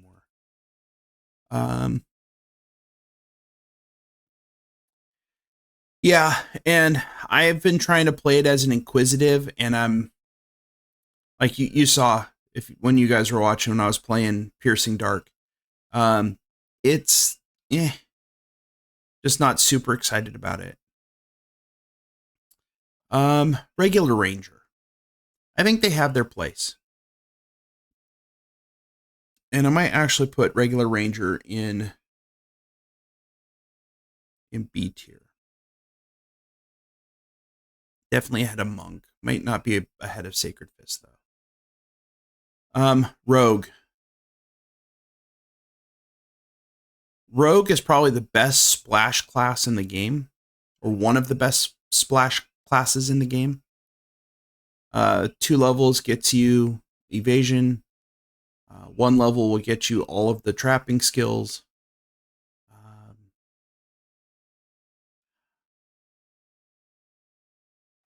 Yeah, Arcane Archer and Improved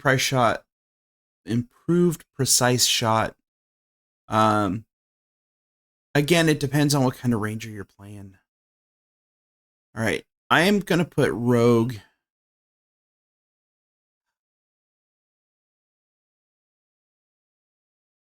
Does Rogue make A tier? Or is Rogue more of a B tier class? Like, I would almost move Fighter up and move Rogue down.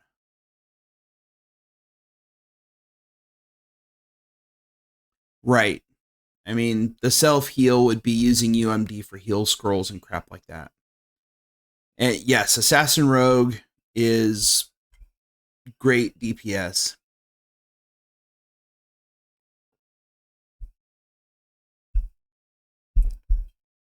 All right, I'm going to put Rogue in A.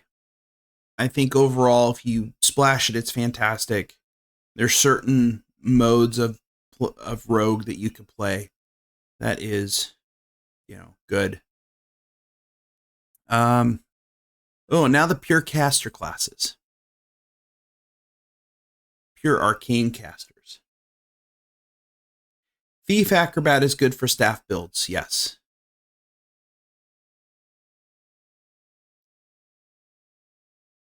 You can assassinate with aggro and things you shouldn't be able to do too.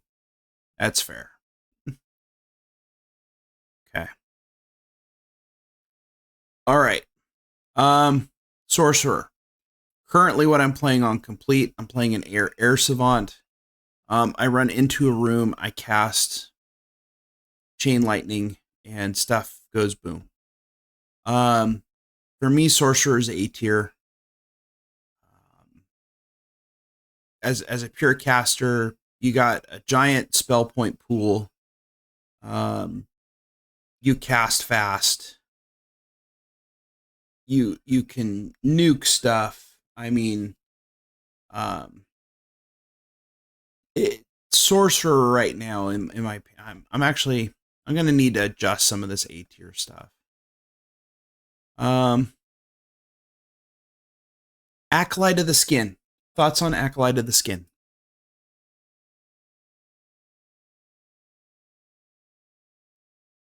I have not played Acolyte of the Skin at all.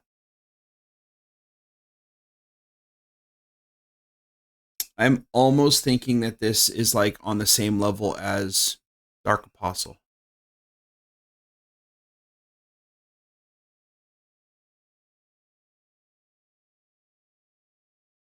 It's like I never see anyone play Acolyte of the Skin. All right. We're going to put it down in D tier since it seems like so many people have never played it. It just would indicate to me that there's nothing that is special about it.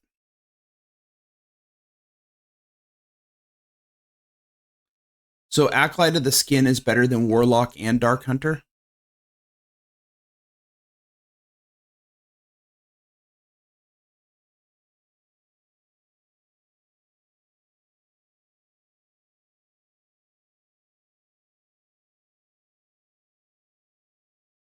Okay, gotcha, Violet. Yeah, I'm gonna put it in D tier because I think part of it's because these two, I'm putting them in D tier because I know nothing about them and I haven't played them at all. Those are the only two of the new archetypes I have not played. But I will, I'm sure, at some point because I'm gonna need to get my 3 past lives. Warlock, straight Warlock. It's been a while since I've played a Warlock. Last time I played a Warlock, it was the Bursty Warlock. I actually played it with a Bastard Sword and Shield. So I'd run in, I'd Bursty, and then finish stuff off with the Bastard Sword. But that's been a while since I played a Warlock. So for base Warlocks right now, I'm almost thinking they're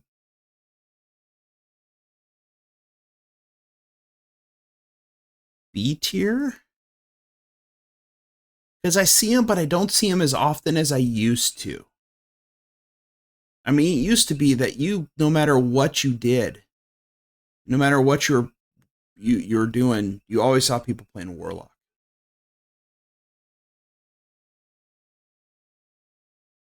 I mean, I could be talked into A.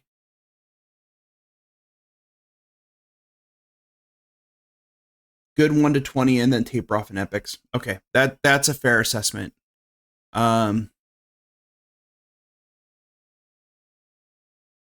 So it's like I'm here again, kind of in this A-B range. I'm gonna put it B. I think I actually would prefer fighter to Warlock. And I might actually move like that. I think I want fighter in A at the back end of A. And then rogue in the top end of B. All right, wizard.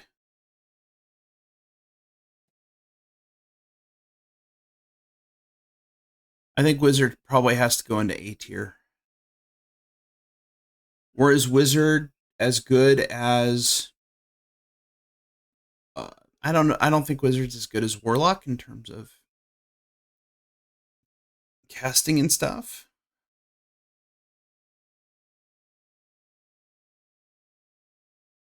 But I'm thinking Warlock or Wizard. Damn.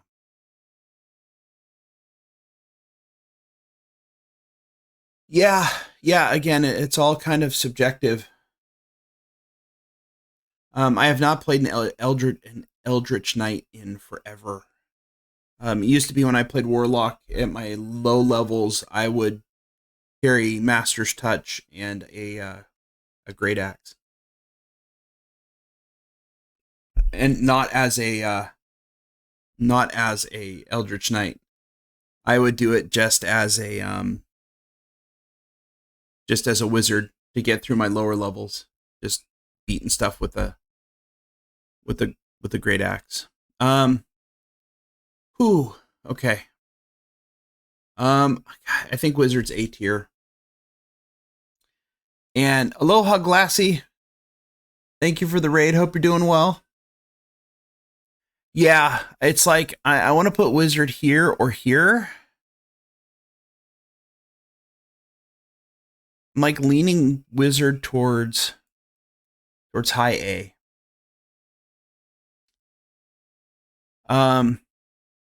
Okay. So that's kind of what I have laid out right now. S tier. I think that, this is my personal opinion. I think if I had to list classes in order of, within the S tier, I would probably go Sork, Lightcaster, Paladin, Artie, and then Alchemist, in that order. I think Warlock should be higher than B tier. Yeah, it's been, like I said, it's been a while since I've played a Warlock, so I'm kind of, I'm, for me, so Glassy is just, because I know you just stepped in. For me, Fighter, Rogue, Warlock, these three are all kind of in this range where it's like low A, high B for me. And so I'm kind of torn between those. And it might be that Warlock is actually probably one of the better B tier. Okay, that's fair. What makes Warlock high A, low S for you?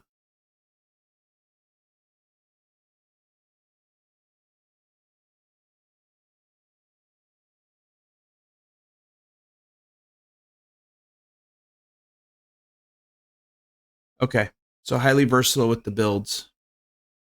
Okay.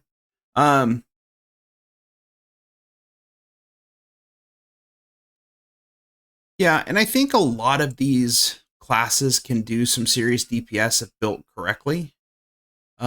Just for me, I don't have enough experience with them. So I'm just kind of going by my gut instincts and feedback from you folks. Yeah. That's why I like, these things, because we can have discussions about this. And, and mine isn't right. Other people have different opinions. Like I saw Fire Eaters, already S tier is interesting. So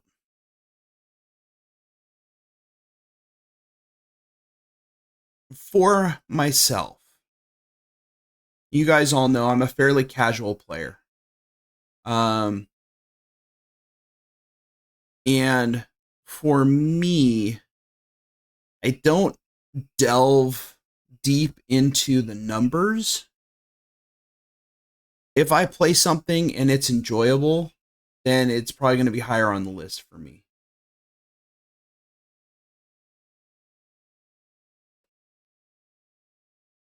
You know, for me, um, like Artie and S tier for me, I have always found Arties to be one of the most versatile classes. They can self-heal.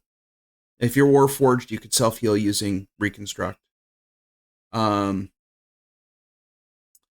have range DPS.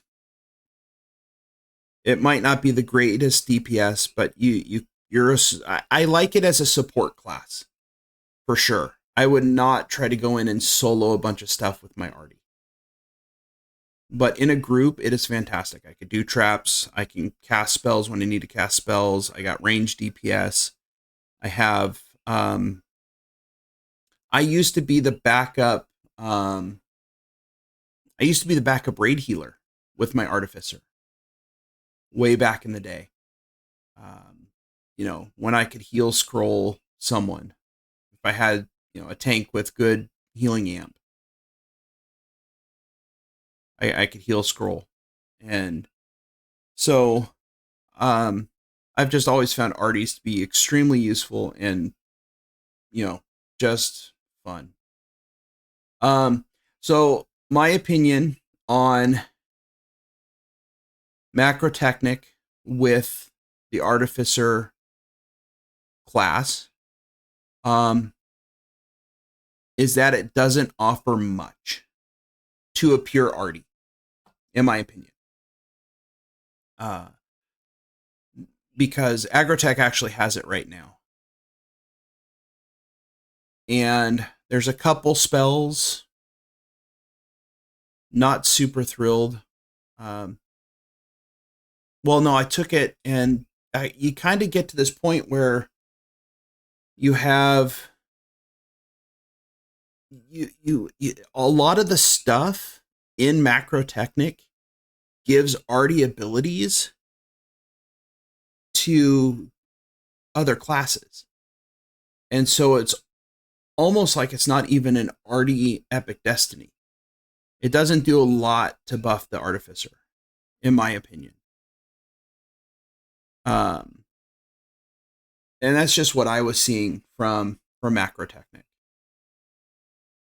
I mean, some of the spells are great. I actually went into Macrotechnic on my Spell Singer because I grabbed some of the new SLAs out of that tree.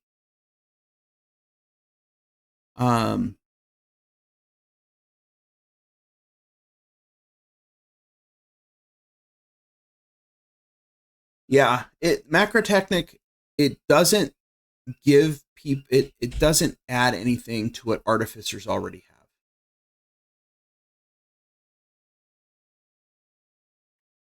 It really didn't. But it does give classes that want to kind of splash into Artie stuff the ability to do so. Is kind of what I saw.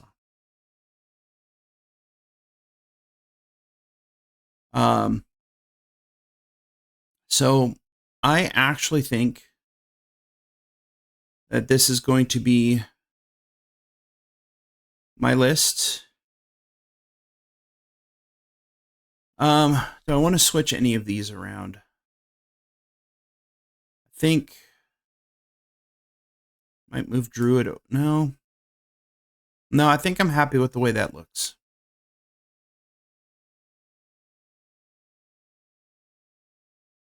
I think I'm happy with the way that looks. So I'm going to save it.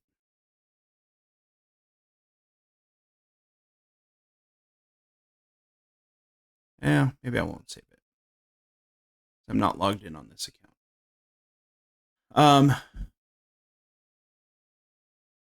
So yeah, I think that's what I'm gonna go with.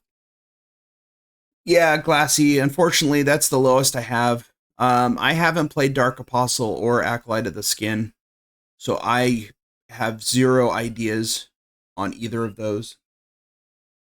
So it's kind of a toss-up on that. Right? Those are just ones that I have not done. So, but yeah, I'm kind of happy with how this turns out.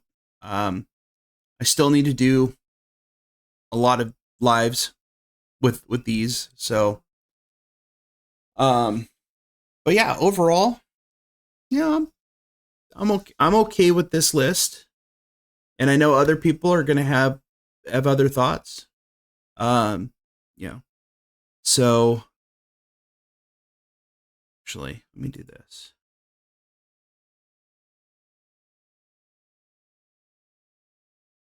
Okay. All right, let's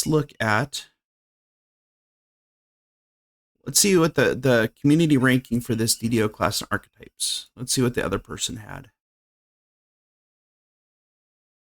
Oh, okay. Doesn't show. No one else has done one. All right.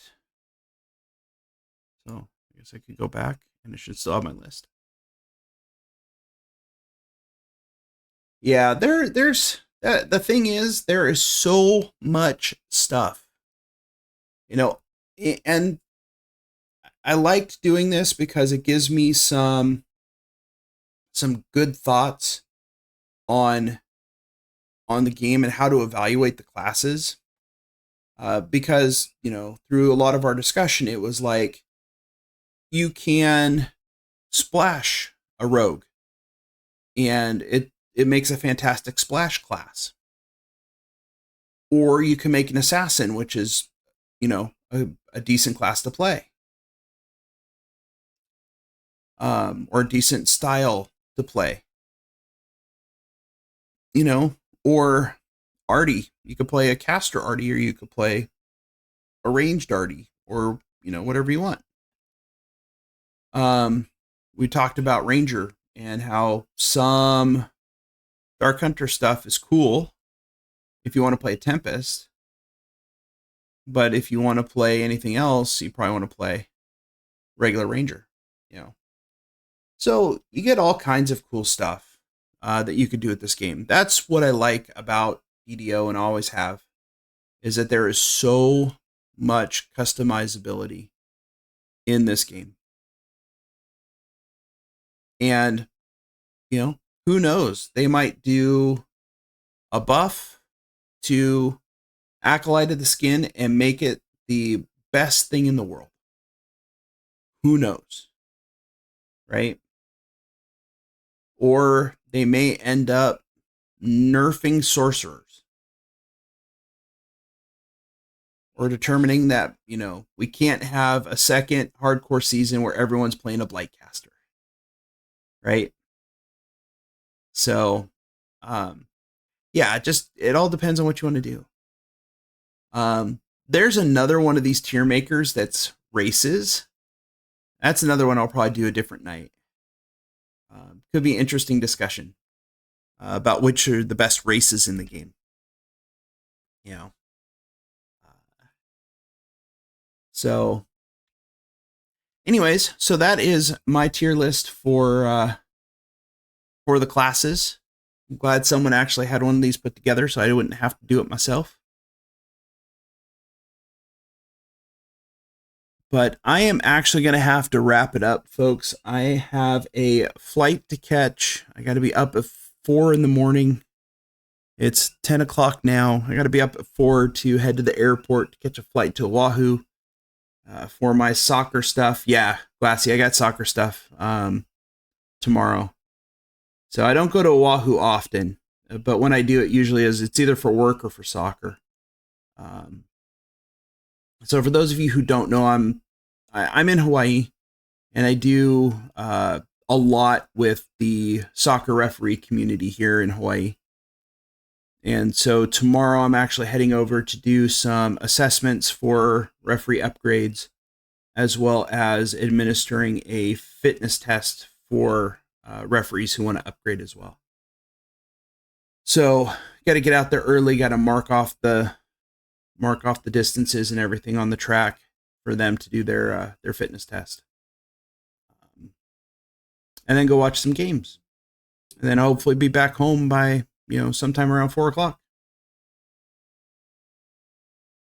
Who, me? What's my 40? Man, I haven't run a 40 in so long. We actually are going to be doing tests, 40 meter tests tomorrow. In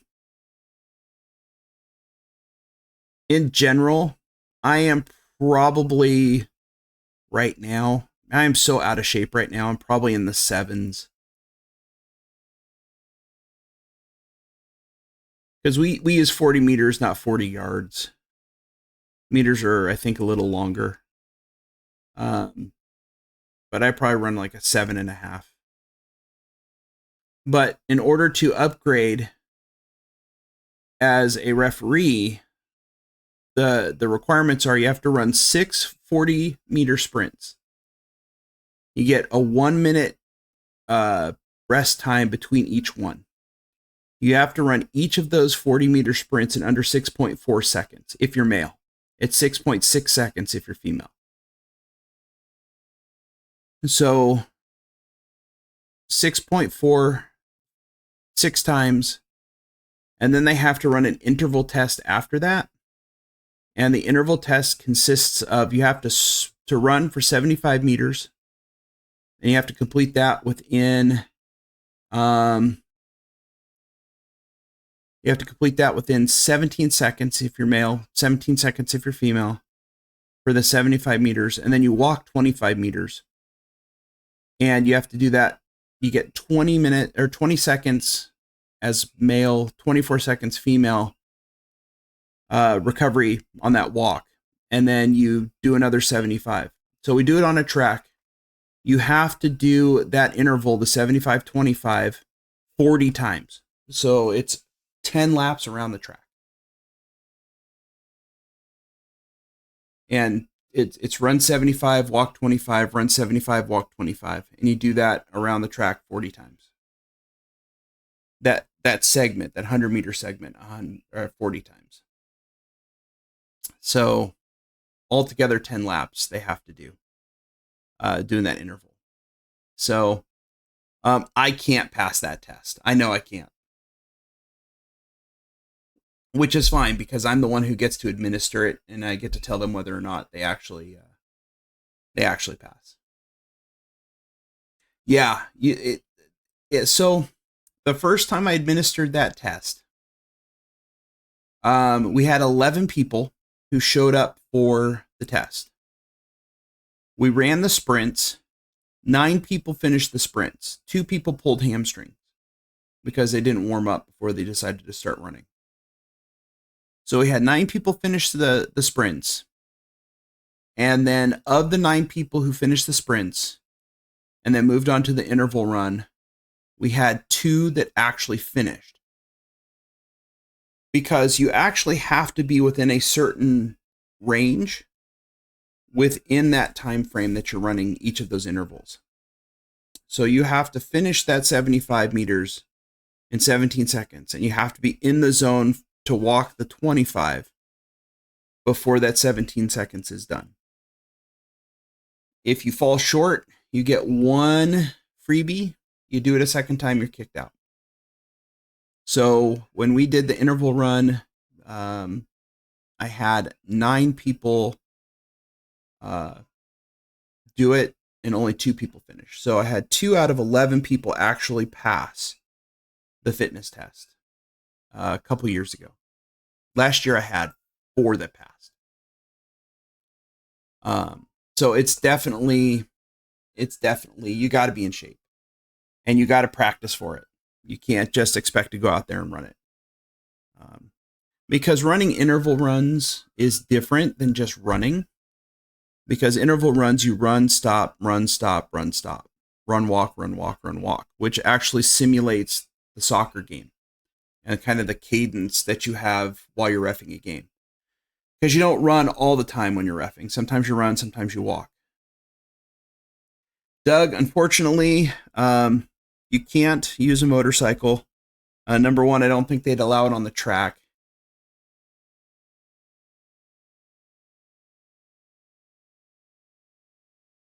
How do we test them? Looking for people taking a dive.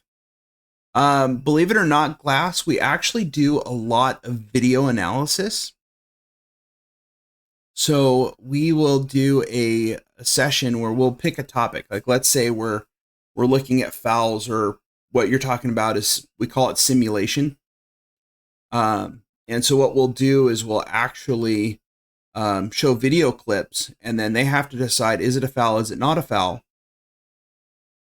And then if it's not a foul, was there simulation or embellishment that the player did to try to draw the referee into issuing a foul? So a lot of that is actually done through video analysis.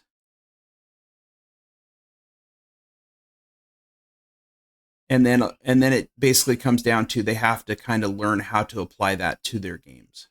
But we go out, we assess them, we mentor referees. I am licensed as a referee coach, so I can go out and mentor new referees. I can do formal assessments on referees that want to upgrade their referee license. I'm also registered as a referee. I'm also registered as an assigner, so I can actually assign referees to soccer games. And that's a whole nother story. So, but yeah, that's my other hobby outside of playing video games and doing fun stuff. A lot of stuff wrapped around soccer for me. I first became licensed as a referee in 1993. And so I've been reffing for, 30 years now? So ever since I was a teenager, I started reffing. So, I kind of got to a point where I wasn't good enough to play, or at the level that I wanted to play. And so I became a ref, and kind of fell in love with reffing, and just kind of, eventually became an assessor and an instructor. And then now those got combined into the referee coach license, a referee, an assigner. I've been treasurer for referee associations. I've been the assigner. I was vice president at one point. Involved with the state referee committee here. So yeah, I mean, it's a good hobby, and I always tell the new kids coming in that this is something that it's a great way for them to learn life skills. Because I'll be honest with you, a lot of stuff that I've learned in my lifetime, I've learned through reffing soccer. How to interpret and apply written rules and policies, right? Have to do that as a soccer referee. How to deal with difficult people who question everything that you do, people who get mad at you. How do you handle that type of situation, right? I've had people threaten me. I've had people come at me. But I still come back and do it because the game needs referees. And so we're always trying to teach new referees how to handle themselves, and, kind of make sure that they understand that there is that us as the referee assigners and the referee committee are always behind them 100%. Because if we don't support them, then we're not going to have referees.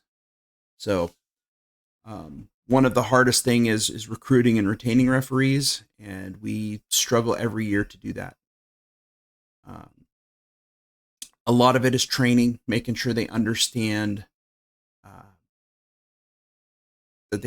what their roles and responsibilities are, what authority they have over the game, when that authority starts and stops, as well as all of the technical aspects of being a ref. So, oh no worry, Glassy. I got to take a shower and then jump into bed. But I'm thinking probably towards the end of November, I'm gonna hit my my 1 year as an affiliate, and I might do a Q&A ask Nomad Dog questions kind of thing, which would be kind of fun. Let you guys pick my brain on different topics, and I can give opinions. But yeah, soccer refereeing is a big part of my life, has been a big part of my life. My mom was actually a referee when I was a kid. And so she was my soccer coach, and she refereed games that, not my games, but she refereed games that I watched her ref. And it just kind of fell naturally for me. So, and yes, Doug, it is called soccer in 3 countries in the world. Those 3 countries: United States, Australia, and Liberia.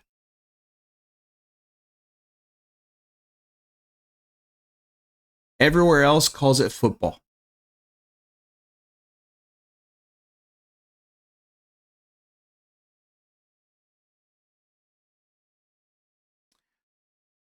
True, Canada also does have Canadian football.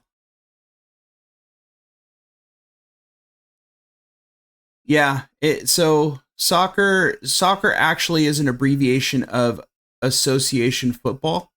Like, that's where they got the SOC from. Back in the 1800s, back when there were no referees. The laws of the game were actually not codified, I believe, in 1890. Was when they actually codified the laws of the game. And there is an organization called IFAB, International Football Association Board, and they actually are the makers of the rules. And IFAB consists of the Scottish Football Association, the British Football Association, and the Irish Football Association, along with FIFA. So those 3 football associations, all from, the Great Britain area, and then ended up moving it to and then FIFA joined in, and so they actually make all the laws for the game. So